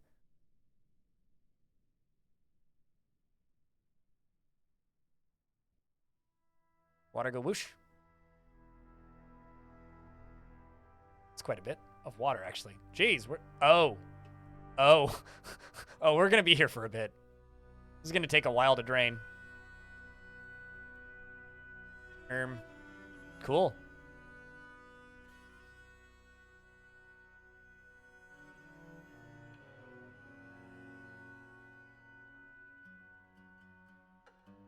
So the water's draining from up here, all the way down, all the way down, all the way down, all the way down.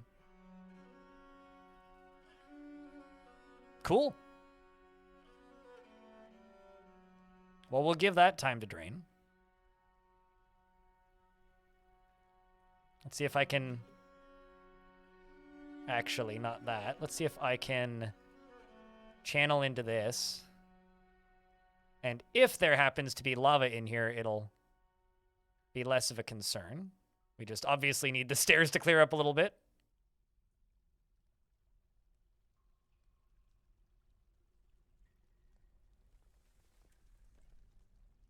All of these bits here are getting obsidianed. Back for a couple of minutes. Power's still being a mess. We've got some mild flooding. It's coming out of this candy spire here. But it's more or less done at this point. Oh, hey, we also now have a lot of lava. Pretty good. Pretty good, I say. Well, stuff's just getting blocked constantly, but hey. Pretty good opportunity to dump the lava out, though. It's going to just dry off all of this pesky water for us nice and quick. Set some gems on fire, which is kind of not so cool.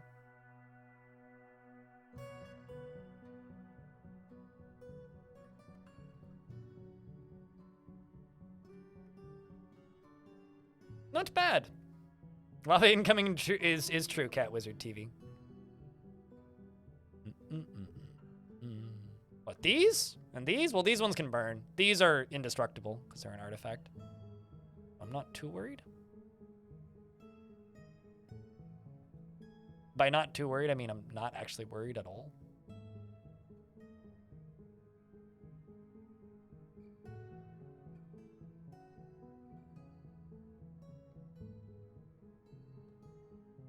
What, like in Goku? Were Goku's trousers indestructible? X-Men?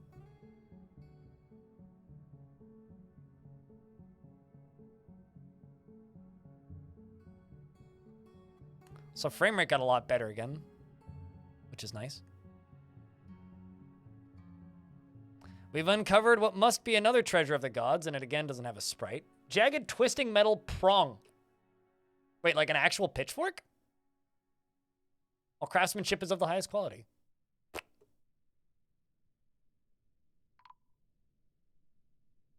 Bookbinder was founded? Oh, somebody got obsidianed. Welp.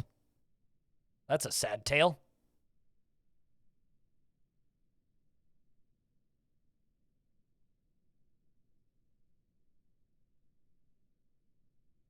But yeah, if you're in my Discord, I will be posting pictures of the show from tonight. Because looking forward to that. I always post photos of shows that I go to. Have I noticed that the internet has a lot of drama? Like currently or just in general? Because yes. which drama might you be referring?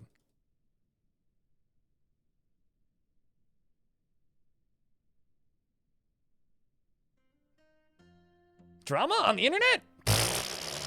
Just in general? Well, I mean, okay, so I know that this might be a shock to you, but people cause drama. And there are people on the internet, I think. No, Pseudonym Spike's been around for ages. So, by the way, Pseudonym, I don't know when you tuned in today, but we've been getting hit by what very much just feels kind of like a bunch of children on a Discord going around trolling for some reason. So new accounts that are unnamed right now, or because I can see them, but new accounts that like aren't subbed that show up in chat that people don't recognize. Everybody's just like, "Are you sus?" It's just like we've been playing Among Us in chat for like the last like hour now. It's been we've banned 3 people today, which is like impressive. I don't normally ban people, but there you go. No longer sus. Hi sus. I'm blind. We checked for heat. What devilry is this? Jesus, that's a lot of fire. Oh no. I am Seuss.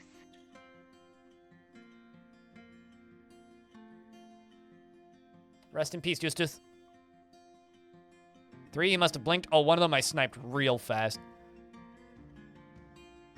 The ones that are just kind of sad are kind of fun, but when they actually start saying really dark shit, I just bop them real fast.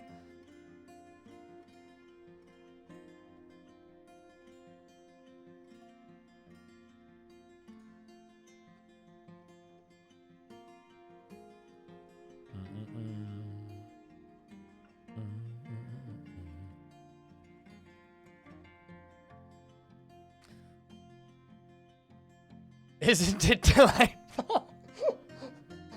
3, what'd you miss? No, nothing of value, really.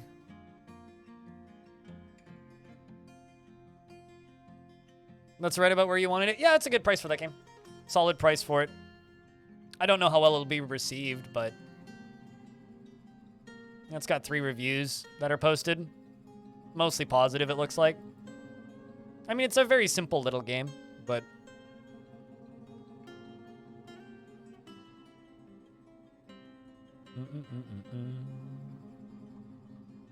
we'll see you later, Noel. Also, this will be my 3rd time seeing this band, so I do expect to enjoy concert tonight.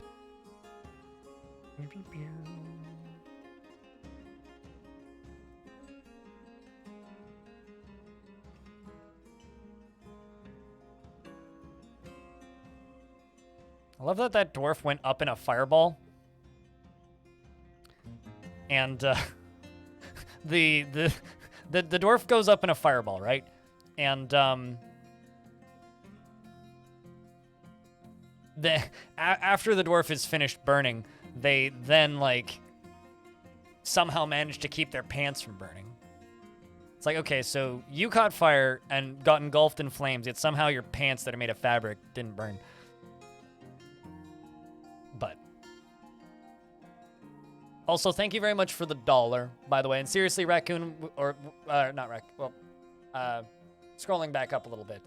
Blood Odin, thank you very much for gifting a sub to Pseudonym. And once again, Jerry Gord, thanks for your ludicrous amounts of generosity. It's kind of a lot, so thank you. Well, hoping that we can put some of this stuff that's burning out, like these diamonds that are just burning. Or just like engulf them in obsidian, that'd work too.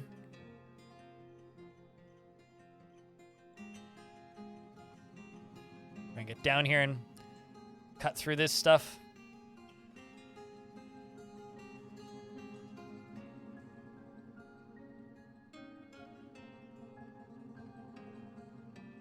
I'm hoping you can put that out.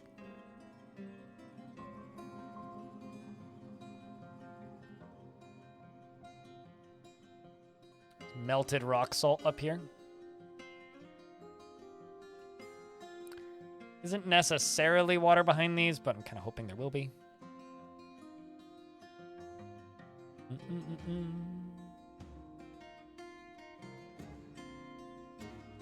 Nope.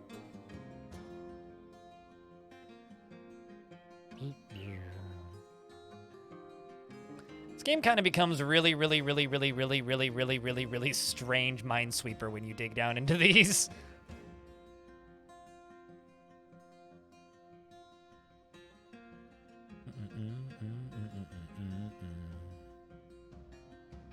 Need to get rid of this smoke.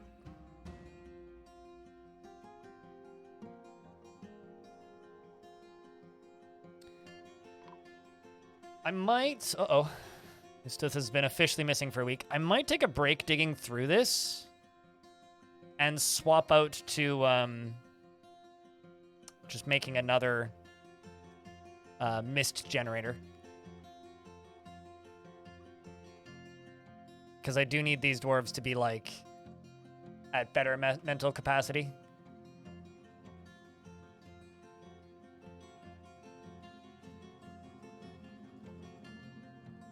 It's weird that you can't unpause one in that menu. Right, so we do have like the one mist generator that's up here, which also appears to not be working right now, which is not optimal.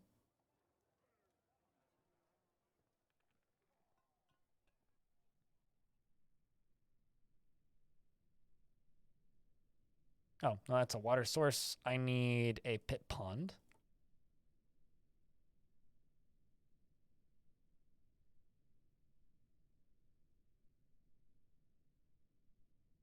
You're off to bed, Rolf. We'll see you when we see you, dude. Have a good one. Thanks for spending time here.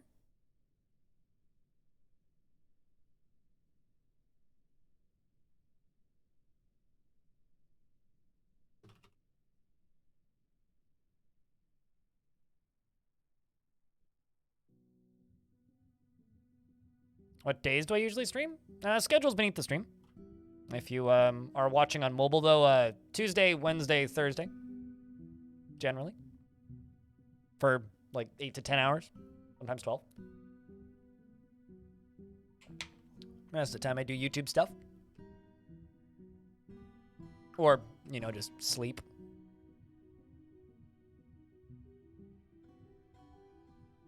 Okay, let's get another bucket of water into here.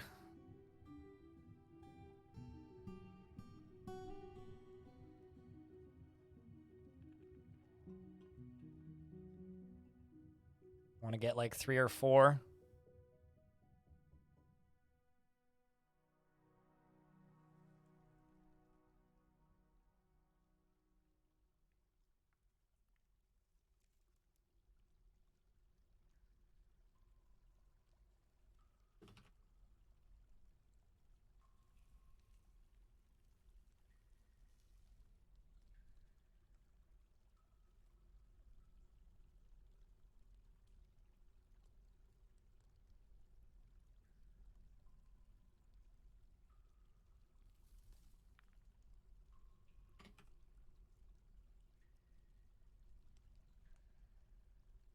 Okay, so we're up to 3.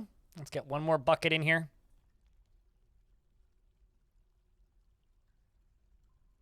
All right.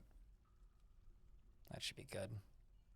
Dwarf puking. Where? Oh, no, you're cleaning up puke. All right, so that's 1. We're going to get us a second one right here.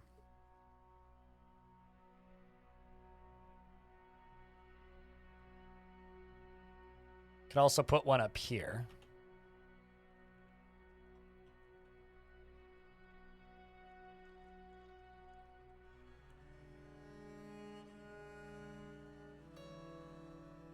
Get these marked as bedrooms. Okay, so because this is like Grand Central Station, every dwarf that goes in and out of the fort basically has to go through this. We're going to put us a little mist generator right there. And power is going to come from the end of this up here. It's going to come from over here.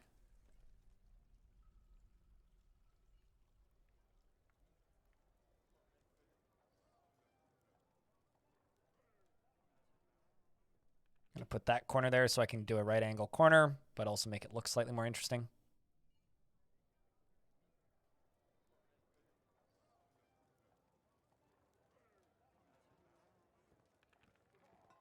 I mean, they'll attack you eventually if they're in range with you and you have 80 dwarves. They will just attack you eventually. That's what goblins do. Ages. But if you want them to attack you quicker, you could send them your address by attacking them, yes.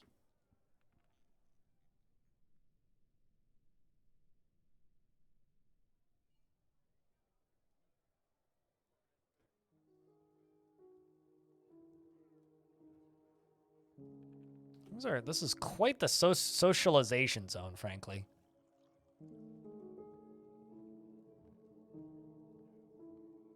Very least, you know.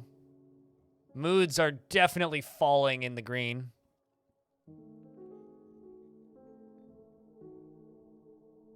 But yeah, if you want to get attacked by other things, you have to go after, like, humans or something as well.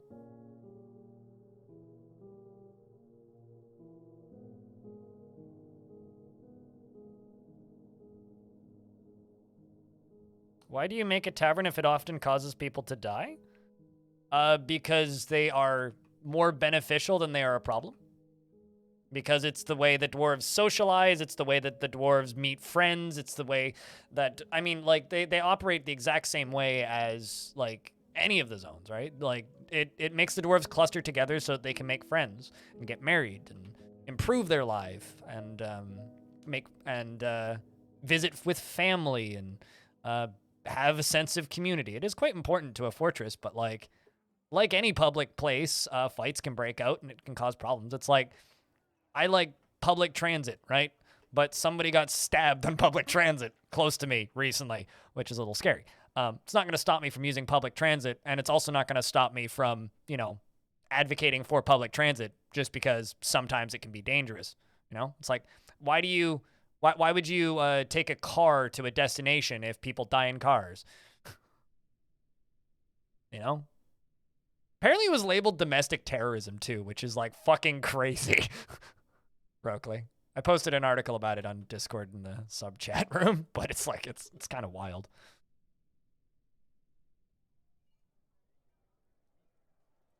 Yeah, apparently the guy that did the stabbing is like a known ISIS person, which is kind of whack.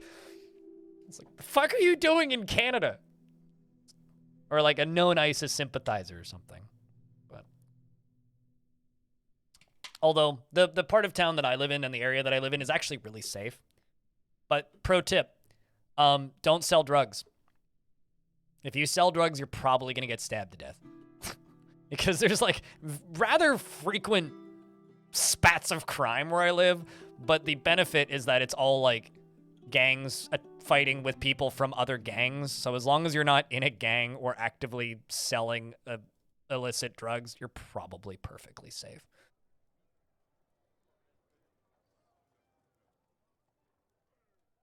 The founder of Cash App? Huh. Weird. Why?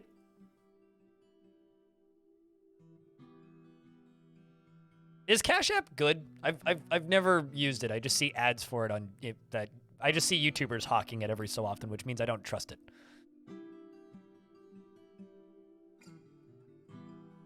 But I don't actually know if it's any good. Knives are scarier than guns? It's like comparing a fire extinguisher to a hammer. You can hurt somebody with both of them.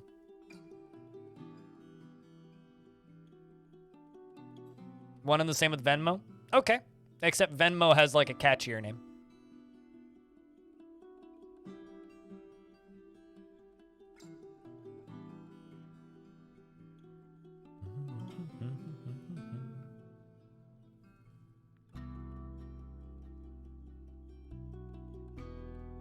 Oopsies. Misclicked.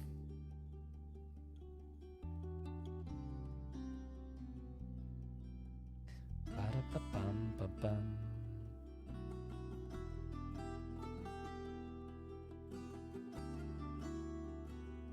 Diplomacy.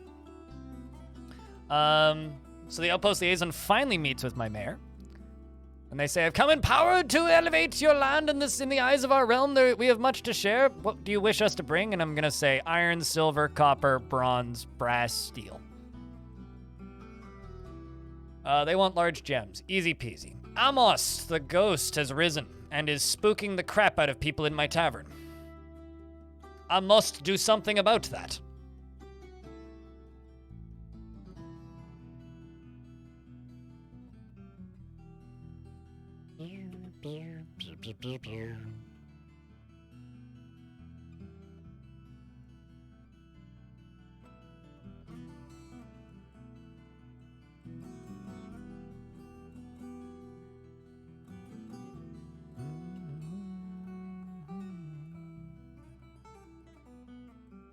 Simoon, what kind of dwarf would you like? If you would like to see the full list of dwarves, do let me know.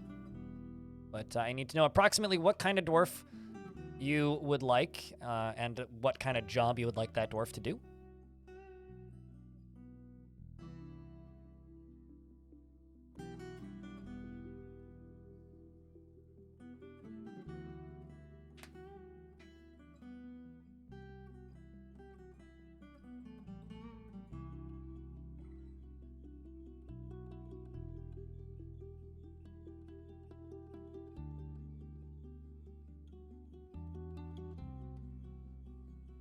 Good to see people didn't expect that to happen. Oh.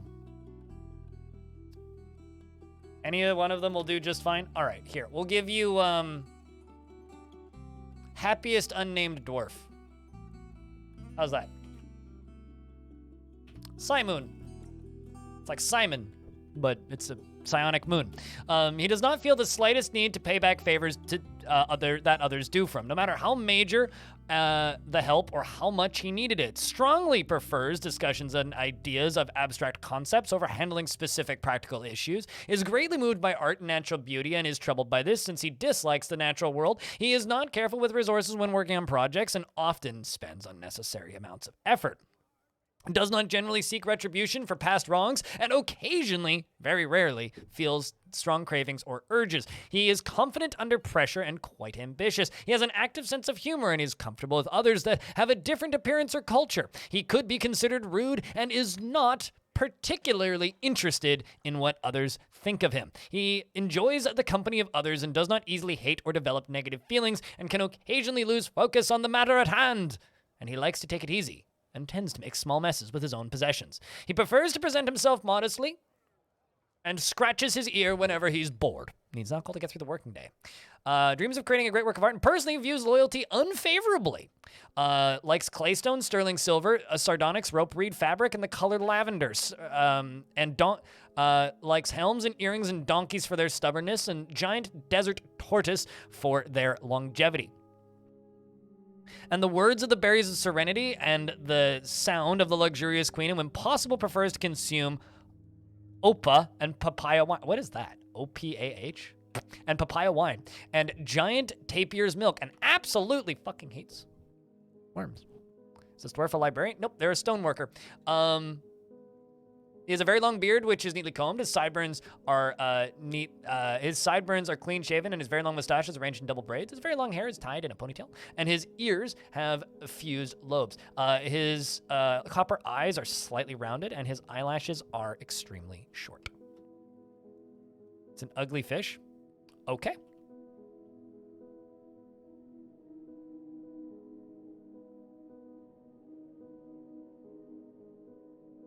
I misread? What did I misread?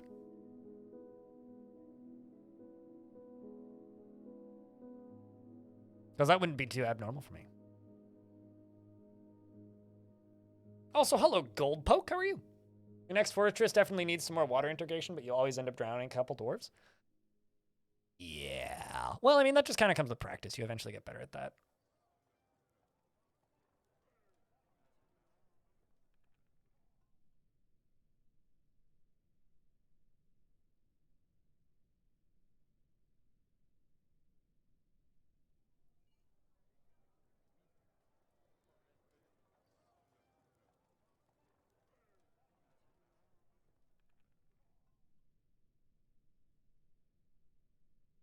Oh, libertarian, not librarian. Is that dwarf's an asshole? Yep. No, I know what you mean. I read that as librarian, not libertarian. And yes, I did misread. I see.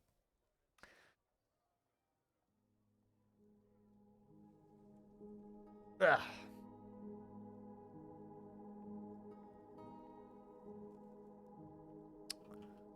I lost my microfiber cleaning cloth for my glasses and all the time keeping my glasses clean. I don't know about you guys, but like every time I get a new pair of glasses, they give me these lovely little microfiber cloths, and then very, very, very, very, very quickly, I lose them.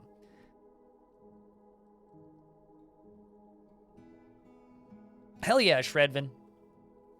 Happy to be of service.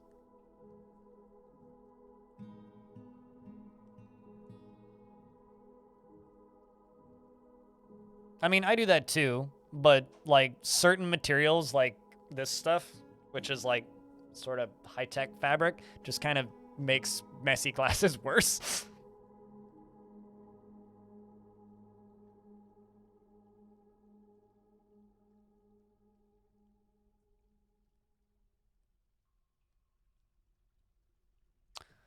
But now we just need to wait for this. Well, this is spraying down here. See?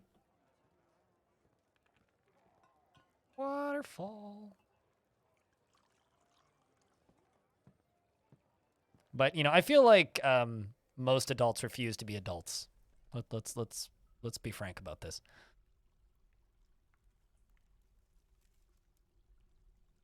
You just put a cleaning rag on a thumbtack? That sounds kind of awesome, actually. I'm assuming that's like a more like a workbench than a desk, but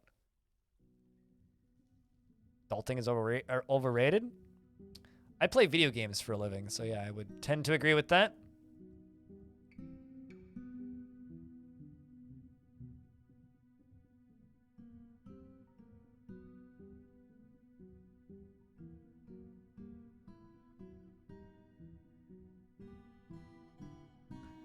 That is a first. I just received a refund from a Patreon pledge. Why did they do that?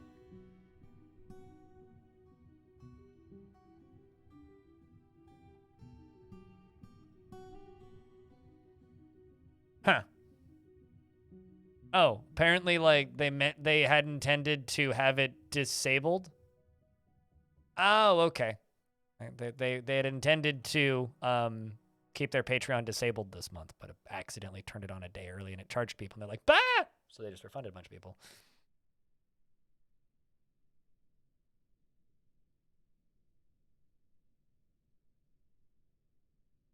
Chat, I have a question. When somebody is referring to the controls used to move characters around in a video game, WASD, do you say WASD as in separate letters, or do you say WASD? Because I say WASD. And somebody just commented on a video, or the video that I uploaded this morning, about investigate a dwarf. Why would I investigate them? Hey, you got any jet? Because, like, WASDA? WASDA? WASDA? You say separate letters? Separate? Some people say WASD. Okay. That seems to be like a healthy mix. I don't know. Somebody just thanked me for saying WASD in the video because they said that they were starting to feel insane because they hadn't heard anybody else ever say it that way. It's like, that's always the way I've said it. It's always been WASD. It's just like I say QWERTY. I don't say QWERTY.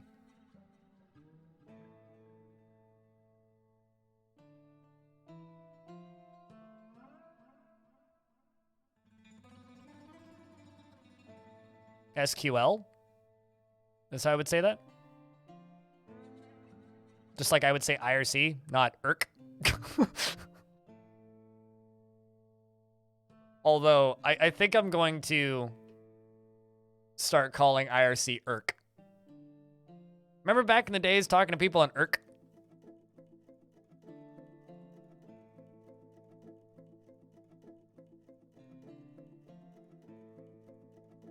It's funny because my dad works with SQL, and he calls it SQL.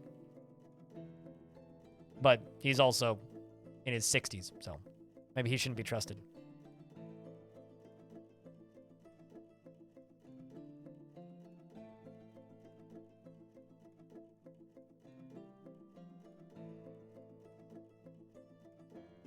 What, for me calling IRC IRC? Jared Trying to figure out which sentence I've said here that you hate.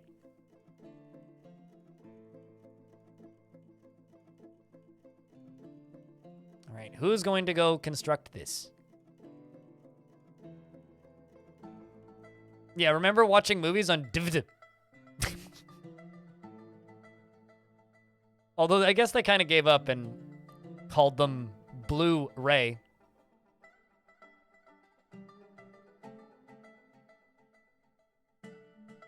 No, it's not. It's pronounced jife. And anybody who says otherwise is just still arguing. Also, I say GIF, by the way. The reason I say jife is because a friend of mine, Lewis, who used to mod on this channel, would call it jife just to annoy people who were still arguing. It's pronounced...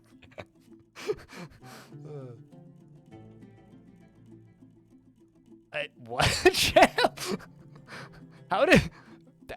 What?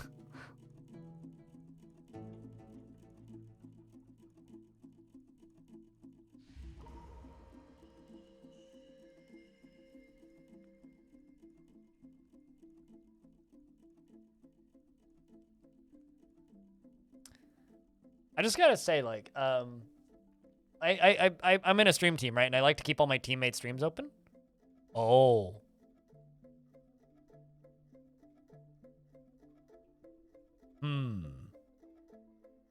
Chat room? Our vampire here looses a roaring laughter. Fell and terrible. We actually have a fell mood.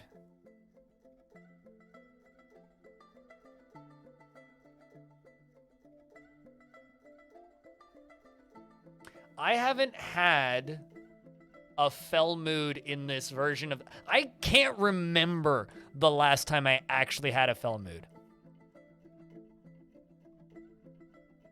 Do we let him out, chat? No, you can't control their target.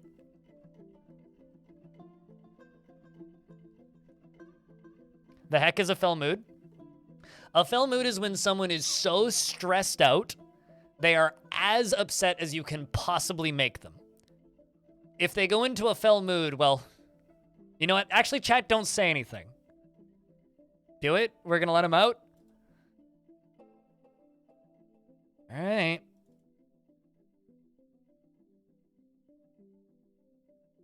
If you don't know what happens, it's something. Let him cook. All right, chat room. We shall let him cook. Although, actually, here's the funny thing. His fell mood, because he's locked in here, is like completely demolishing my frame rate right now. Look at this. We went from like perfectly like decent like 30, 40 FPS down to what, 8? So we're gonna be here for a minute. Frame rate's just gone. Yeah, 9 frames per second.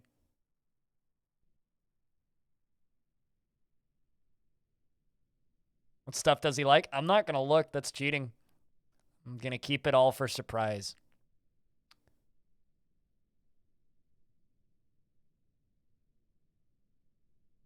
But a fell mood is a strange mood, but for evil beings, basically.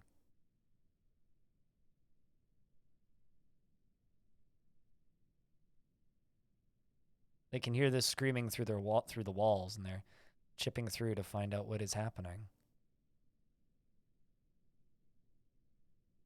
Okay.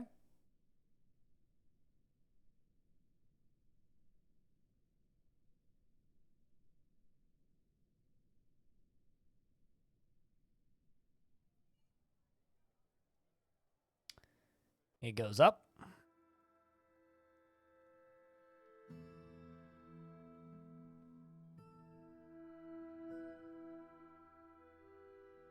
Goes up. Claims a butcher shop.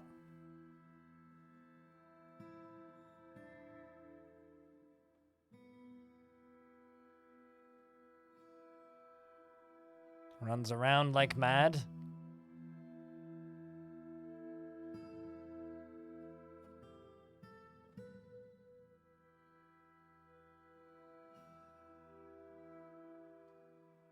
He's thinking. Don't worry, he's thinking. He's contemplating. Can you fail a fell mood? You can fail any mood.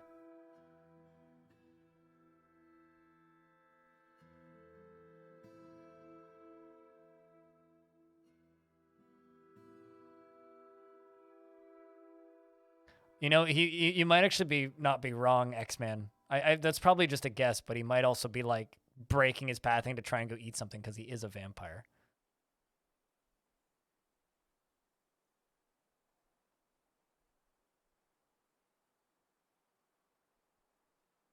Oh, game's saving. Yeah, no, he keeps canceling it and going back, which is why I think he's like also starving.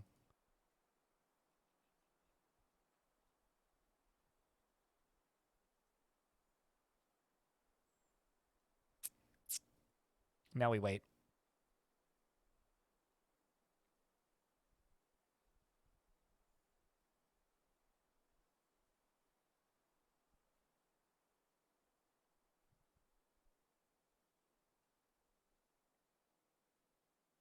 You hope he doesn't die of literal anger? He can't.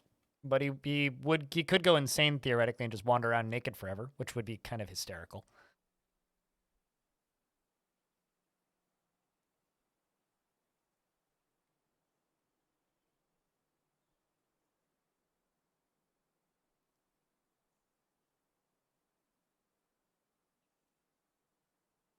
No, that's not how this works, Nutty.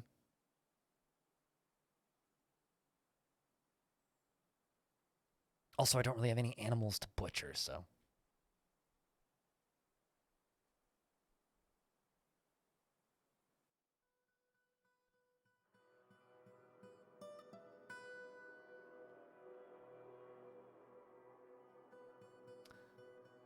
Might be waiting for something to walk by. Uh-oh. Well, this is exciting. They're seeking a parlay.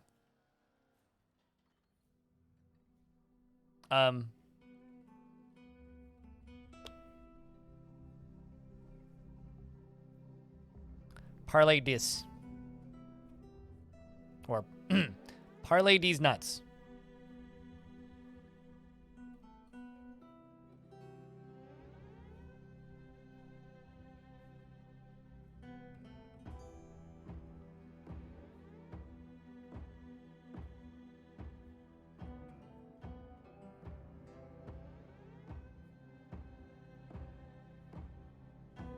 Yeah, I don't know what's up with this guy.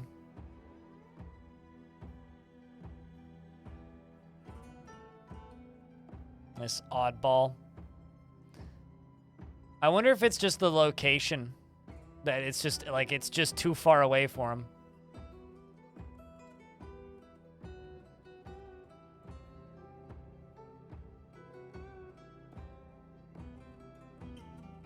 We're going to follow my dwarves. Oh, we're going to deny that petition, by the way. I don't know how big this goblin army is going to be, but we'll win.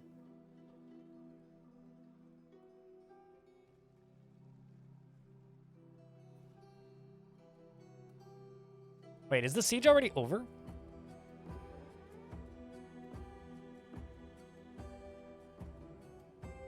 I think the siege might already be over. Yep. That was easy, although we did lose Ayanami Ray somehow in that. How did that even happen?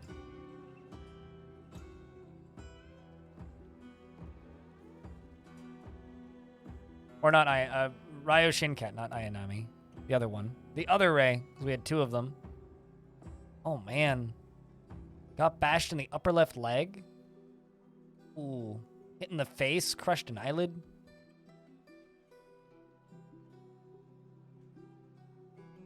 Literally got just, like, dragged around. That's kind of brutal.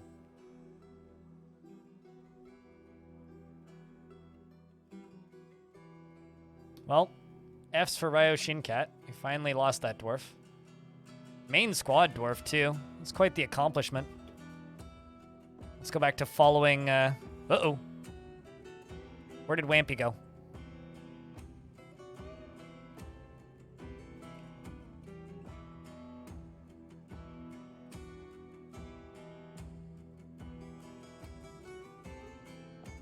Jungles, yes, you are still alive. You almost died twice, though. You left your pants on a demon. Yeah, he's moved. It's been so long since I've seen one of these fell moods. I'll be honest, I don't really know what to make of it.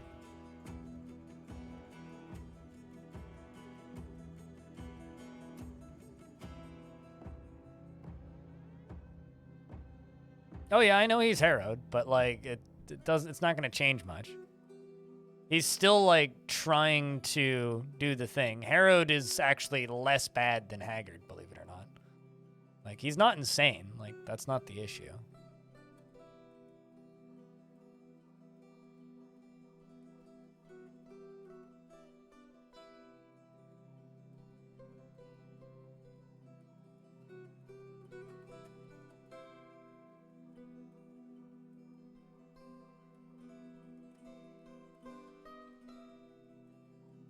Yeah, he's looking for someone to walk by. Which means what I could do is I could be a bad person.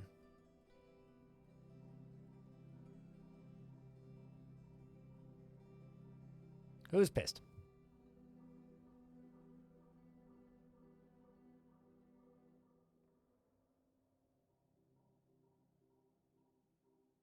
Man.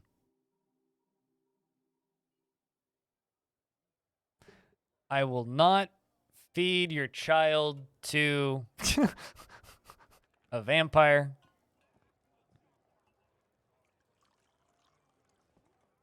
That's a kid, man. I mean, this is Dwarf Fort. This is Dwarf Fort. Are you married to anybody of value? You're friends with my mayor. That's fine.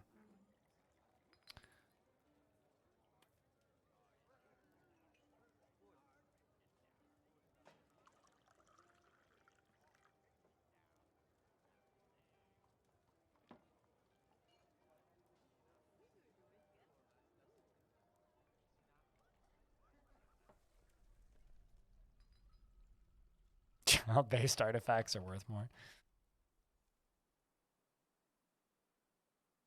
I don't think that's accurate, but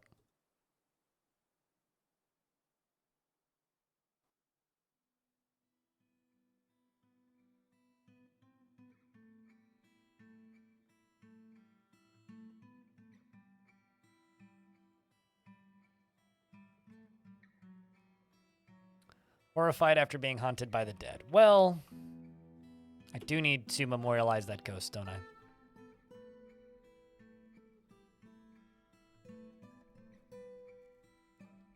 Yeah, I don't know. I don't really know what's up with that vampire.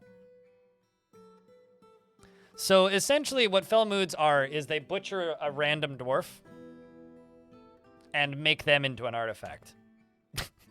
For people who don't know what fell moods are, they butcher a dwarf and make them into an artifact. That's how you get, like, dwarf bone chairs and stuff.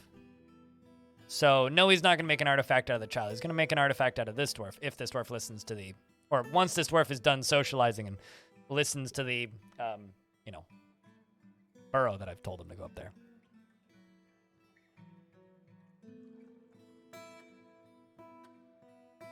Why am I seeing diplomacy? Oh, you've disrespected the trees in this area. Oops. But this is what we have come to expect from your stunted kind. Further abuse cannot be tolerated. Let this be a warning to you.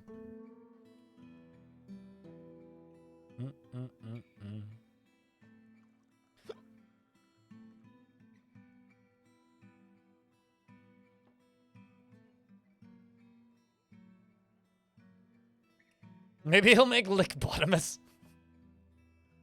I do not know.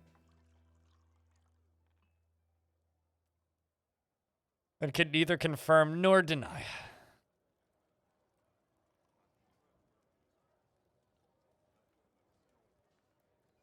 Okay, you know what?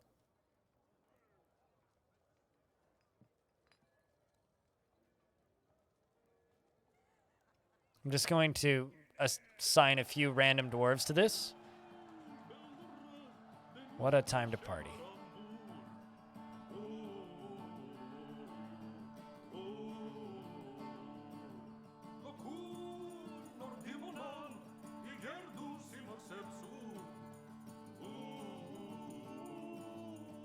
Elves are all bark and no tree.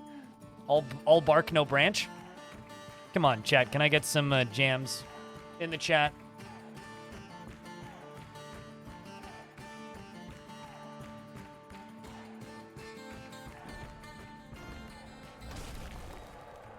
The Forgotten Beast, Nagod.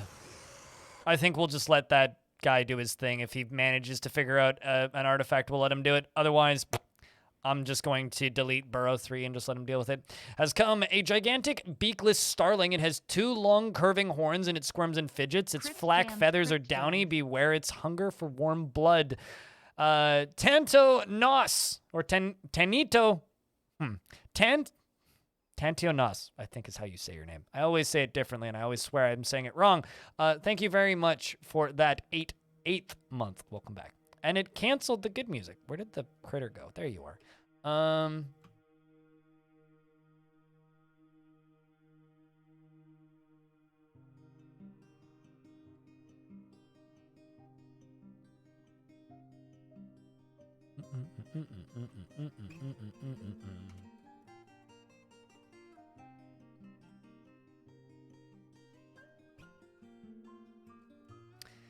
Forgotten Beast ruined the party, that's for sure.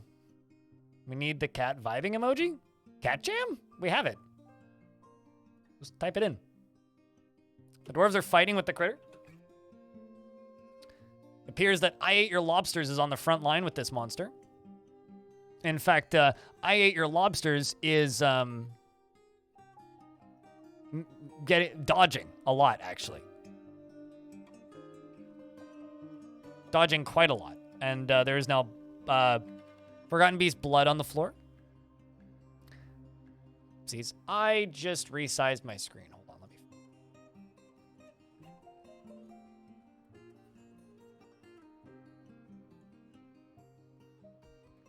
Should be fine.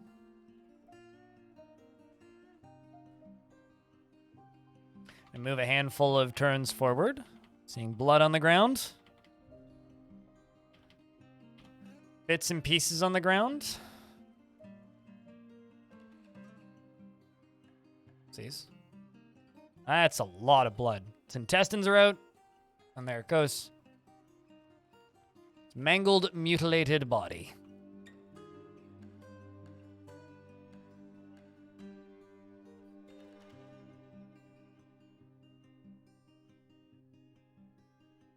Not bad.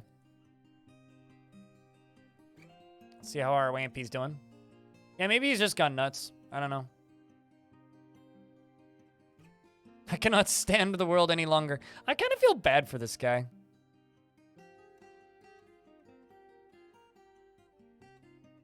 Like, genuinely, I kind of feel bad for this vampire.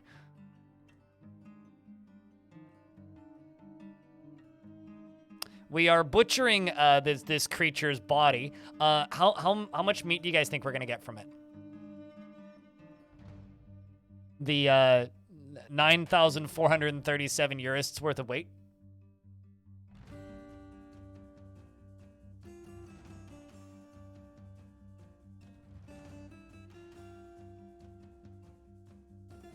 $334. Well, we have none right now, so it's gonna be super easy to count too.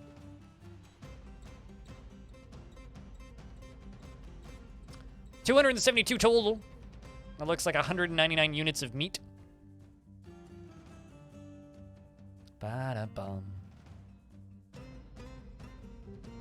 Maybe you can let him sack on drawers. I can't. He's not restricted from the fort in the slightest. He can do whatever he wants. So I can't let him snack on some dwarves.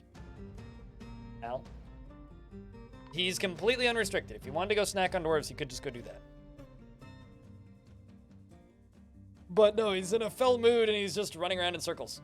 So I have zero control over this dwarf. I can't make him do anything. The only thing I could do is I could tell somebody to kill him, but that's not going to fix this problem.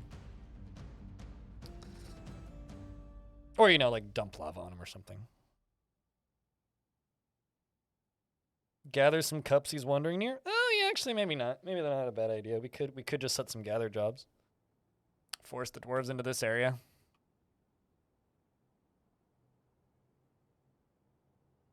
See what happens.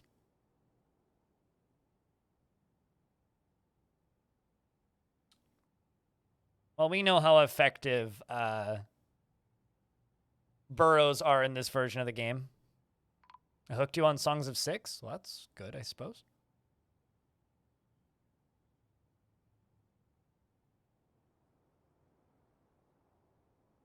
He's not a necromancer. He's a vampire, but he's in a fell mood.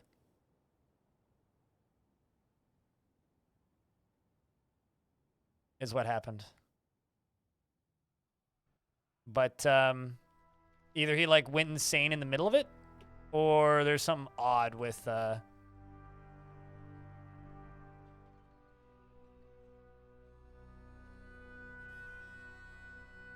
fighting with cave fish things. Oh,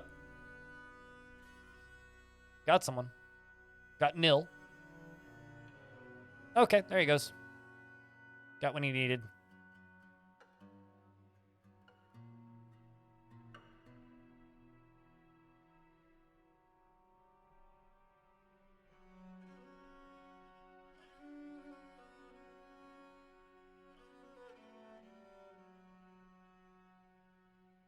And now the fort is traumatized? Well, I mean, they all witnessed the crime.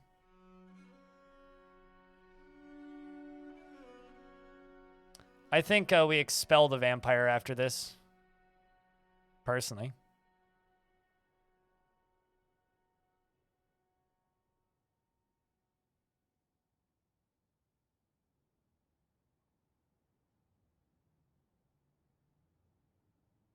You bet it's going to be a bed? That would be wild. Usually it's like some random craft.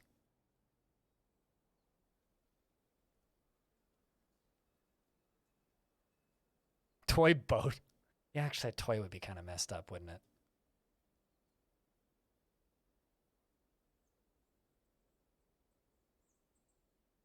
Works with menacing fury. He very angry. obviously.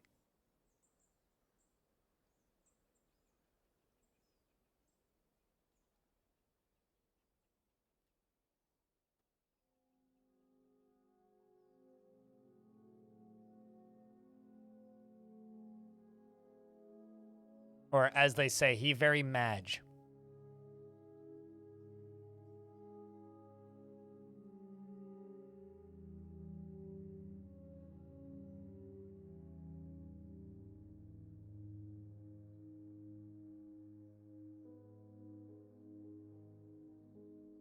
Would that screw up the kids? No, the kids wouldn't really think about it too hard. Meanwhile, this dwarf walks by. Just like, doesn't even say anything. Just keeps walking.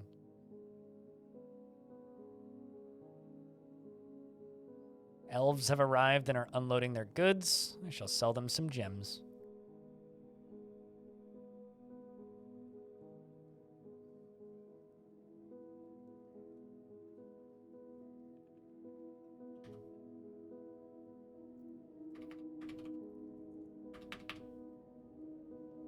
Used to be able to search for large gems, and it kind of annoys me that you can't anymore.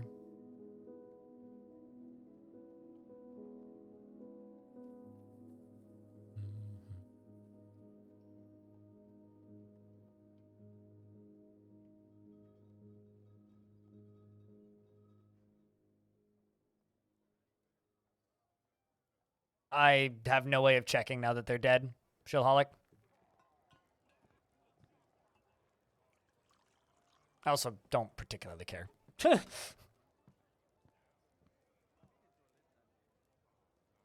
I can cancel those. Plenty of drinks, too.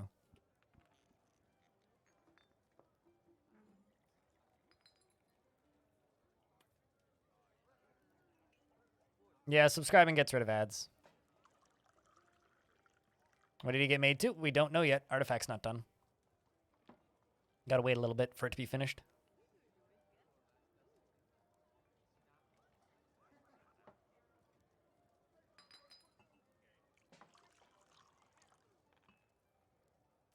We have to wait for the artifact to be completed first before we'll know.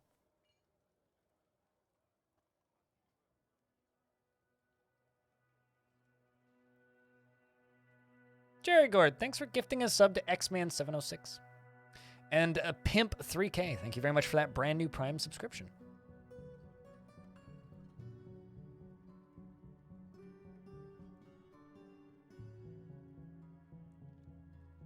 Yeah, the broker is busy getting people drunk instead of, like, you know, helping. Which is kind of funny, admittedly.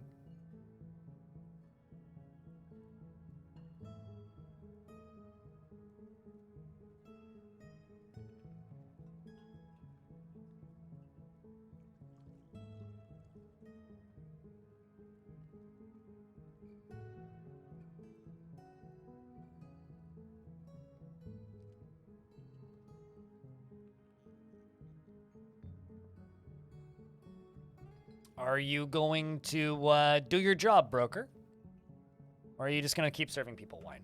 I think that the broker has found their true calling, and it's time to, like, replace them with somebody else so that they can actually go do the thing. We'll give it to Avuz.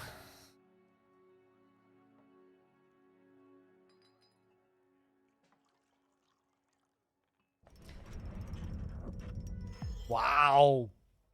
The Vampire Boozehammer has created the Mordir. A dwarf bone short sword. And he offers it to the mean, angry abyss of beer. And to which I will then lock this door. Because I think he locked in here. Yes. I don't want you to go eat more dwarves. This is a dwarf bone short sword. Oh, Craft's dwarf ship is of the highest quality. It is encircled with bands of dwarf bone. And it's worth kind of a lot. For a bone sword? That's kind of a lot. Fine, we'll let you out. See what he goes. Oh, he just sunk into depression. Well, that's good.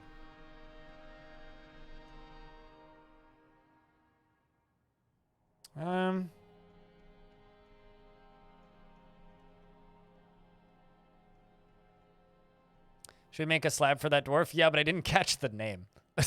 So once it pops up as missing, I will make a slab for them. Am I going to expel him? I was going to let him get clothes.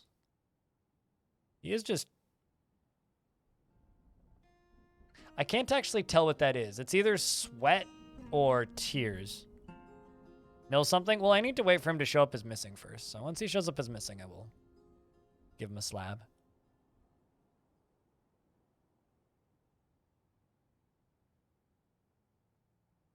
Like, I literally can't memorialize it until he shows up as missing. Although, dwarves probably saw him die, so they probably already know he's dead. Let's see.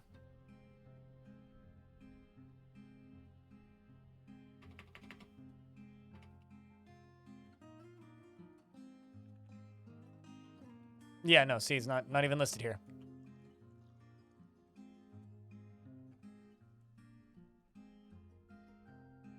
When you realize that a dwarf is crying. I mean, I could actually just leave him here.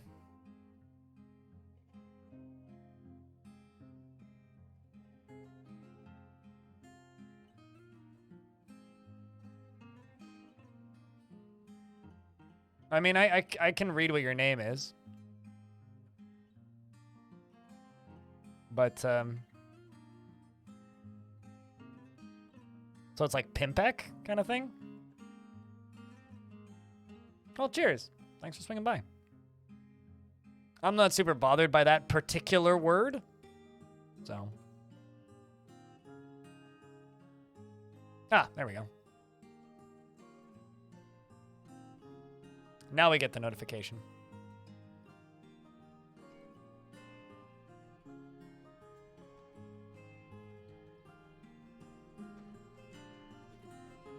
Man, I know you're all good.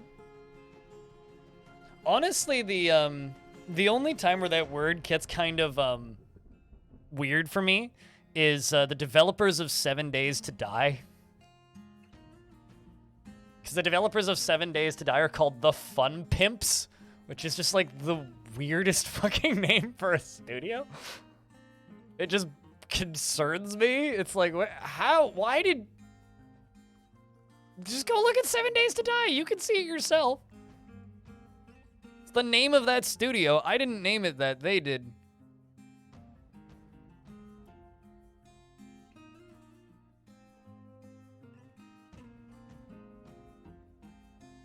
Okay, you're trying to path out again. Actually, hold on. Really?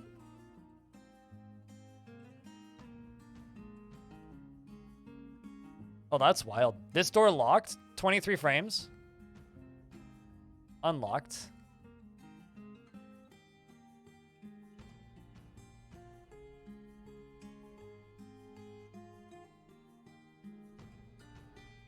Huh.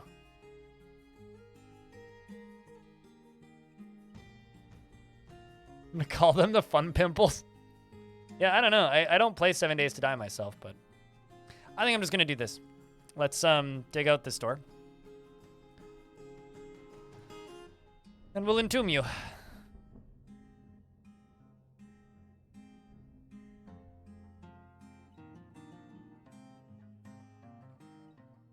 That's kind of funny.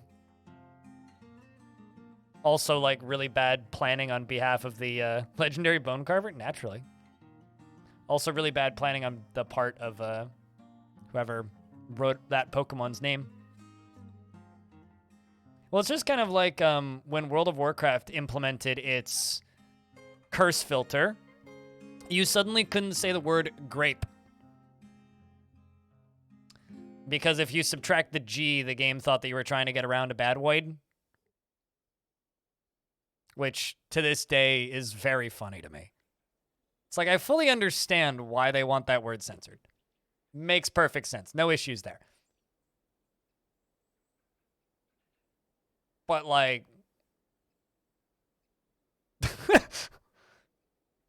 mm-hmm. That's all.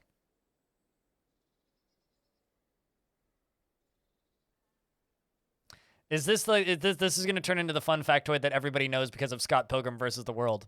Because it's Scott Pilgrim's only like interesting thing that he can tell people. So it's always the first thing Scott tells people. It's like, well, did you know that Pac-Man's name used to be Puck-Man, but they had to change it in North America because they were concerned that it would get graffitied? It's literally like one of the first lines in the oh, it's like in the first chapter of the graphic novel, and it's like in the first 10 minutes of that movie. He's on a date with his girlfriend, and they're playing DDR, and he's just like, hey, you know that Pac-Man used to be... I have all of the comics in hardcover, signed, actually. One of the last times I went to an anime convention.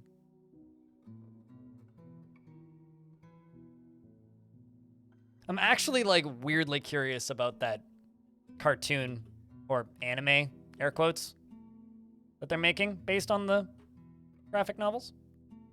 Because, like, the movie's good, but it could have been so much better. Let's make this better. Speaking of making things better.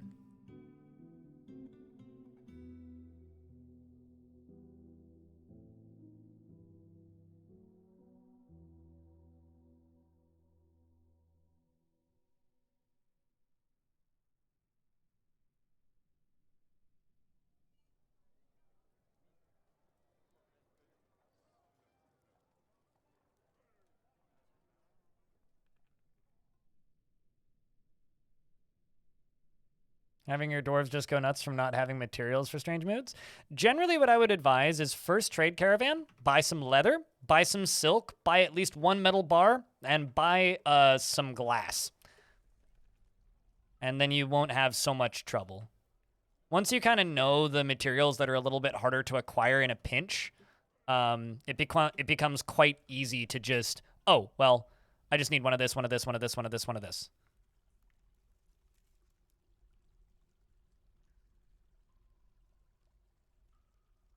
Yeah, and then whenever they're sitting there, if they're asking for skeletons or bones, butcher some animal, any livestock. Doesn't really matter what, as long as it's some livestock.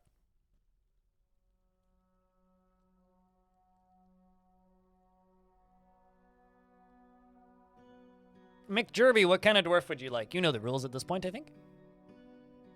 Also, I need to get rid of bodies.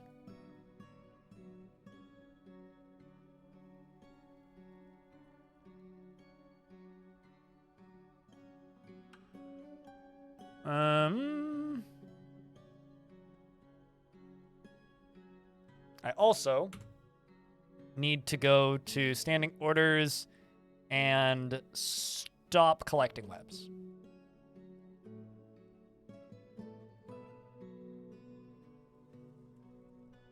There's a lot of like menus in this game that take a while to find.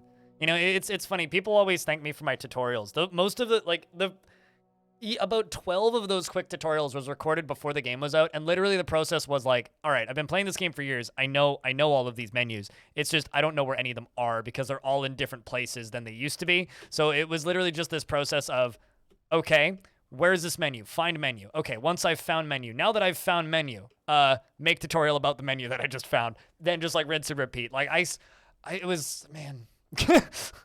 That was a stressful week. And then I just expected people to get mad at me for uploading too many videos in one day. Because I think I uploaded it was like 25 videos in a day. It was like every 15 minutes I uploaded a video.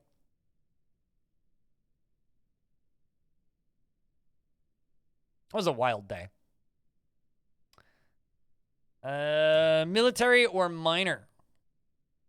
Shortest life expectancy. Probably minor. Like Zuntier, because we're constantly mining through adamantine. How's that sound?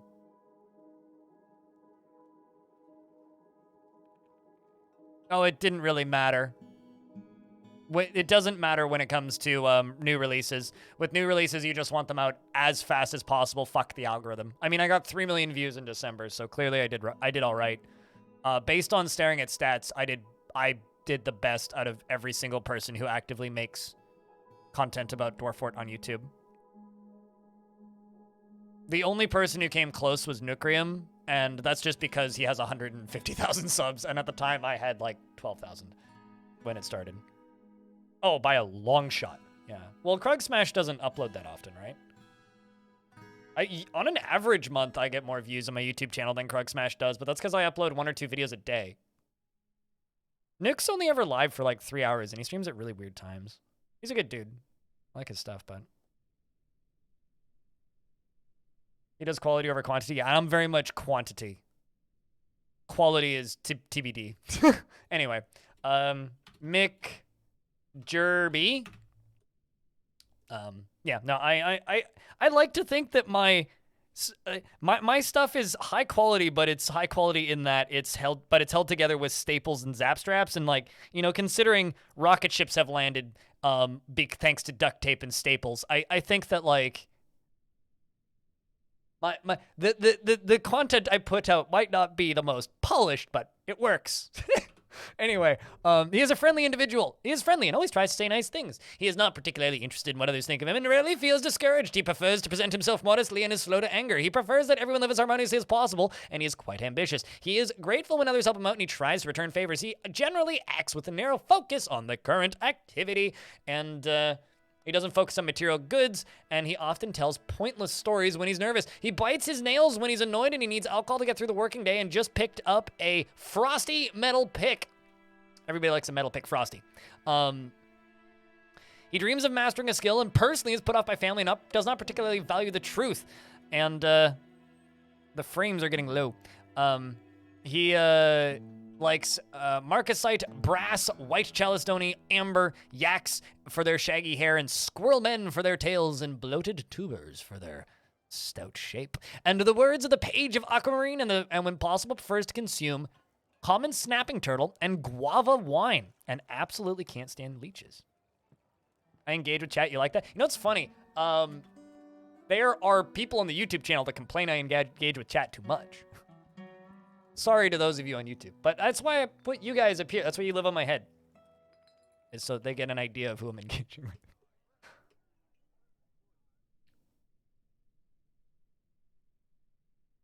But, yeah, so, fun fact, ages ago, I, was on front page of Twitch. This was, like, 2017, maybe even 2016, probably. And, I had, like, it was, like, 2,500 people watching, something like that. Chat was moving pretty quick. And I was addressing almost every single person in chat, saying hello, talking, yada yada. And somebody was just like, why is this idiot talking to people in chat? You could just play the video game. We don't care. And I was like, because I'm only on a front page for 4 hours, and I want people to be engaged so that some of them actually stick around. All right. This will also help. It's gonna make it a little muddy here, though.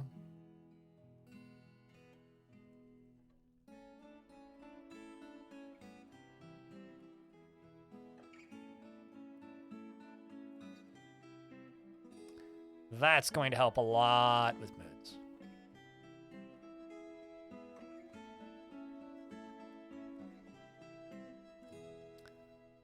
Pinky Bites You has named her bronze spear. She's very attached to that bronze spear.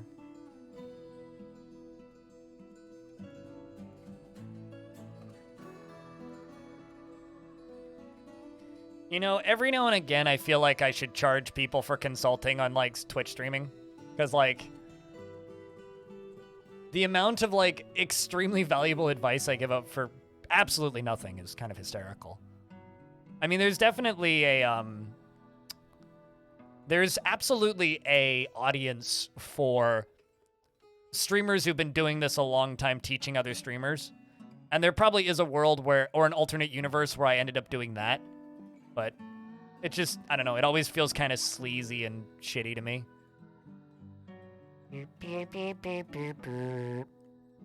Meow, meow.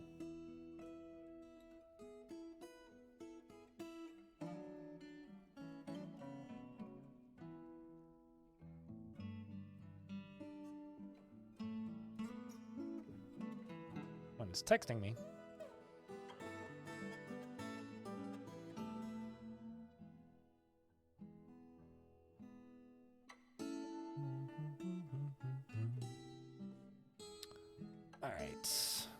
I appear to have screwed up. Let's just cut that out on the side, because otherwise they're going to get stuck up here. Trying to get this critter box. No, it wasn't you. No. It was my mum.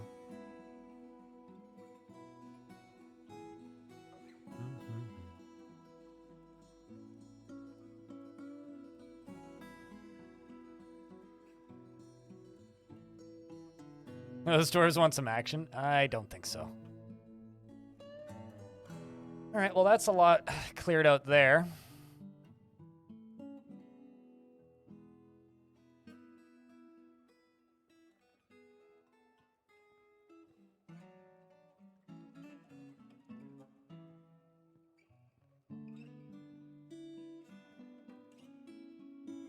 Okay.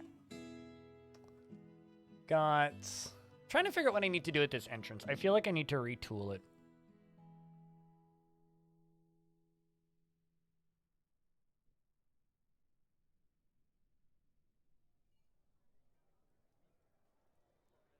I do actually think it's really funny, though, that I am so obsessed with making big, expansive, open, wide forts when that is far and away like the least frame rate efficient method of building a fort.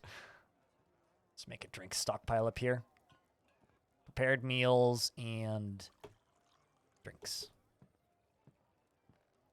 I just think that it's really funny. It's like my exact design aesthetic just also happens to be the worst for frame rate.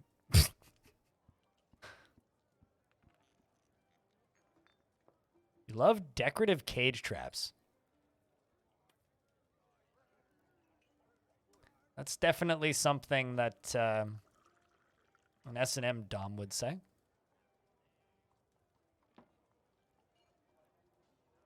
Please. Frame rate, you're making it hard to click. Cease.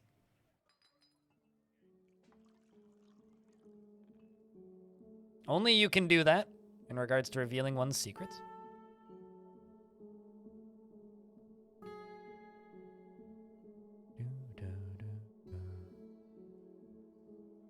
Less friendships equals... It's just like real life. Having less friends makes life go faster. Wait, what?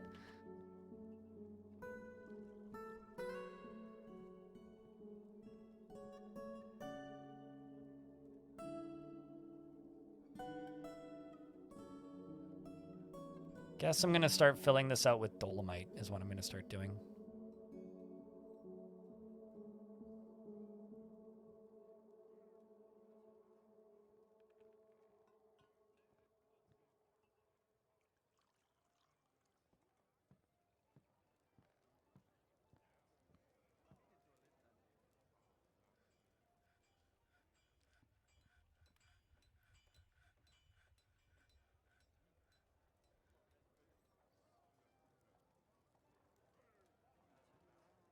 I like my caverns thick. I'm not, you know what? I don't even know how to respond to that because there's so many possible multiple meanings in there that I don't even.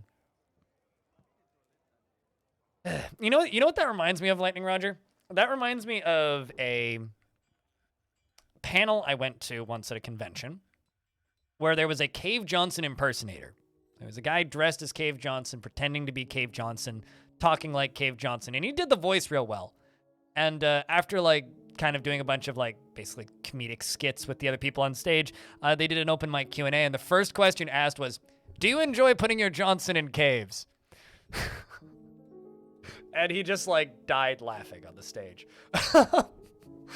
So that's congrats. That's what you've like brought back to my brain, Lightning Roger. You just like unearthed the memory from like a very long time ago. To be fair, it was very funny.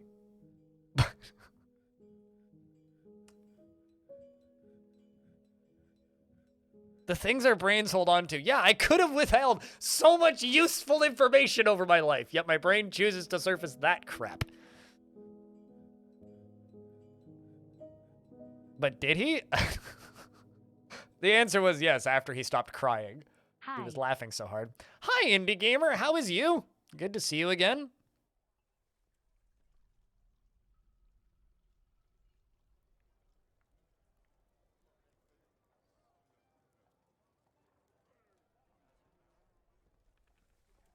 Long weekend?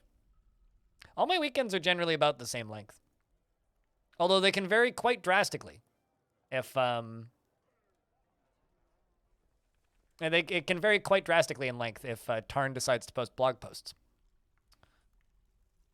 Like, there's been times when I've been, like, outside on a walk or, like, heading to my garden, and then my phone will go bzz, bzz, bzz, bzz, and I'll look at my phone, and it'll be, like, Dwarf Fortress is updated, and I'll be like, ah, fuck. And I'll just, like, run home.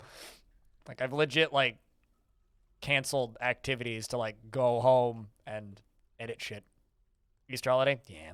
I don't get holidays. Those don't exist in my world.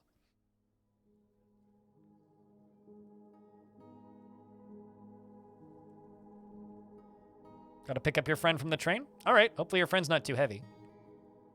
Are you carrying the whole train too? Because that's quite impressive. Some Final Fantasy VII right there. Next, you're gonna tell me you're gonna suplex a train. Doesn't what, that I've canceled, like, social activities to work? Such is the way of hustle culture. Tracks and all. Damn, dude! That's like some Mr. Incredible working out stuff. Mr. Incredible's pulling trains for a chunk of that movie, isn't he? God, I need to rewatch The Incredibles. It was a good movie.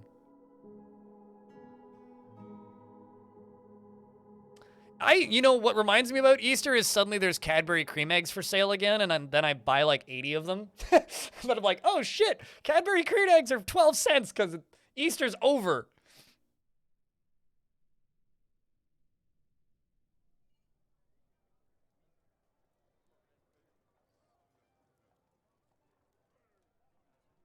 So that's my notifier that it's Easter, is that Cadbury cream eggs are on sale.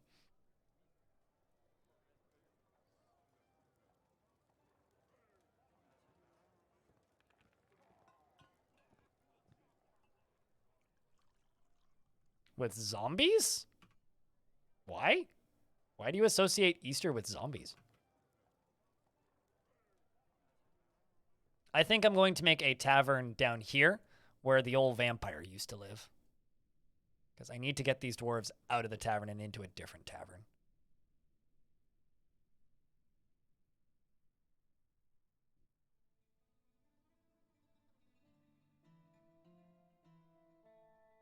You know, honestly, curved, like, I can see the appeal of curved monitors. I've thought about getting, like, one of those stupid ultra-wide curved monitors and putting it, like...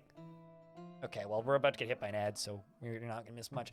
But, like, this is, like, my screen setup, right? So I've got, like, this vertical one here. I've got this. I've got this. I kind of want one to go over top. Like, curved. Although, true chaotic evil is... If you have a vertical monitor, you set the vertical monitor for as curved. Unless you sit on the sweet spot. Do I have to put sugar on my chair or something?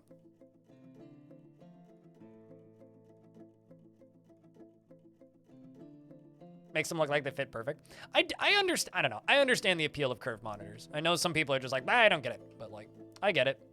They make sense to me. I understand them.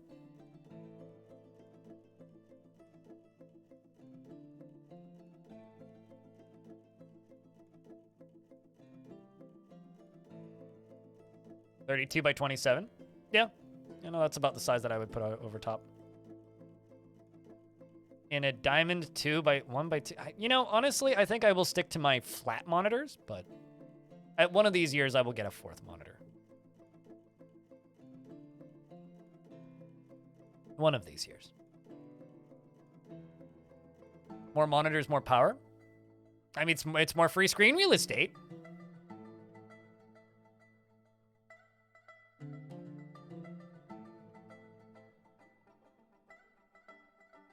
And if not, it's just a waste of money. Yeah, I mean, I don't generally upgrade my monitors, right? Like, I have 3 monitors, and the third one is literally almost as old as this stream. So, like, I don't generally buy new monitors. Our eyes bother you too much? Interesting.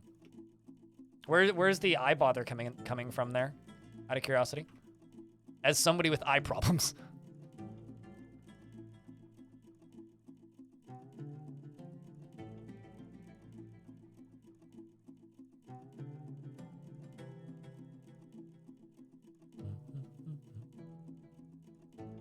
Got a big tax return? I haven't gotten a tax return in so long. I've forgotten what it's like. I wish I was joking, but I'm not.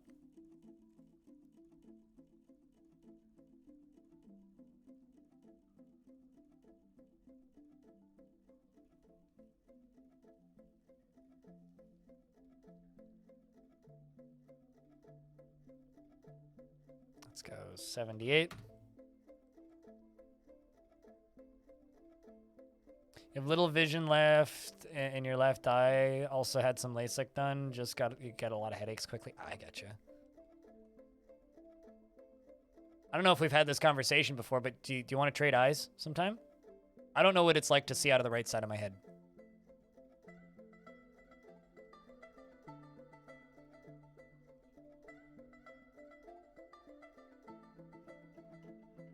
Because my right eye don't work at all. So if we like smack heads together real hard, maybe we'll suddenly have two functioning eyes. I think that's how science works, right?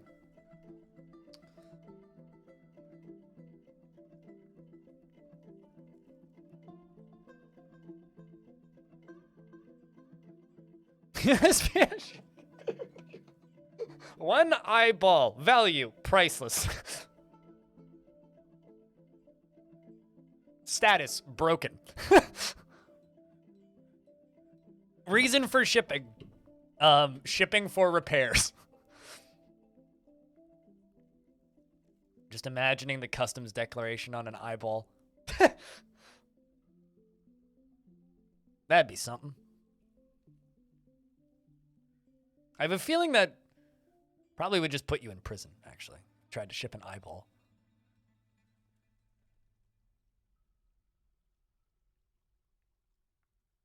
Reason RMA. Return to manufacturer. Manufacturing defect. Thanks, Mom. Love you, Mom, if you're watching. May the eye to whatever creator you believe in. Definitely me, Mom. Pretty sure my mom's real.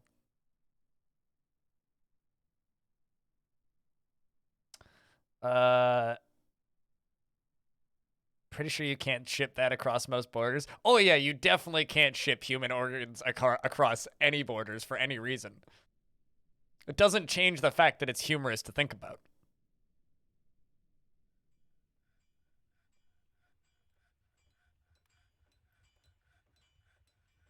I question that one. Yeah, slightly. I think human organ trafficking is what that would fall under, and I'm pretty sure that's not legal. It's just like the line from the more recent Charlie and the Chocolate Factory film, when he says, anything is eatable, even I'm eatable, but that is frowned upon in most societies.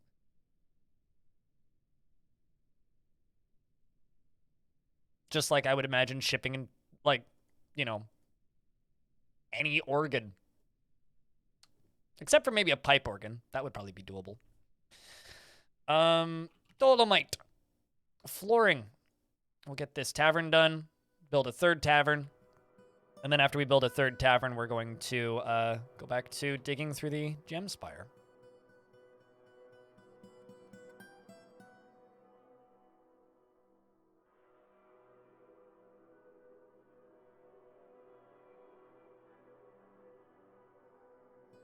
I don't know if it does.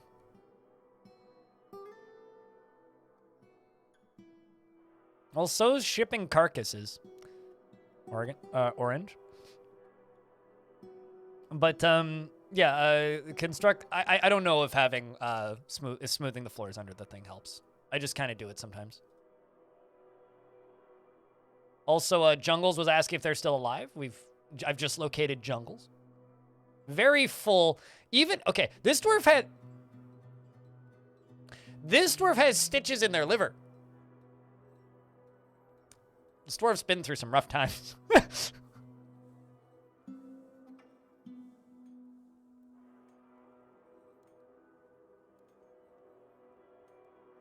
One could say that snitches get stitches. Maybe. Although that dwarf didn't snitch. But they do have the stitch.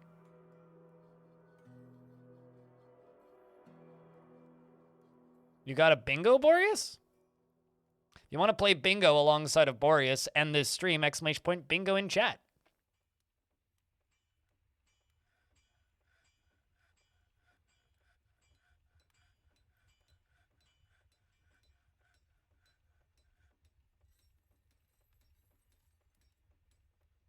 I mean, so that's what's causing all of this traffic on airlines. Bad joke? Mostly. Streamer funny, I think, sometimes. I have my moments. The dwarves are just like, shut up, dude.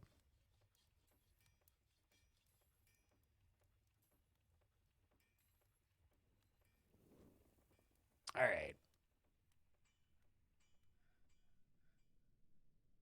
Who am I giving a dwarf to? Boreas?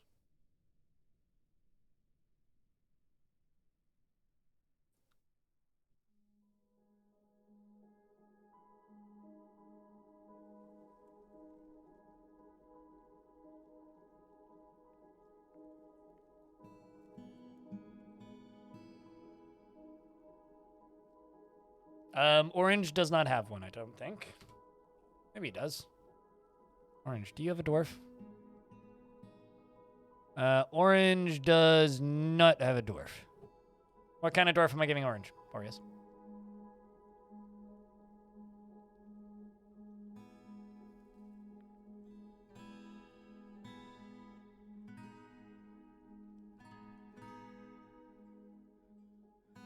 Oh, man.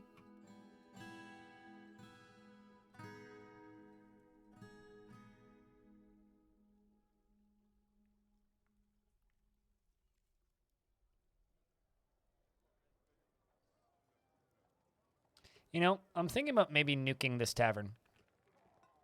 And just turning this tavern into, like a dining room or something. Just to have less priority on it. Because the amount of dwarves that are insisting on hanging out in that particular tavern is causing us problems. Died already? A lot of dwarves have died in this fort. That's not a surprise.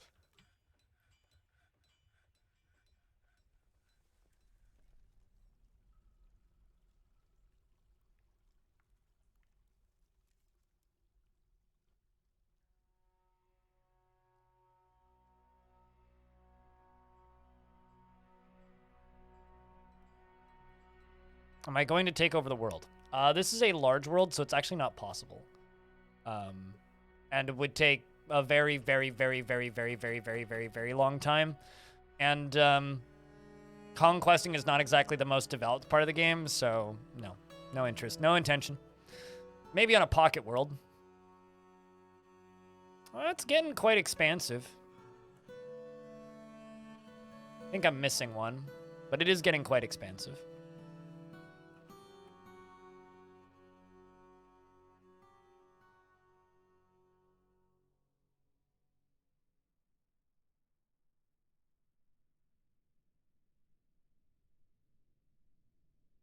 I'm going to mine out this. Mine out this. Dig over there.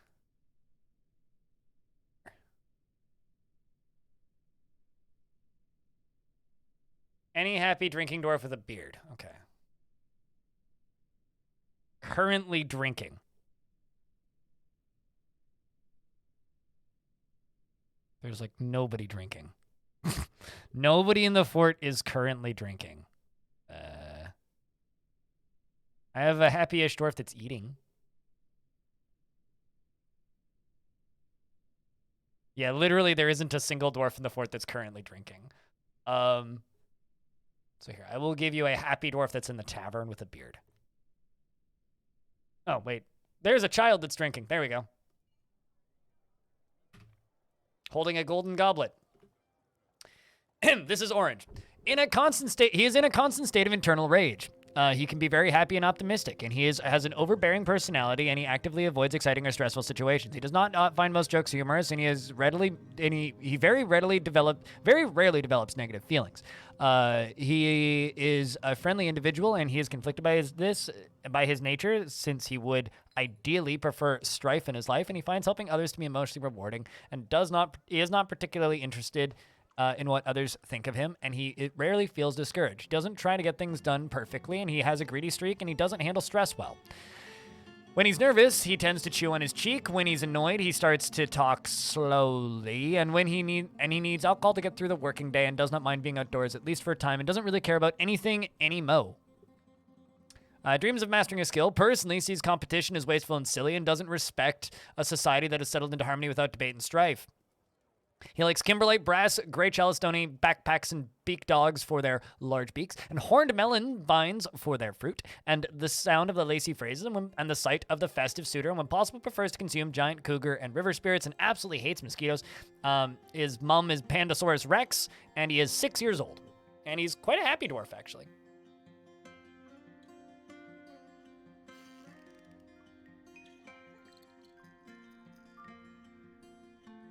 And another baby was just born.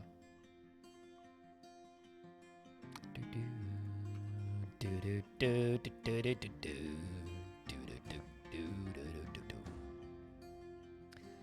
tavern's gonna spill out into the hallway here.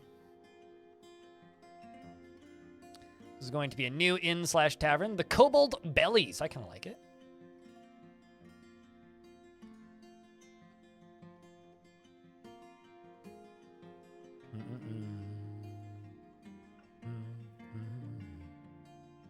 Put in prepared meals and once again drink.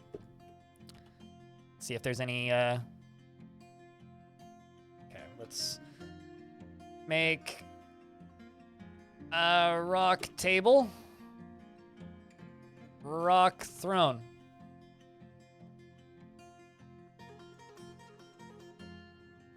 Let's just use dolomite and dolomite.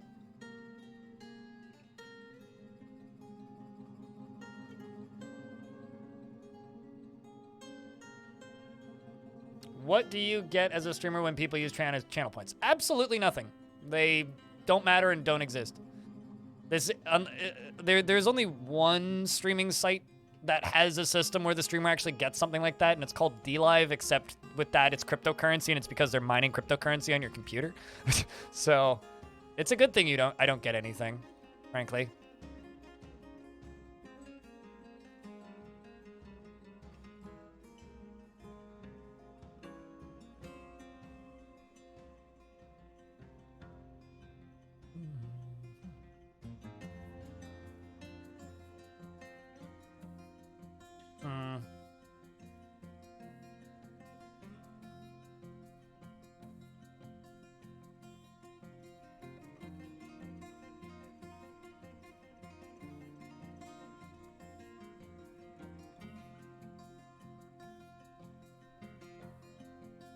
You also get more channel points if you're subscribed to the stream and whatnot. I don't know. I kind of don't like this system. It's another one of those systems that I turned on because people asked me to turn it on, not because I like the system. I think it's kind of FOMO-y and not the greatest, but just kind of is what it is. Turns out, in this industry, if you want to make the most of a lot of things, you have to actually... Uh-oh. Casualties on fire. Damn it. I really hate that. I do not like the random surprise explosions because I have no indication that they're going to happen, and the dwarves mine right into them. Not a big fan of those. It's a really elaborate engagement trap. Yep. Rest in peace, casualty. God, I don't like those. Do not like those. They're not fun.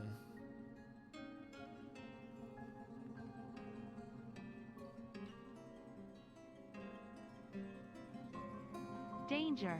Yep. Danger. Bring out your dead!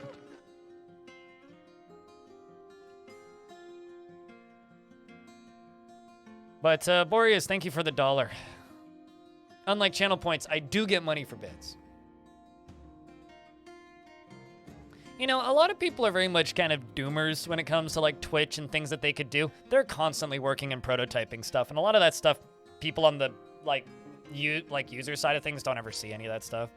Like, I'm plugged into, like, what Twitch is doing on the daily, and I can pretty safely say that they're relatively consistent about working on and adding new features and making the site better and work better. It's just not that public facing, I guess, would be the way to say it.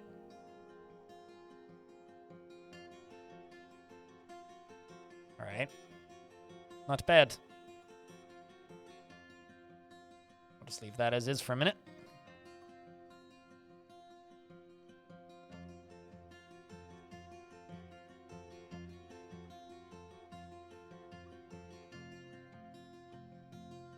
And, like, people like to go on about how, oh, you know, Twitch is a dying platform and just fucking hopscotch your way onto another platform that's going to be better. And it's like, I don't know. That stuff tends to just end with platforms no longer existing, and the people that are really, like, boasting that these platforms are good are the people that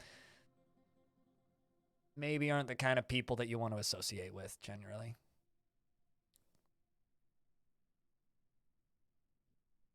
Nobody listens to a dirge for fun? I listen to black metal for fun. Aren't those kind of all dirges?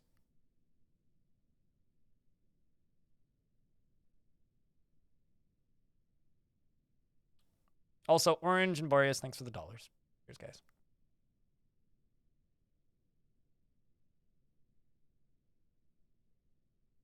guys. It's like, no one listens to a dirge for fun.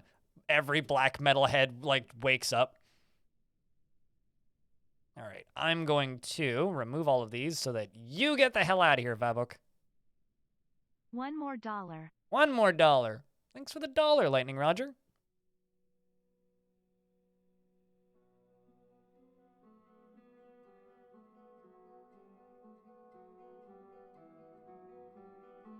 Lava incoming. Anonymous Gifter has gifted a sub to Gold Poke. Welcome back, Gold Poke, for a 13th month. Fight Attack, thanks for the dollar. You know, if this was Canada, if this was Canada and we were all in person, you guys would be throwing these at me right now. Like, that would hurt.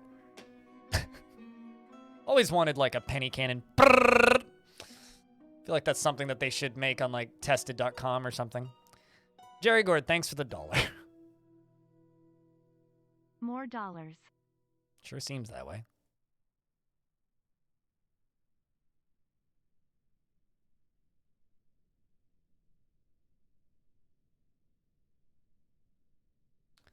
All the way up here, I can now go in here and I can mine out all these central areas. This seems like it's going to cave in. Actually, no, this seems safe. So let's try tanking that down. This seems safe, he says, as he's just, like, digging around lava. Totally safe, right? Toss a coin at your streamer. Oh, something. Oh, plenty.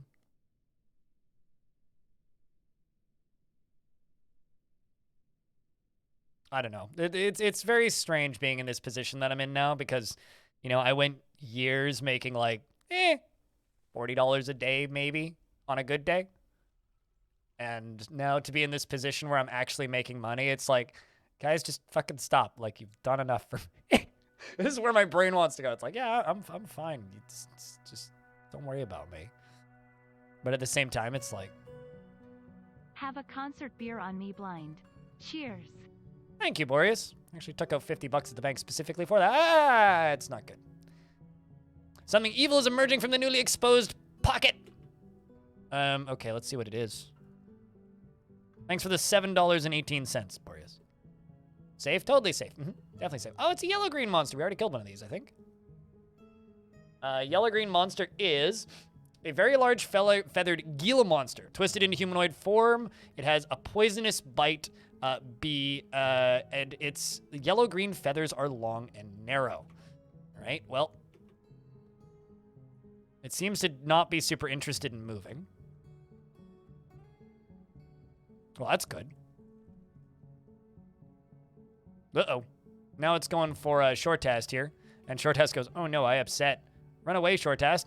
Other Shortast, my military dwarf, comes running in, carrying a adamantine short sword. Jumps in. Is that dwarf blood? That is Shortast. That is Shortast's blood. who's now bleeding a lot, it turns out. Also, Trick Fingers incoming as well. Also wielding a adamantine spear, comes flying in and is fighting with the creature. The creature is healthy and not bleeding, and I've got 2 very injured dwarves. They appear to be having kind of a rough time of it. There's a dead dwarf on the ground now, and Dewsum, the Swordmaster, is now fighting with the creature, and other Shortast over here is not seeing very good times. And Trick Fingers in about 1, 2, 3, 4, 5 pieces. The creature is now heavy bleeding because Dewsum, the Swordmaster over here, appears to be doing some work. Ha! Last thing they've said is, in the midst of conflict, I laugh in the face of death, after slapping the yellow-green monster in the foot with the flat of his adamantine short sword. Slapped it in the foot. And continues to fight with the creature. The other dwarves come flying in. Its guts are spilling out. The dwarves do manage to take the creature down. Well fought. Well won. Although it appears that Dewsum, the Amber Labor of Stabilizing, who I believe killed the thing, yes he did, yes she did, is very injured. So hopefully we can rescue her quickly before she dies. As well as, the Shortast over here, was a bit got kind of the short ass of the stick on that one.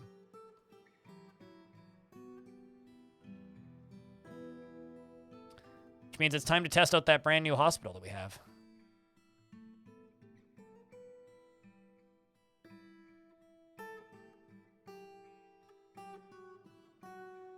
Sounds like I'm a sports ball or football announcer. I watch a streamer called Northern Quarter, and he shoutcasts Battle Brothers when he streams that. It's pretty funny. Thank you very much for the 1 subscription and the 1,268 bits. That is $12.68. And Twitch will get mad at you for not completing the train. Tell Twitch to sod itself. It doesn't matter. And also, Lightning Roger, thanks for the 50 cents. 2/4 of $1. Oh no, somebody else died. Oh man, Shortast didn't make it. God dang it. Well,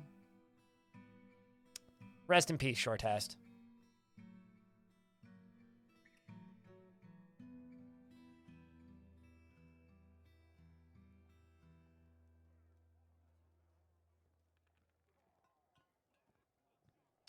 Life was cut short-assed.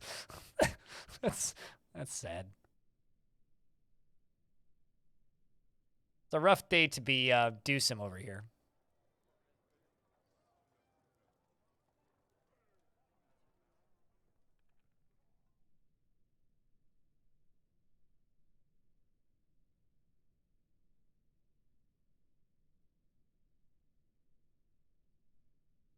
I read that as my phone went to a different city initially, and I was about to be like, how? Your plane went to a different city. Is that a good thing or a bad thing? I hope you're traveling to the right location. That would be kind of suboptimal if you weren't, but things are pretty okay. Today's been eventful. It's my last scheduled stream of the week, so I get tomorrow off. Favorite emotes on all of Twitch? Yay. Plane got diverted. Oh. Yeah, see, that seems suboptimal.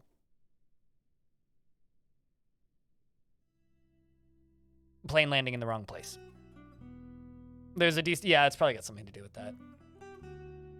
Are you on your way home or traveling to a location? Because I remember you saying that you had to go catch a plane a few days ago, so I'm assuming you're heading home unless you're still en route to your end destination. Hot dang. First time chat. $50 in bits. Wow. Hello. Welcome to the channel. No problem.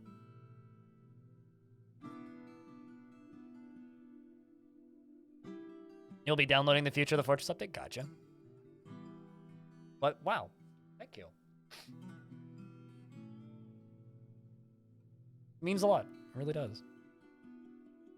And enjoy the sub and courteous of the courtesy of Freehold Boreas. He was just sitting there with like a t-shirt cannon for subs right now.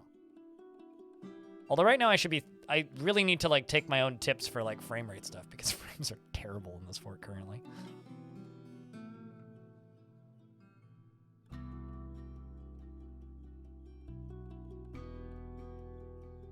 Well, I mean, I'm just a stoner on the internet making videos about a game I like and other games that I like. Oh, but thank you. All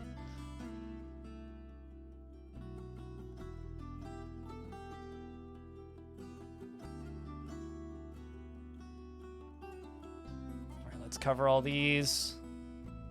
Do a real quick clicky drag.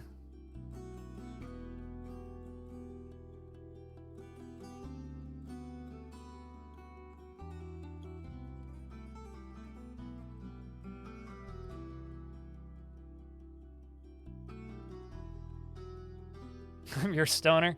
True. Although I will never take the crown of Draga 1. Hey, stoners. The original stoner on YouTube. Birdclaw Fly wants me to read the last Discord word story. Okay. Give me a momente to scroll up a little bit. Language fortification creeps into my worn socks and bites off heads. Free the toes unless illegal touching occurs. Then the president intervenes. Falling along the norm, we tumble hail words. Is that oregano? Hi. Places. All caught up. Free the toes. Definitely. I don't know why we would want to do anything else.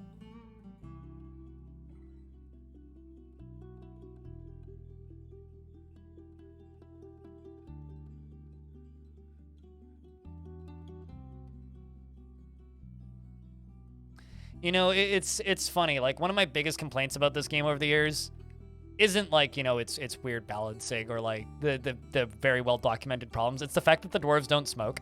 Because to me, like, the most dwarfy thing next to a dwarf. Okay, so that's a named critter now because it got killed. So I want to make a statue of the named critter.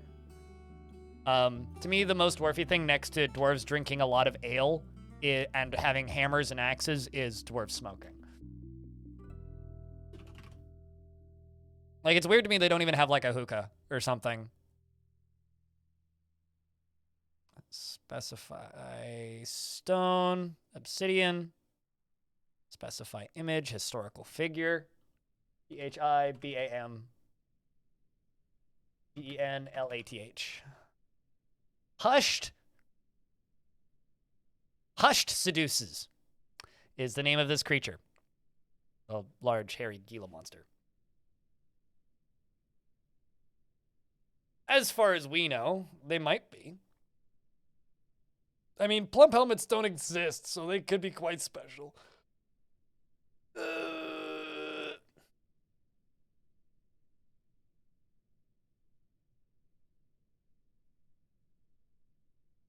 Severe case of the munchies. I think dwarves just constantly have a severe case of the munchies.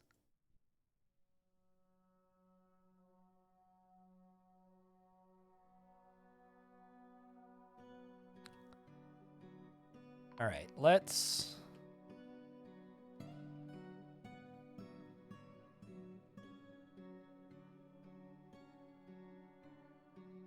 mine through here and actually erase this and instead channel this one down. Both these spots. I mean, they're just severe alcoholics. They're just in the pub all the time, constantly drinking, so. It's like, do they really need more substances? I don't know. But.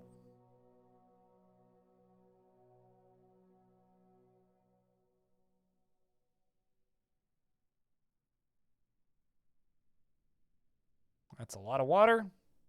Something evil is emerging from the newly exposed pocket. What do we have? Oh, hey, it's another Spirit of Steam. Uh-oh. Do you think this one's going to pop like a balloon like the last one?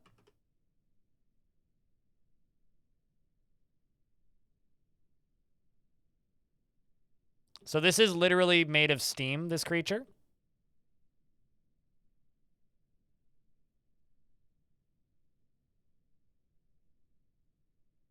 And the last one, we hit it once, and it exploded into a billion pieces.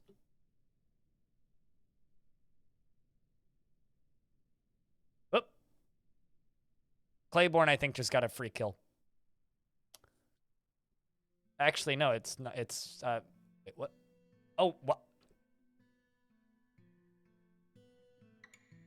This is water, laced with water. Laced with water. Water, water, water, water, water, water, water, water, water, water, water, water, and water. Excuse me?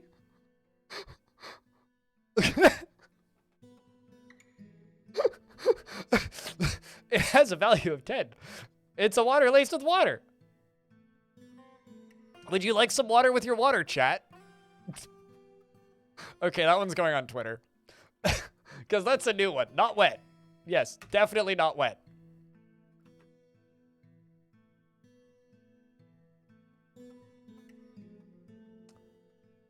That is funny. It's a water laced with water. It's going on Masto too.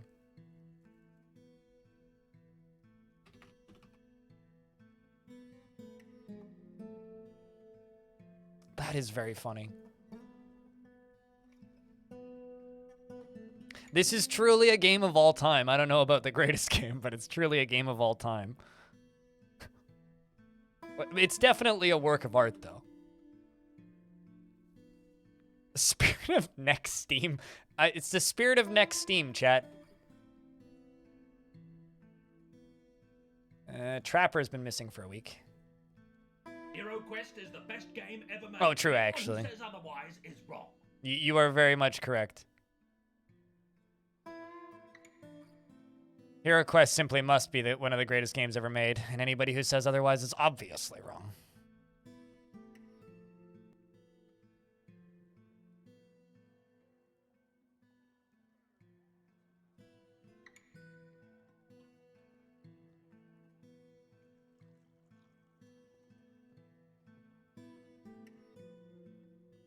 Well, I mean, it's not wielding a knife, so how could it possibly be Gabe?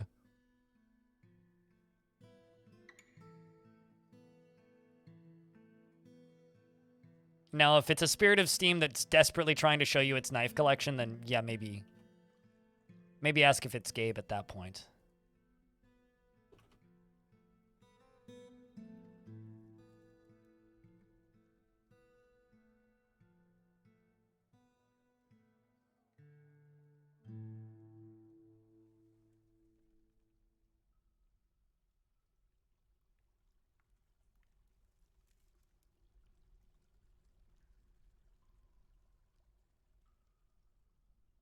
Would somebody say Hero Quest? Hero Quest is the best game ever made, and anyone who says otherwise is wrong. It's one of my sub sounds. You need both. More bits. They put clothing into cabinets, and they put items into chests. So, like, crowns and crafts and whatnot that they make go into chests.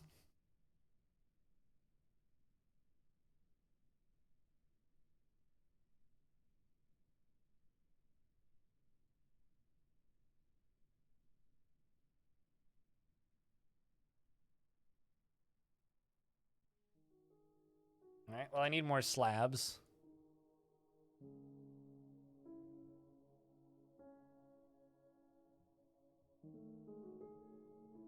But yeah, at the end of the day, you need both. You need both slabs and, or not slabs.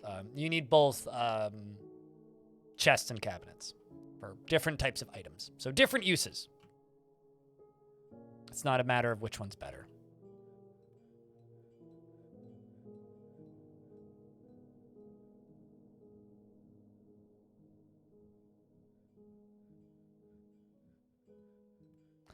It's kind of an interesting problem. I seem to have acquired an issue here. I'm too effectively waterlogging my dwarves here, and they keep dropping these items that need to not be here. I guess I need to place stuff here that stops them from moving. So I need 4 rock statues. Let's just make them out of dolomite, so that when I shut this off, I can get these bodies out of here, because they're just kind of piling up because they keep walking through and getting glugged with 7 water, which is, you know, great for their mood because they get to be near a waterfall, but it's making them drop items like this mutilated corpse.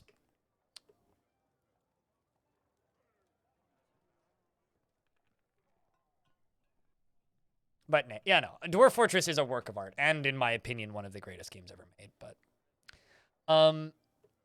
chat, 2 things. 1, I need to pee. 2, I'm hungry. So I'm gonna go grab my lunch, my sandwich. It should only take me about a minute to go grab it. I just need to, you know, give myself an injection and check my blood sugar and whatnot, because diabetes. So I'm gonna go AFK for about a minute or 2. I shouldn't be too long. Now is a good time, if you happen to have sound commands, to use them to entertain the chat. I will leave the game unpaused. If anything horrible happens, the game should pause itself. So I will be back momentarily. Enjoy the game tunes.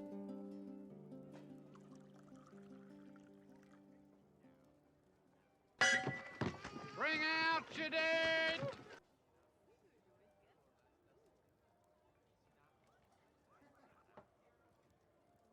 Cheese for everyone!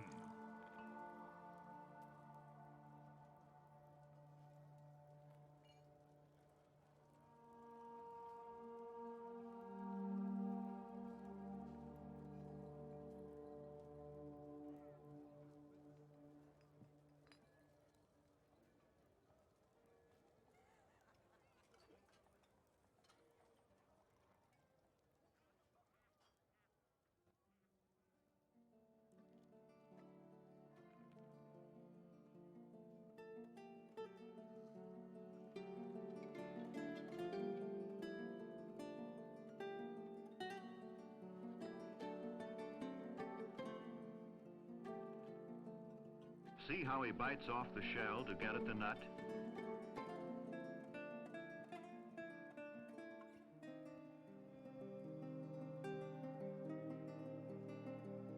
Flobberdobberdoggadoggies?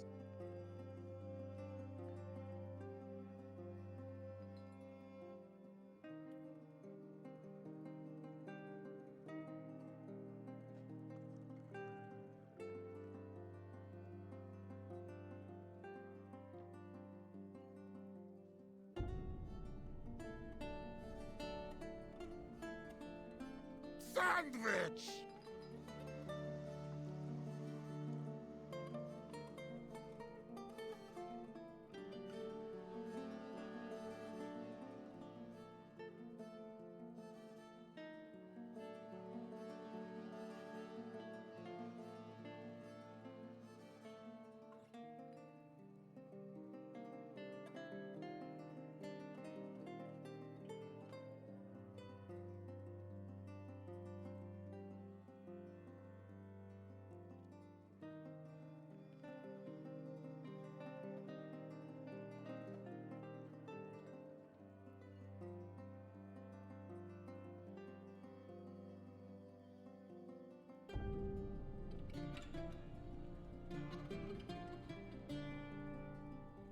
I have a very important question, chat. Why are you trying to make a nut cobalt sandwich?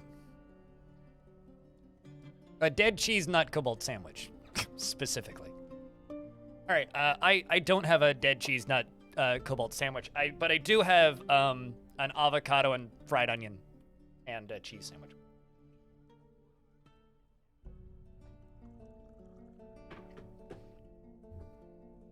Normally I'd put a fried egg on it, but frankly, I'm not gonna cook an egg. Too much effort right now. All right, so I've got 3 separate taverns. Let's try and split the dwarves one more time and build a 4th tavern.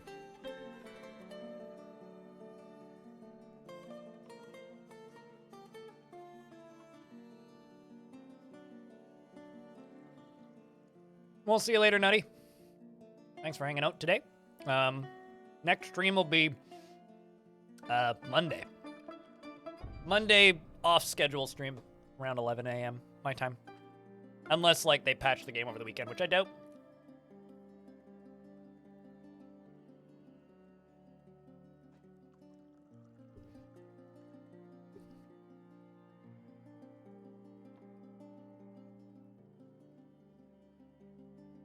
Yeah, the Monday streams, I don't go anywhere near as long either. They're not like 8 or 9 hours. They're like, 4. Like normal people length streams.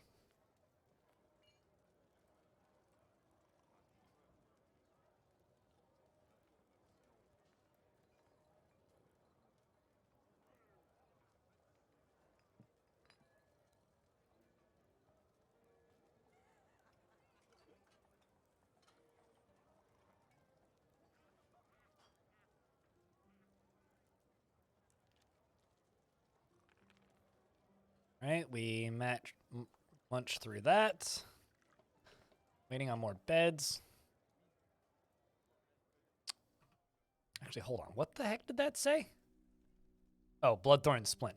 I read that as Bloodthorn Seeds. I was like, how the hell did I get Bloodthorn Seeds?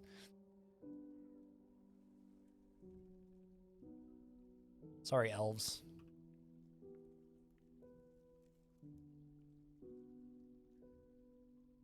So did I not queue up beds?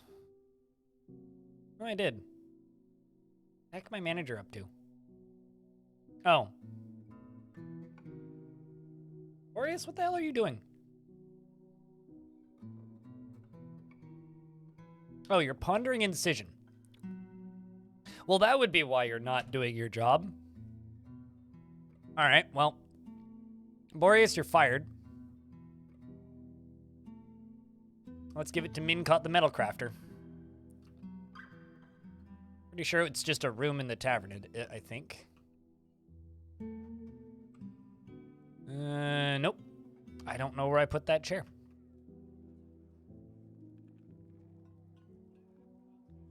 I'm going to put an office right there.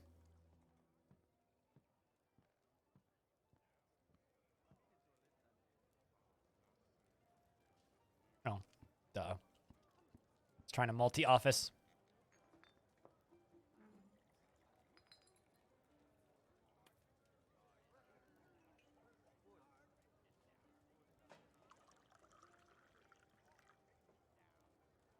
Don't make me leave the safety of the library.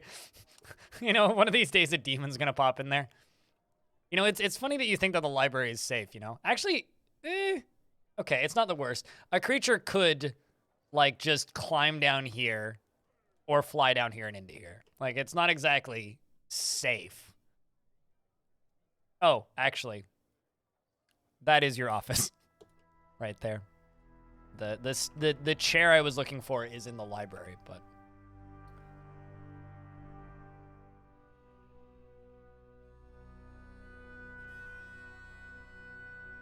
knowledge is power. Since when does knowledge power a light bulb?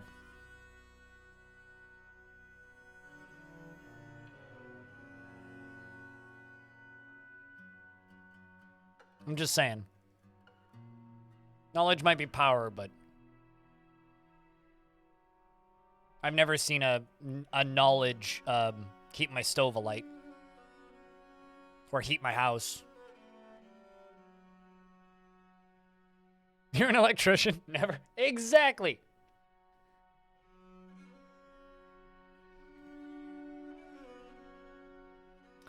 Cognic. What kind of dwarf would you like?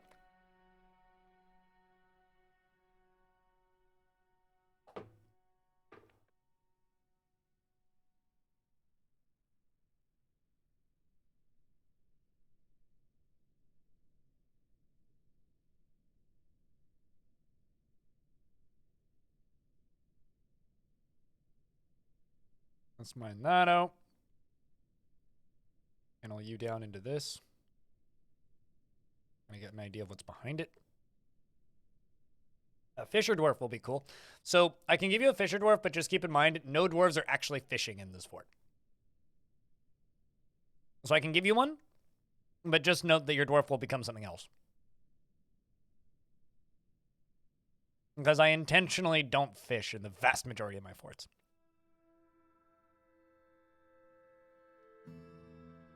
It's an unnecessarily dangerous job for dwarves. Hey! Okay. Speaking of unnecessarily dangerous, pouring lava everywhere and whatnot. Is there any fishing? We do have fisher dwarves. Is there any fishing? No. We buy fish. I actually could fish. Probably wouldn't be the worst idea. Well, I guess I could turn on fishing for you. Which fisher dwarf would you like? They're all above my head.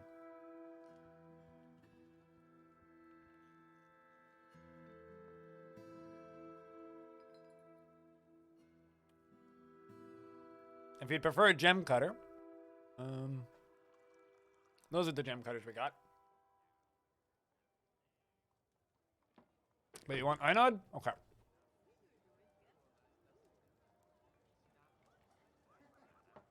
Einod, the fisher dwarf.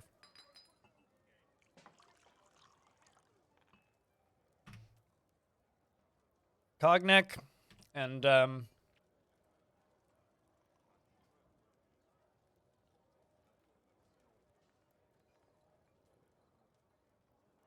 we go. And we now have 3 fisher dwarves.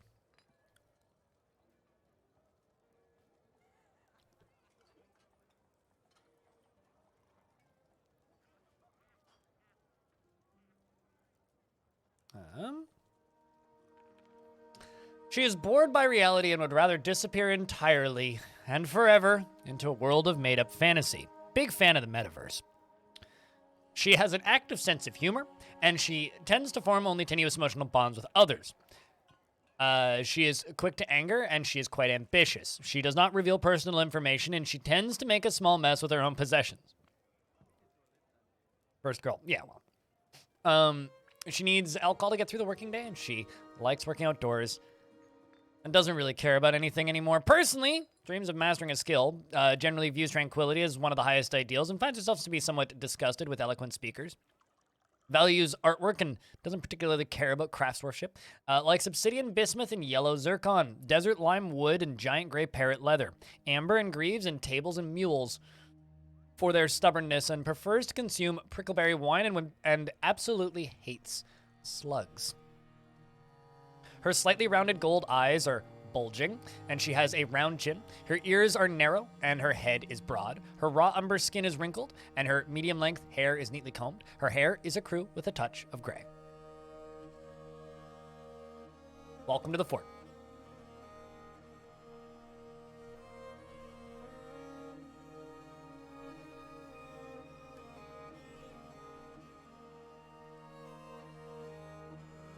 We could get subterranean fishing, actually.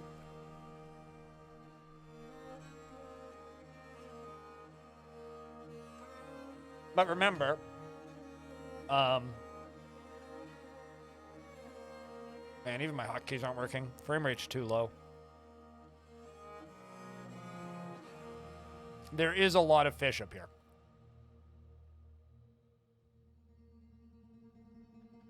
Because we are on a very large ocean.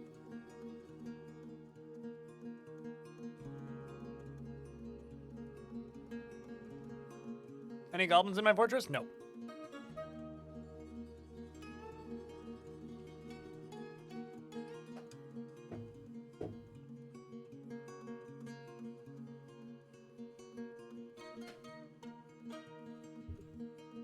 Oh, you are just a full-time scholar now. Freehold Warriors.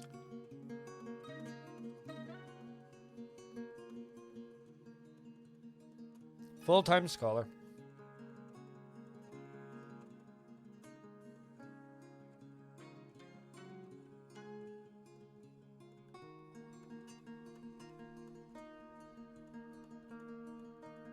There is a very large river. That's what I was just looking at.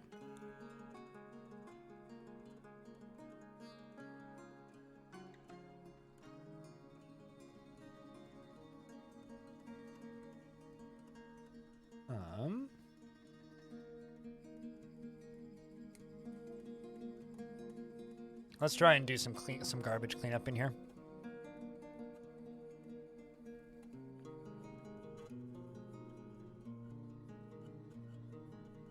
Uh-oh. I was about to say, this child's about to die, but no.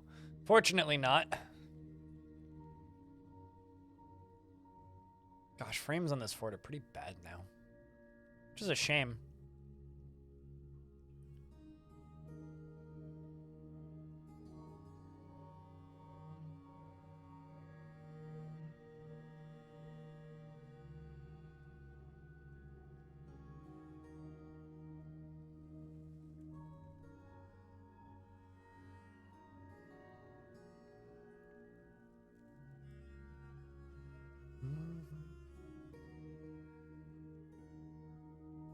Someday you will write the preeminent treatise on incisions. I'd need a paper industry. I could make a paper industry, but I'd need a paper industry for you to do that. Which currently I do not have.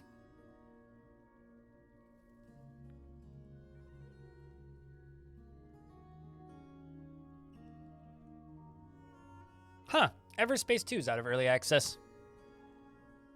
Interesting.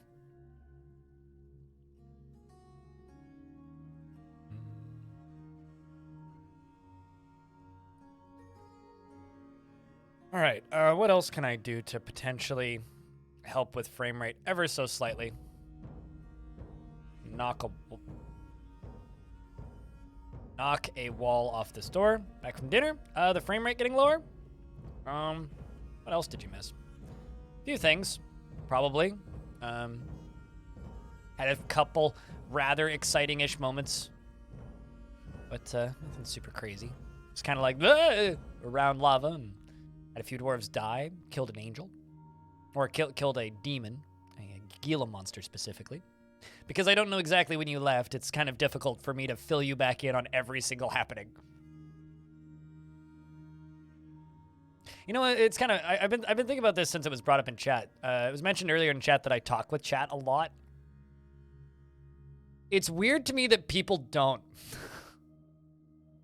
I think it really is just like a sign of how long I've been doing this, but like to me, that's just like normal streamer behavior is you talk to chat.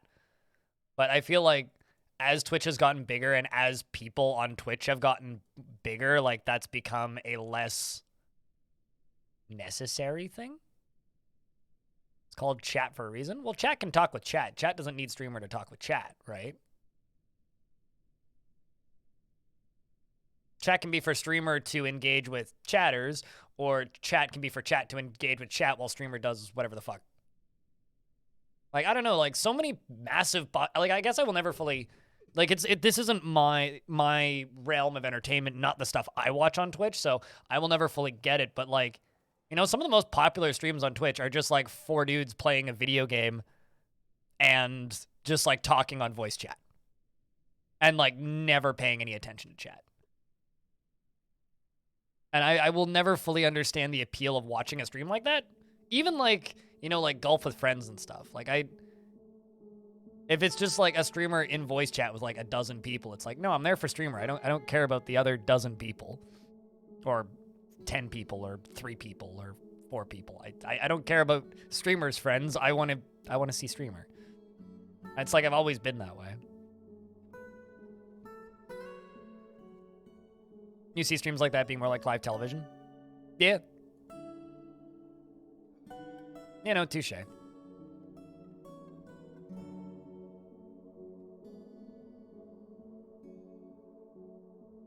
See, then I just listen to a podcast, right? Like, I listen to a lot of podcasts, but if I just need something to listen to, just like 13 Badcast just said, it's like more of the podcast style. It's like, then I just listen to a podcast. Turns out there's a lot of podcasts out there.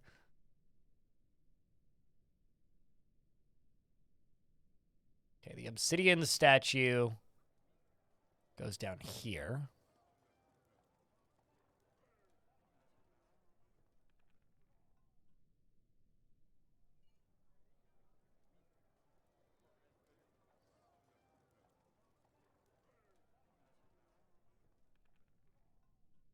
As a kid, you used to turn the television on for background noise.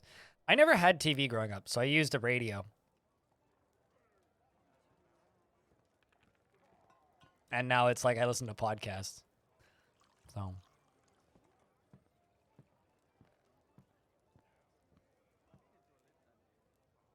Like, I've never actually lived in a house with cable TV. So it's kind of a, not wild. Like, I understand what that life would be like, but it's very different than the life that I grew up with.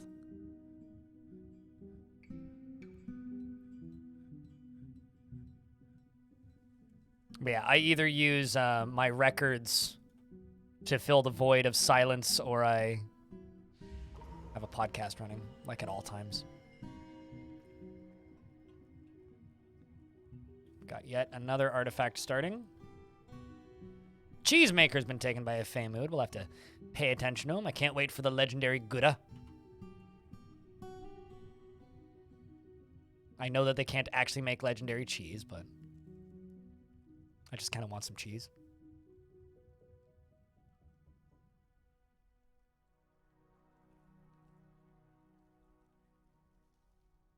I'll be completely blunt with you. I think the Watch Me Forever thing is the most mind-numbingly boring social experiment I've ever encountered. I kind of hate it, actually.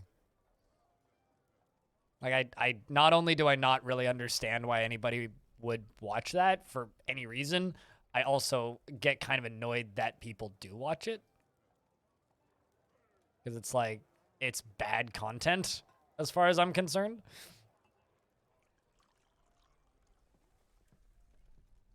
But, what do I know?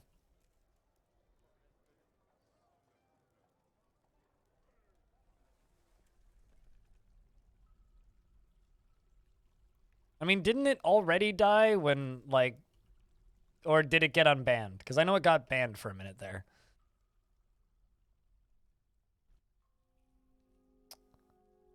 Cheesemakers claimed a clothes shop. And is booking it off. Let's follow you.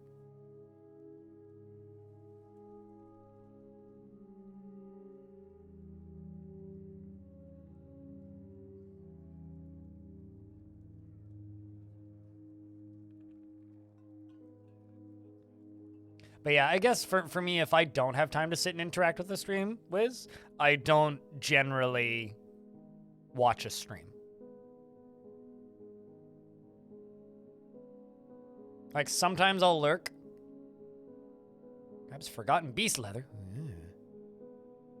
It's like, what'd that leather come from? Oh, some forgotten beast. It's actually just a cow. We forgot. Poorly organized leather. And then unbanned and improvements were made to prevent bans reoccurring. Yeah, okay. Yeah, I don't know. I don't understand the appeal of those pseudo AI streams. I don't fully get the appeal of the VTubers either, but or the AI VTubers. The actual VTubers, I understand the appeal of. It's just not for me. But it's the AI ones that I don't understand. I think, like, for me, it's just me getting old. Like, especially when it comes to Twitch, like, I am getting old in the grand scheme of things versus all of Twitch,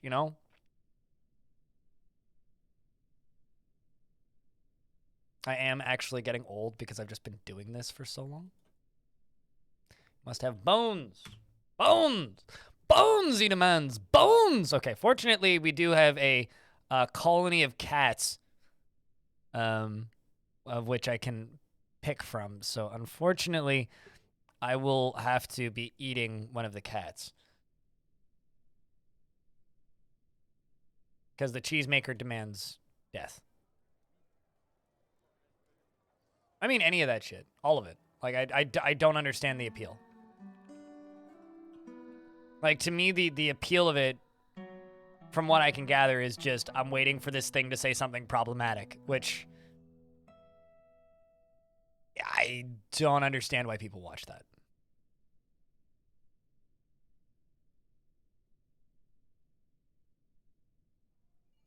Like, at all.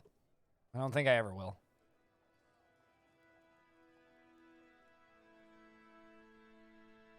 It's also probably why I will fade out into obscurity as, you know, the AI revolution begins to take over Twitch streaming.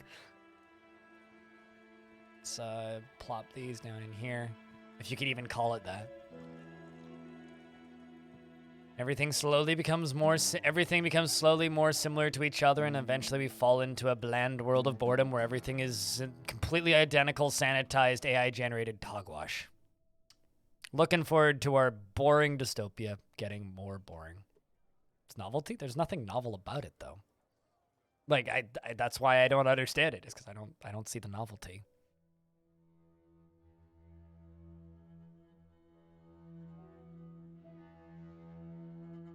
Stray cat's been slaughtered.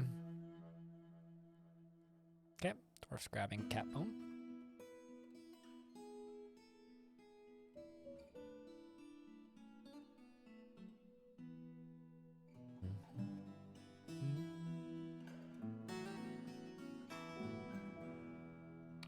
So, in more important news, chat,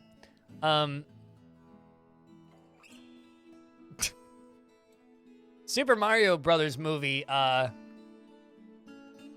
soundtrack is available on, a format that everybody needs.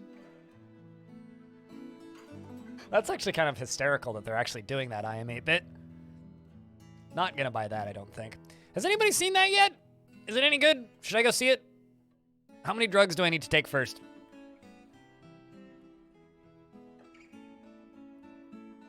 Those are my important questions.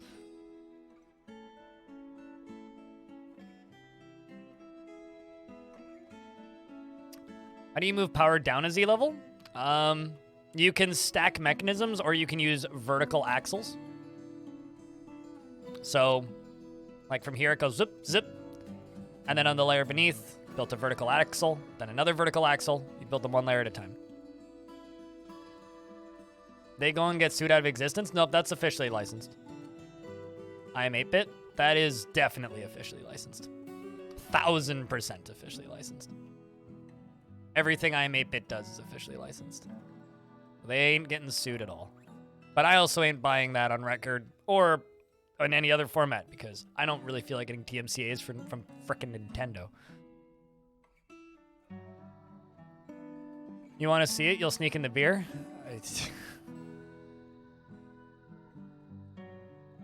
I mean, I will just smoke beforehand. That's a cassette, yes. Mm-hmm. I mean, it's not that uncommon. Celeste's soundtrack is on cassette, as an example.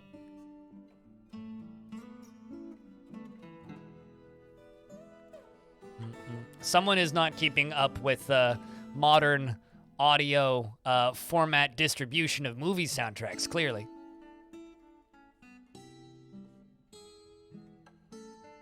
This is Nintendo? I mean, Bayonetta and Super Mario Odyssey both had vinyl releases. Those are both Nintendo exclusives. Smash Brothers also had one.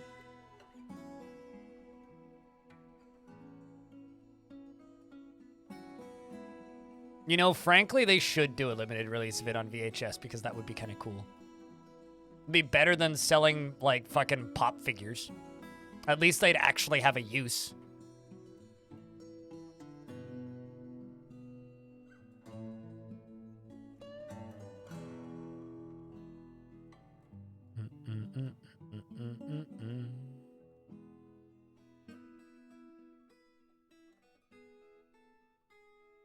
Laser discs are actually really fucking cool. I'm not even joking when I say that I think laser discs are really cool. Who has a VHS player anymore? My parents. So, by extension, I do technically.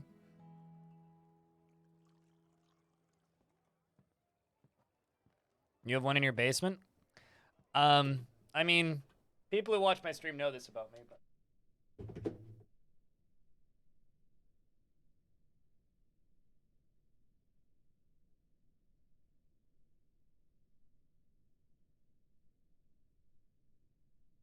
Some people own Bluetooth speakers I own this. So it weighs a fucking ton. It doesn't even have batteries in it right now.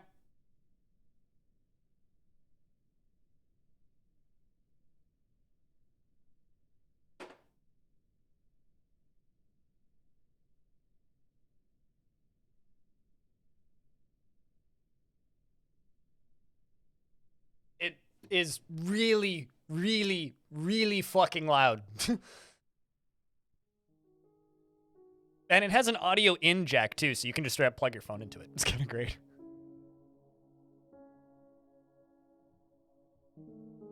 Do you use them, Frog? But yeah, I have 1, 2, 3, 4, 6 cassette decks in this apartment, and that boombox.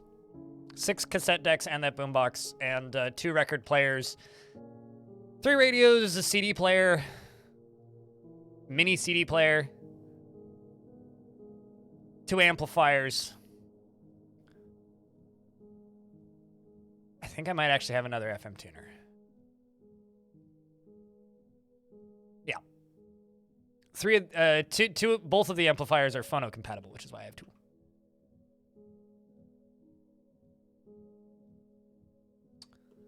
Oh, you want more bones? Is that what you want? You want more logs. Silk cloth specifically. Well, I got lots of silk.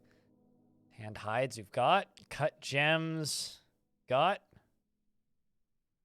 Think you just need more bones. Boy, oh boy, oh boy. You know what I'm gonna do, actually? I'm gonna go to hunting.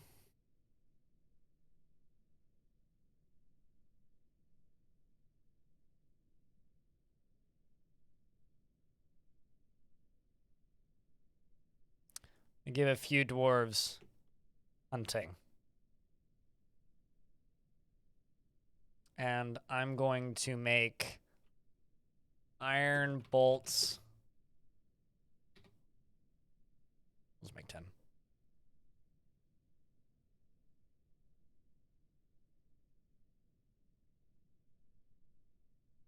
Yeah, I mean, there are certain types of media where I can do that, Wiz the God, but for me, music, I don't like, nor do I agree with the way music streaming works. I don't like the way it pays artists. I don't like the way it monopolizes the industry entirely. I don't like what it's done to the music industry, so I try and buy physical copies of music that I like. 1, so that I have permanent access to it forever, and 2, so that I'm actually supporting the artists that I like.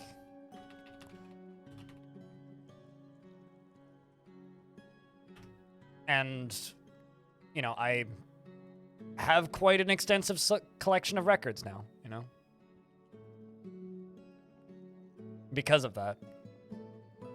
Also, if I can't buy records, I will buy CDs or tapes. Because that's my preferred format of entertainment. In just any kind of entertainment medium. Okay, so there's a cave swallow person right here who has sunk into depression. It's really sad. I'm going to open this door up, and I'm going to send the military over here because I have a slight suspicion that there may be just a glut of cave swallow people around here.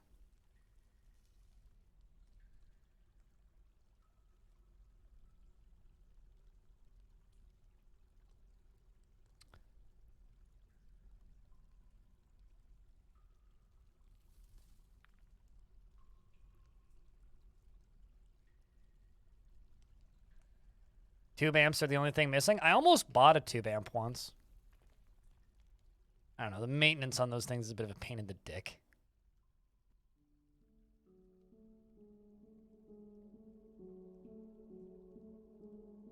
You know, they might not actually be able to get through there. Oh, nope, they super duper can.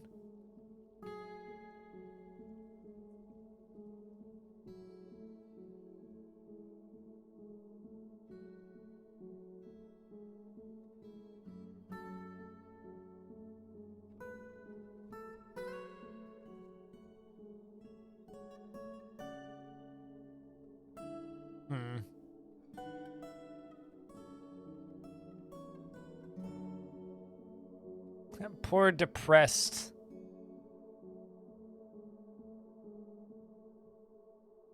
Cave swallow men.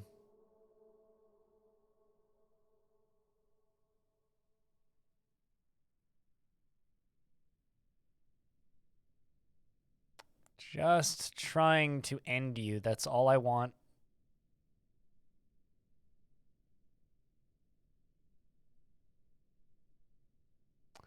All right, so why are my frames so bad? What is going on? Okay, let's just go and explore over here.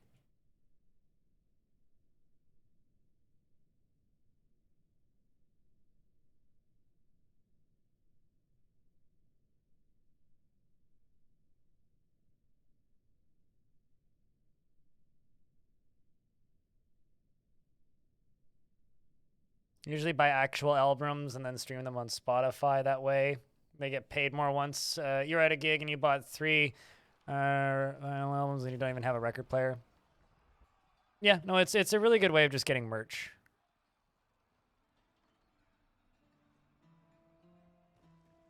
I wonder if that one cave swallow was the issue. Nope. Back down into the 20s.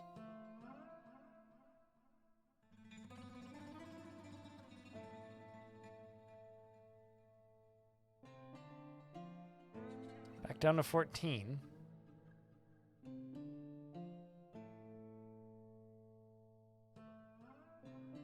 Since you never generated a big collection in the first place. I don't have a big collection. I mean, if you want to see my record collection, you can actually just go look at my Discogs. It's listed in the description of the stream. But, like, I wouldn't describe my record collection as a big collection. For me,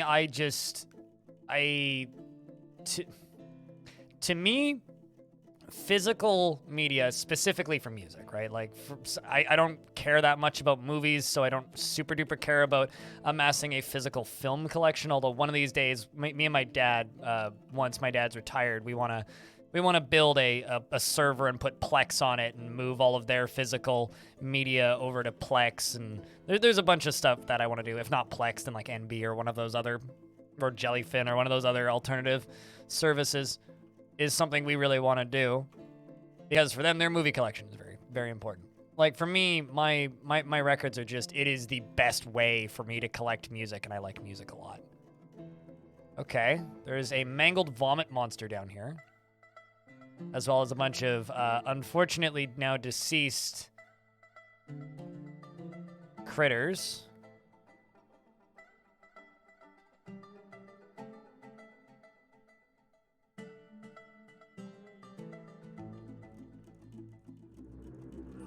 This is what I'm looking for.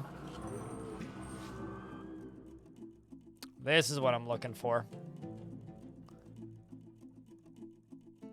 Send the dwarves over this way. The fighting begins.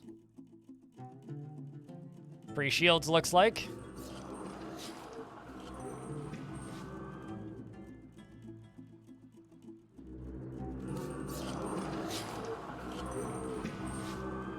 Wow.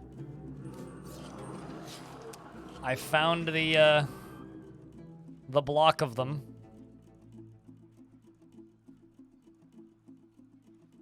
Seems like my dwarves are dealing with them quite handedly.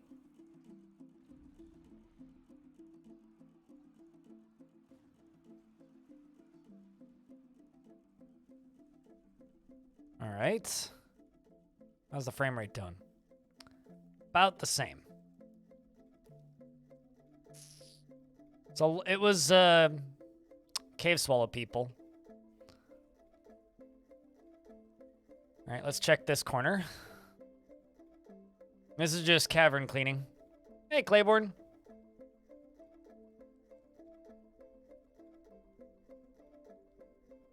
Your dwarf is still alive. Still doing the squatty thing.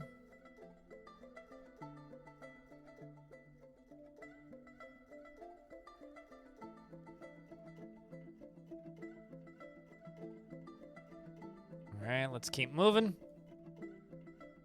Keep scouting.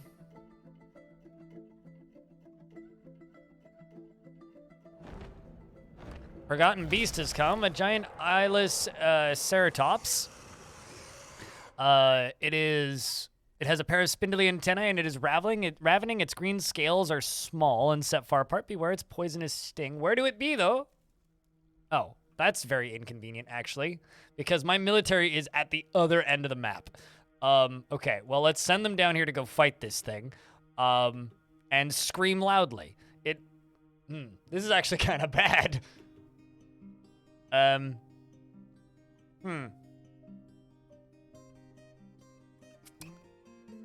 Well, not a lot I can do about this. It is fighting with Al, who is terrified while in conflict. It's also fighting with Bastet and Udil. Al apparently has punched it in the upper body with her right hand, bruising it, in fact. The dwarven child then scratches a forgotten beast in the head, tearing a scale and bruising the muzzle.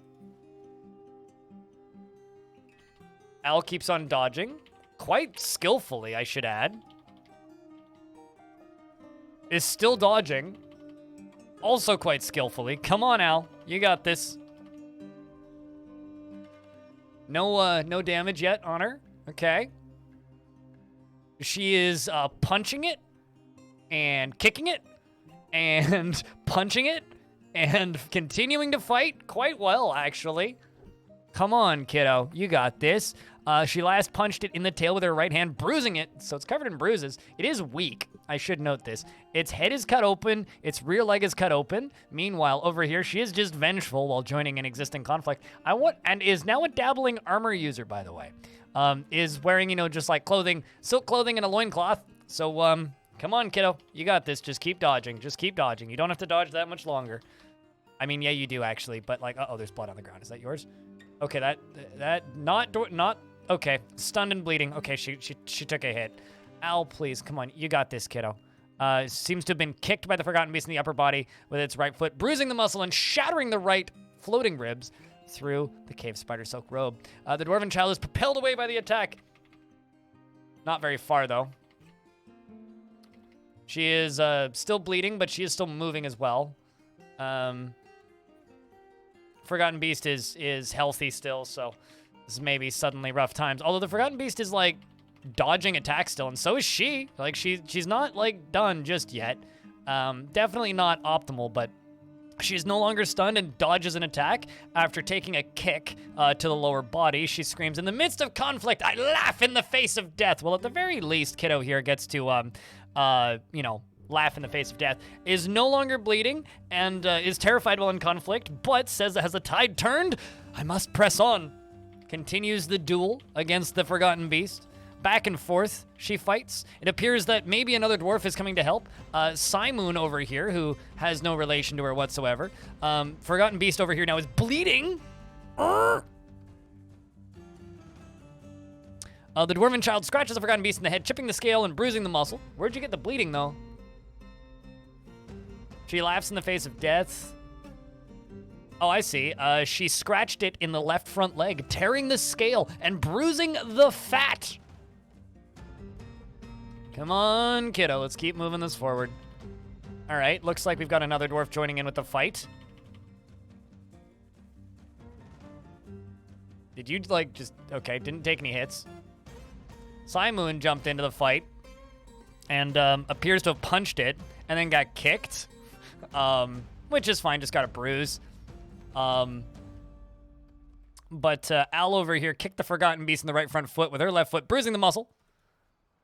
Okay, let's keep following the beastie. It's dodging, it's fighting with the two dwarves. Another dwarf is coming down to join in with the fighting. There is blood from scratches on the ground. Al is stunned, got hit again. The Forgotten Beast charges at the dwarven child. The beast collides with the child. The child is knocked over backwards, but stands up. They continue dueling. Uh-oh, there's a bunch of blood. Okay, so child is now bleeding in pain and stunned. Uh-oh, she might be done. She might be done, chat. The fighting continues, but she moves. Oh, that's a lot of blood. She's very injured, continuing to move. Heavy bleeding, pain. Vervolt's up here is smelting gold ore, making yourself very useful, I see. Where's the military? Where's the military? Ah! We're in the wrong cavern. It appears the creature has dove on top of Al, who is now enraged at all enemies and has somehow lost her clothing. She doesn't feel anything while in conflict and is shaken after suffering a major injury. She is faint, overexerted, in pain, and also in pain. Pale. That's not a good sign. Stumbling away, enraged at all enemies. Another dwarf is taking hits. There's so much blood on the ground, it is causing the mud to be moved out of the way from the pouring liquids. Meanwhile, Vervolt's over here drops his boulder and starts running away in fear, screaming, "As the time turned, I must press on." Simoon has also passed in the fighting. Rest in peace, Simoon, as well as Al. The Forgotten Beast seems to be standing over its kill, waiting, watching. Vervolt's then runs away again, because he's a coward, you stupid pansy. Beastie then proceeds to kind of look around the place and notices Udil, the clother, up here. Takes a few chunks out of Udil. Fighting picks up. Udil does not seem to be doing super well here. Forgotten Beast chases down Udil and clearly is just like making a little mound of bodies at this point. And also, for people wondering, yes, I absolutely could turn on a burrow, but where's the fun in that? The miner Risen, the furnace operator, comes flying in and appears to be dueling with the creature. Noticing the bodies on the ground, freaking out in anger, strikes the Forgotten Beast in the left front foot with his copper pick, fracturing the bone. The furnace operator then attacks the Forgotten Beast, but it jumps away. The furnace operator strikes the Forgotten Beast in the right front foot with his copper pick, tearing the fat. The pick is lodged firmly in the wound, and the furnace operator misses the Forgotten Beast and says, "I've improved my mining." That was satisfying. The Forgotten Beast attacks the furnace operator, but he jumps away. And the fighting continues. Furnace operator has seen better days. It appears that Cornithrum's also in the fighting now, is bleeding. Many more dwarves appear to be joining in with the fighting. Cornithrum's done. Or no, not Corn. Who just fell down? It was Simoon. Okay, no, nobody new has died. But Corn's about to die. There you go. Child's dying. The Forgotten Beast is just like rampaging through the wall of dwarves here. However, it is now heavily bleeding and seriously injured because the gem setter and Zan, the boyar, appear to be just punching it, I think, is what's happening here. Let's see the actual combat here. So the gem setter is punching it with a bronze pick. Okay, or smacking it with a bronze pick. Apparently the gem setter up there has a pick and is just hitting it with a bronze pick. Well, that seems to be doing some good work. Maybe it's finally just like been worn down from all of these dwarves just punching it. Meanwhile, the Zan down here is just punching it. So we got a pick and a dwarf that's punching it.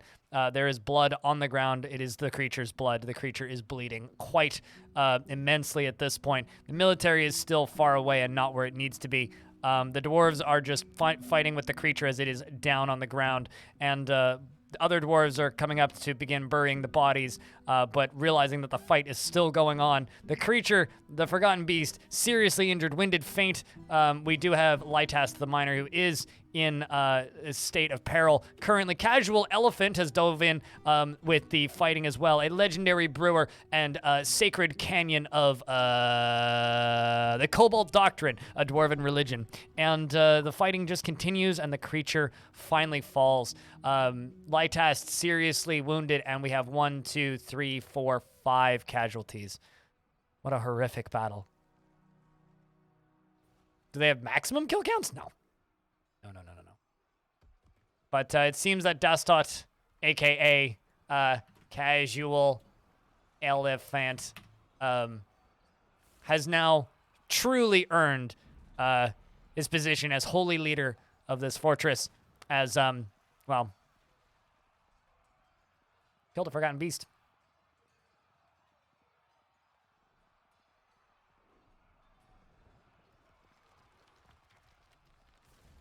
Military didn't even get here in time.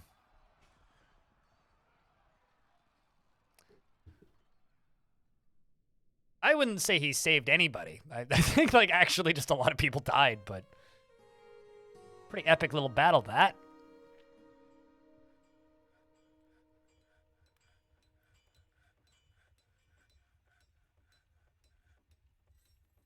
One, two, three, four, five, six, 7 casualties. Such is the way of open cavern forts, eh? Such is the way.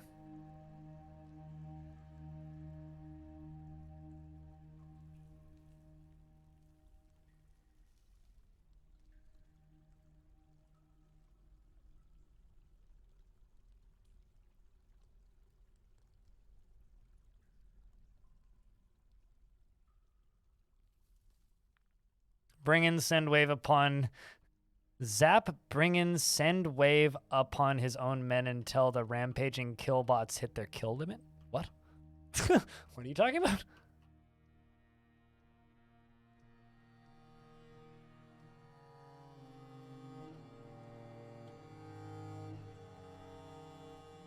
Could have been much worse. Oh yeah, absolutely.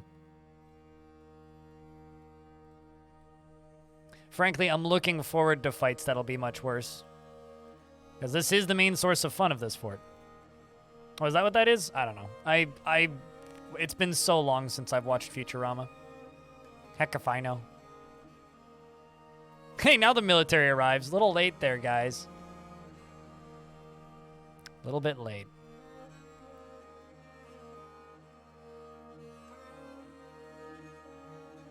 Nope. The military never even got there, Pinky.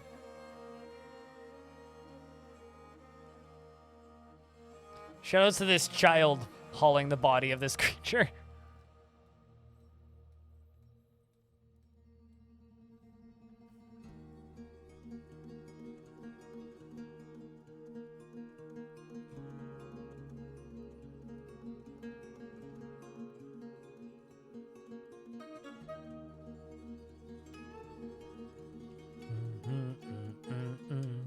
It's like, we're here, you called? We were cleaning up the upper caverns. Uh-huh.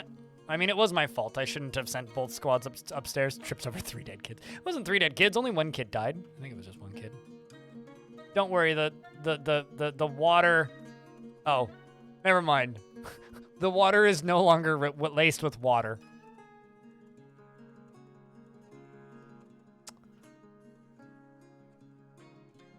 Important detail to note. Water is no longer laced with water.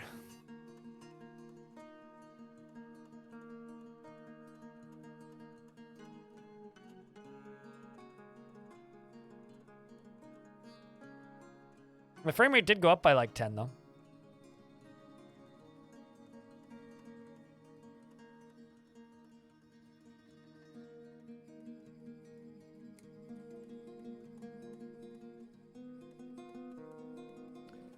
All right.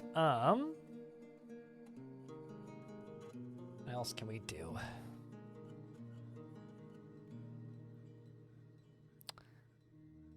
So we're into early summer. I kind of need a way to trade with the mountain home. So what I'm thinking I do... Trimkoff. What kind of dwarf would you like? What I'm thinking we do is I expand out here.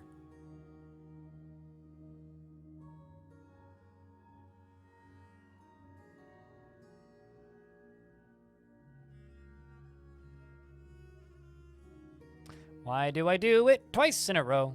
Like, I need to select specific materials, and then I do it again, or I don't. There we go. Dolo. Light.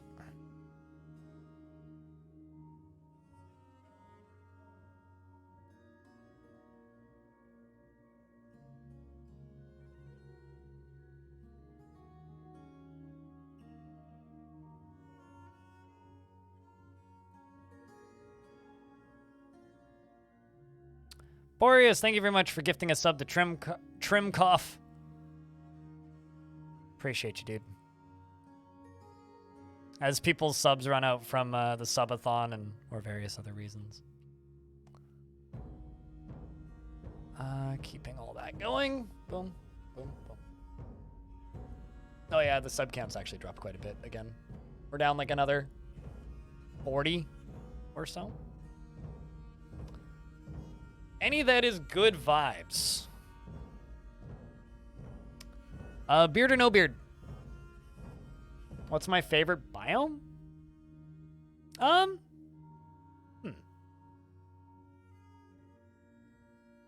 don't know. I like places where it snows. I like maps in Dwarf Fort where it freezes half the year. I like temperate stuff. Beard you? Okay. Good vibes and a beard. You are a leather worker, I think. Yes, you are a leather worker.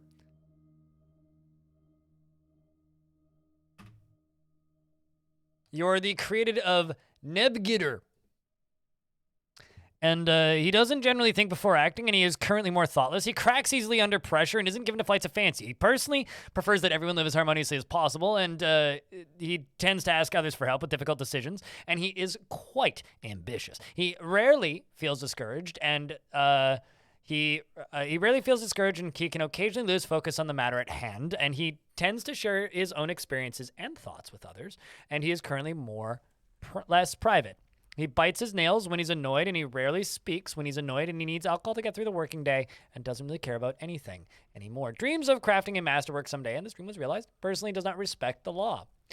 He likes selenite, copper, and morganite, and the color dark blue, battle axes, and shields, and bracelets, and animal traps for their loyalty. And the sound of the russet meadow, and when possible, prefers to consume sole, pig cheese, and fonio beer, and absolutely hates fire snakes.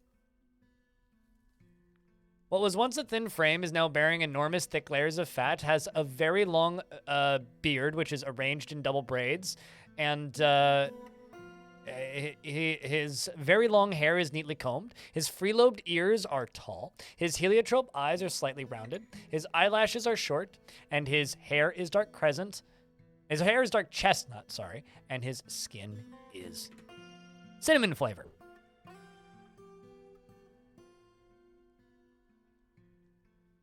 Cheers, Shermkov. But yeah, I like maps that can get wintry, I think I would say. This side's one wider than the other.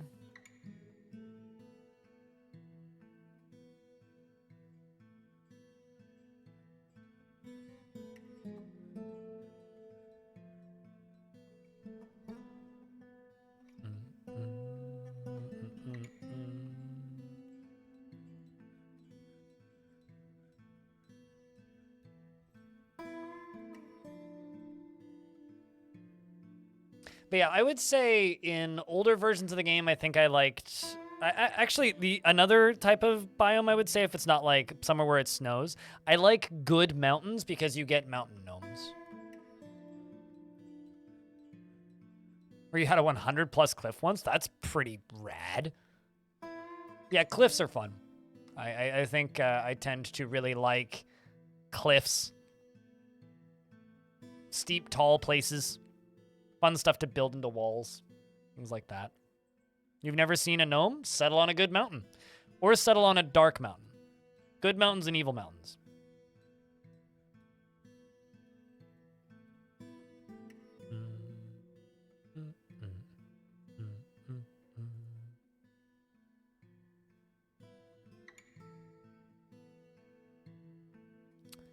Did they steal underpants? What's an You mean underpants? I was gonna say, what's an underpand? Also, chat, do you guys think that fight with that Forgotten Beast was epic enough to be worth making its own video, similar to that demon punching video? That was an example of the, you know, things not going so hot, though.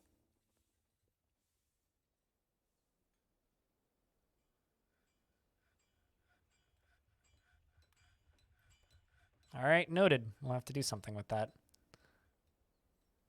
Let me also load this fort up in DF hack and be like, why is the frame so bad?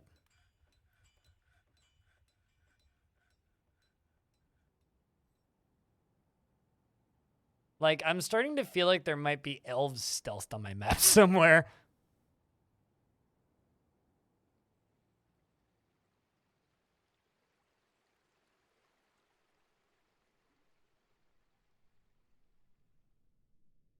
Okay, well, I'm going to take the military out here again.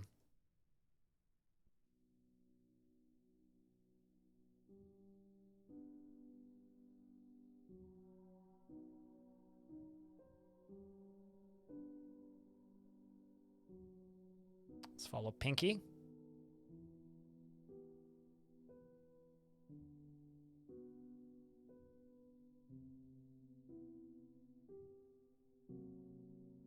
Gnomes get jammed up in your cage traps one too many times. They are like teenagers breaking into gorges of beer. No, you just let them in and drink your beer and just produce more alcohol. They're just an excuse to have like ever running supply of alcohol production. They're an excuse to have legendary brewers, really.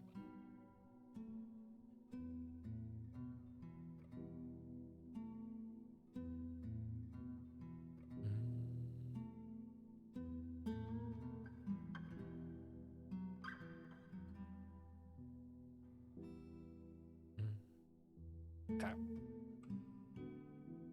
Let's see if this corner's got anything danger in it. It's, oh yeah, true. Dogs will fight with gnomes, especially if you have war dogs.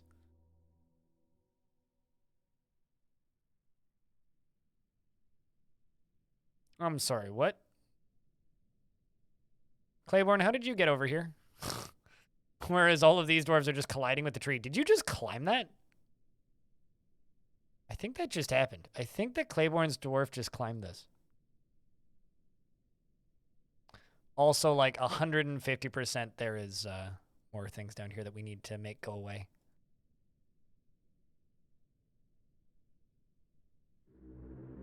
Right there, see? Claiborne appears to have taken one out. You get a few drinks down my neck and a wild hair up my ass, and I'm liable to do anything. I'm sorry, what? I beg your fucking pardon, sir? What in the world?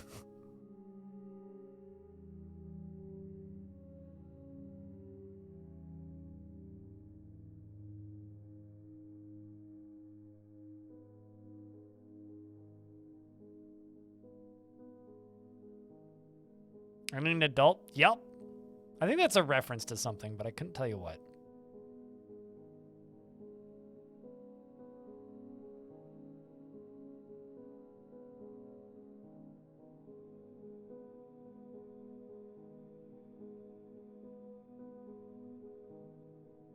Okay, well, let's run them down here.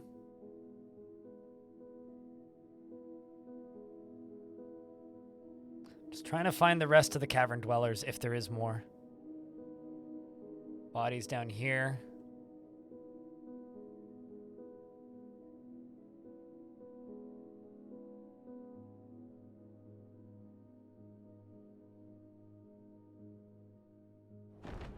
Oh. Forgotten Beast, no cast Rortmogul?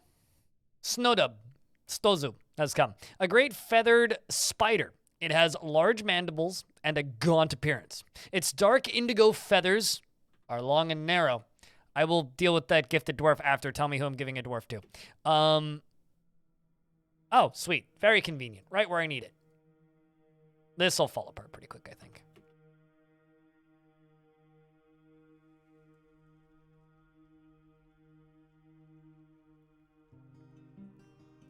Claiborne's already got a dwarf, though.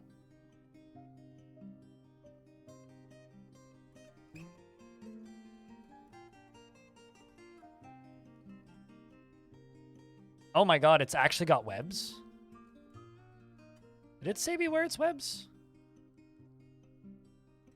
Oh man, I don't think I've ever seen a spider that also has webs. Or a Forgotten Beast spider that also has webs. That is terrifying. Which means I may just lose my whole military here. Dewsum is dead. There's a... Was a child. Hmm.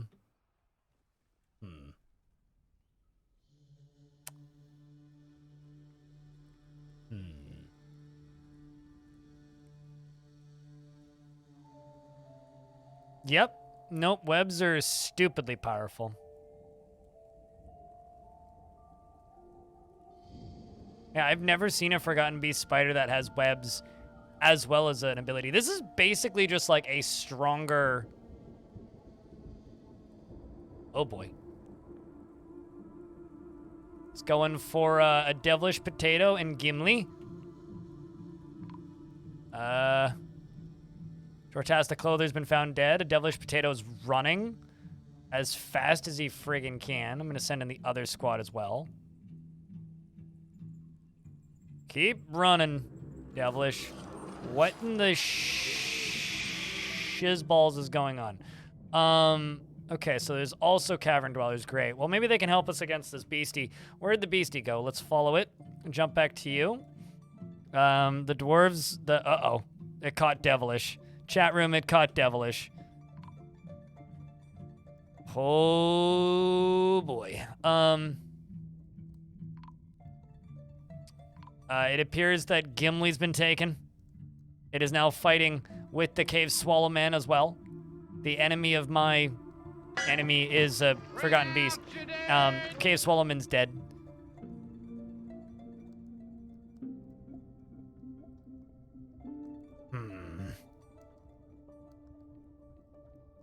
A dwarf is trying to be a hero. It's Mithril. This dwarf has 5 notable kills and 12 other kills. The creature runs away in fear after webbing him, though. Sparing his life. Moving up north.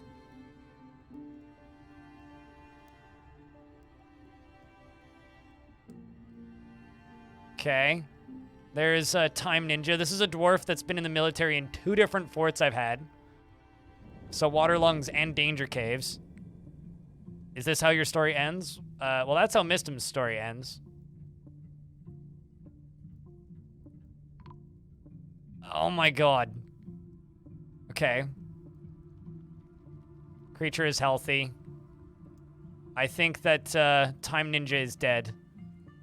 And I don't have good hopes for Mithril. Let's see if Time Ninja has any final words.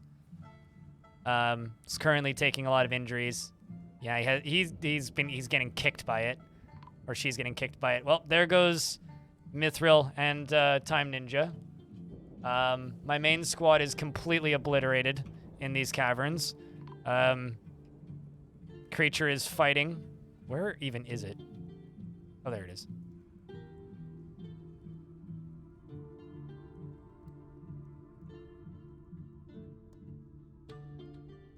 Okay. Somebody want to do like a death from above, hammer time?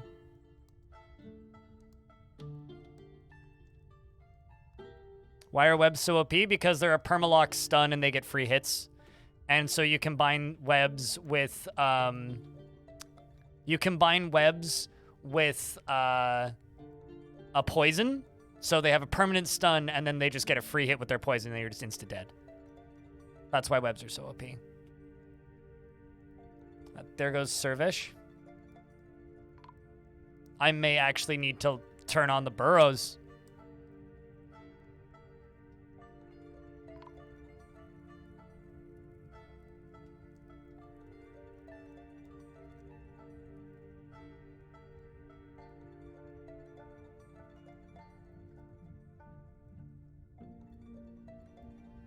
Okay.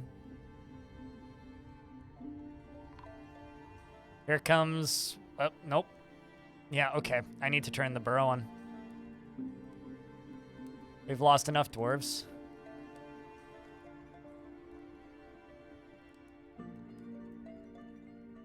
Maybe it must be applied, but, like, I have a squad leader. What? Why do I need more squad leaders? I already have one.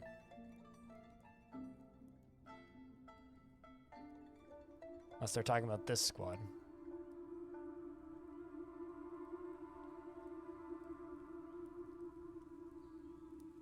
Okay, that's literally all it's talking about.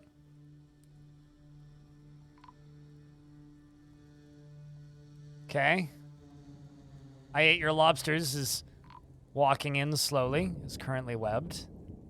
Now's your chance to be a hero here, dwarf. Ah, nope. No can do.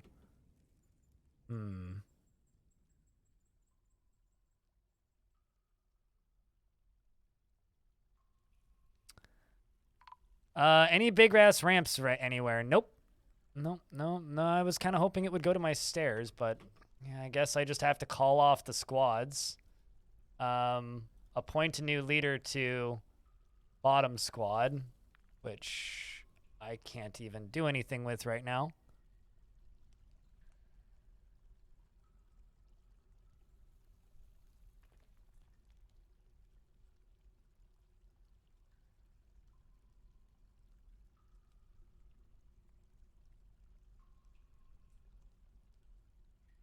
I mean, that's about 40 dwarves lost.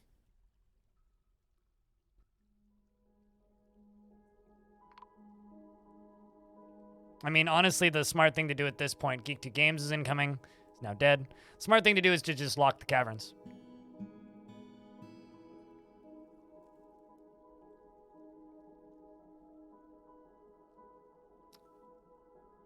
Save scum?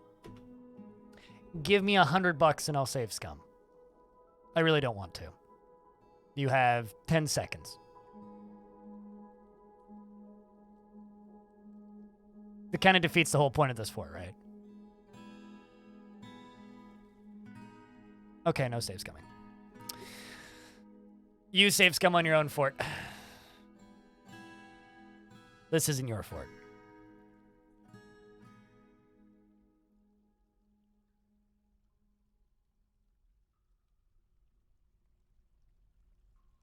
Tonight we die. This is true. The caves are dark and full of terrors.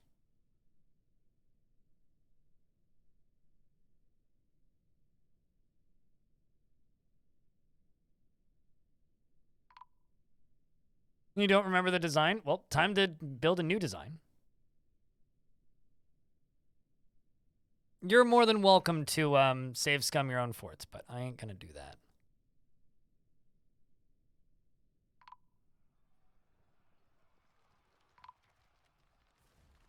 What is funny is the burrow is on. They're technically not supposed to be out here. This is not part of the burrow. So I don't actually know why they're out here, why there's so many dwarves out here. It's kind of curious. Oh, you're dead, Blood Odin. Don't worry.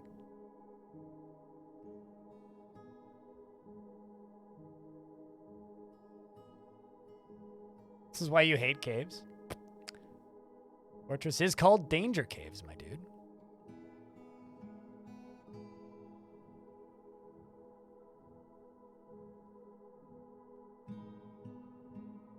I mean, it's not like this isn't recoverable. I mean, we still have Moogie.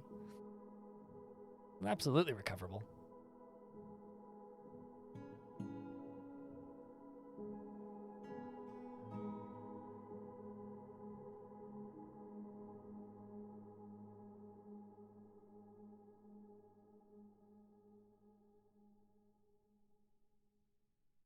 Oh, that's absolutely a strat. Yep. I don't like that strat, and I don't want to use that strat, but that is a strat. The creature is injured, by the way.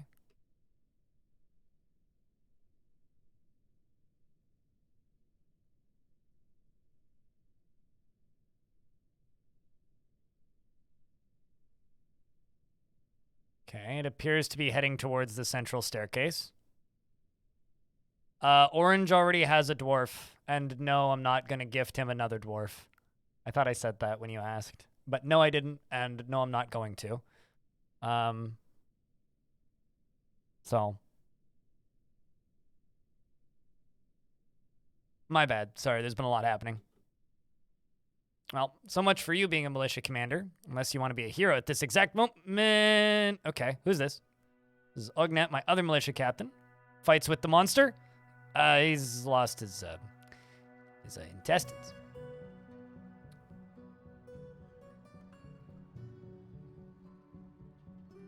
Claiborne has a dwarf. Orange has a dwarf. Unless Claiborne's dead. I don't actually know who. Here's the thing. I'm actually, this is not your fault. I'm going to refund that, actually. I'm just going to refund the request to gift a dwarf and just, like, disable it for a bit until this full situation's done. Because I'm not going to name people just to have them immediately die, for one thing. But no, like, basically everybody's dead. So, no, I'm just waiting until this whole thing is over. And then I'll consider naming people. Because the fort might also just be about to die. That's also a very real possibility. Okay, you better come down the stairs, you stupid monster.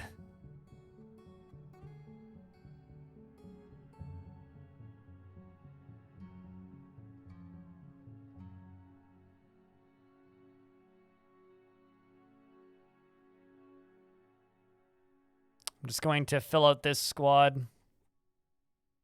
Actually, Blood Odin is still alive. That's fascinating.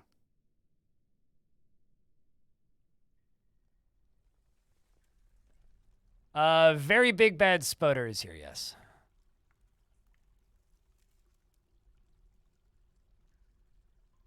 And I'm not allowed to lock the caves or the cave doors to the caverns, so.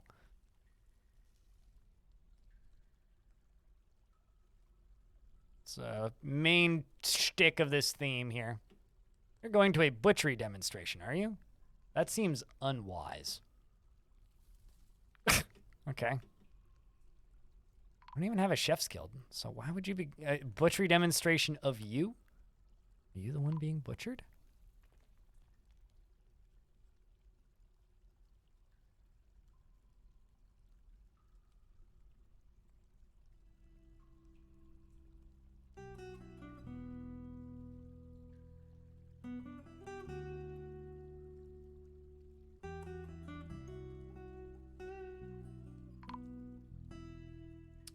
Let's tell them to fight it on the stairs, and hopefully they can hit it from underneath. It's the one hope we really have of taking it out, is if we can get it underneath it.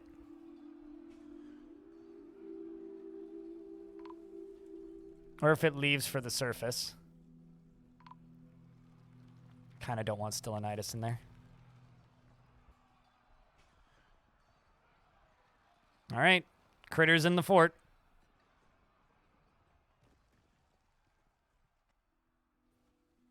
How many kills does it have now? 54. One other.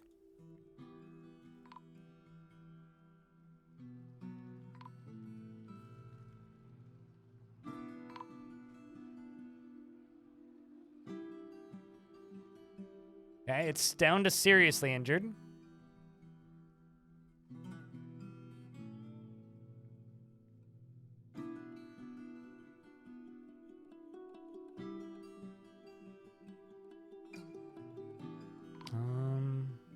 Things hanging around the door. 2 more dwarves get blasted through it. Oh my god, look at that. Webs are so tough. Oh, dwarves around the edge of it, come on. It's just a spider, they're actually really squishy. You just need to get to it. That's all you need to do. Come on, dwarves, I have faith. Someone can get a pick through to that. Throw it. You got this, dwarves. I have faith.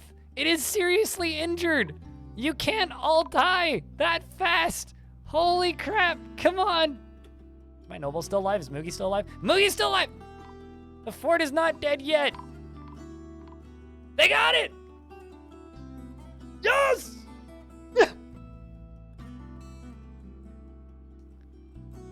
You absolute mad dwarf. The mayor punched it to death.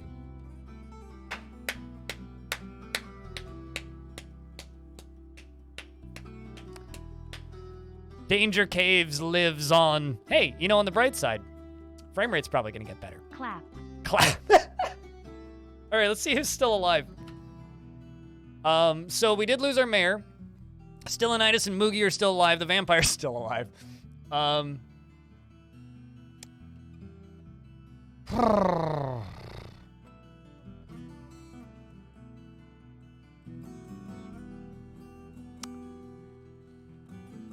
We will bring this fortress back.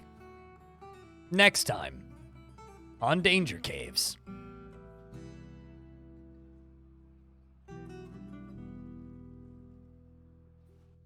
Tombs are going to take so long. Yep.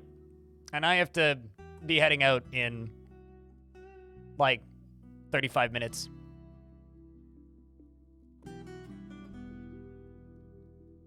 Also, chat, you can say goodbye, YouTube, if you like.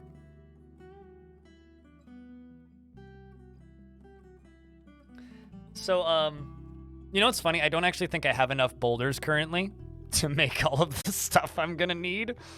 So there's that.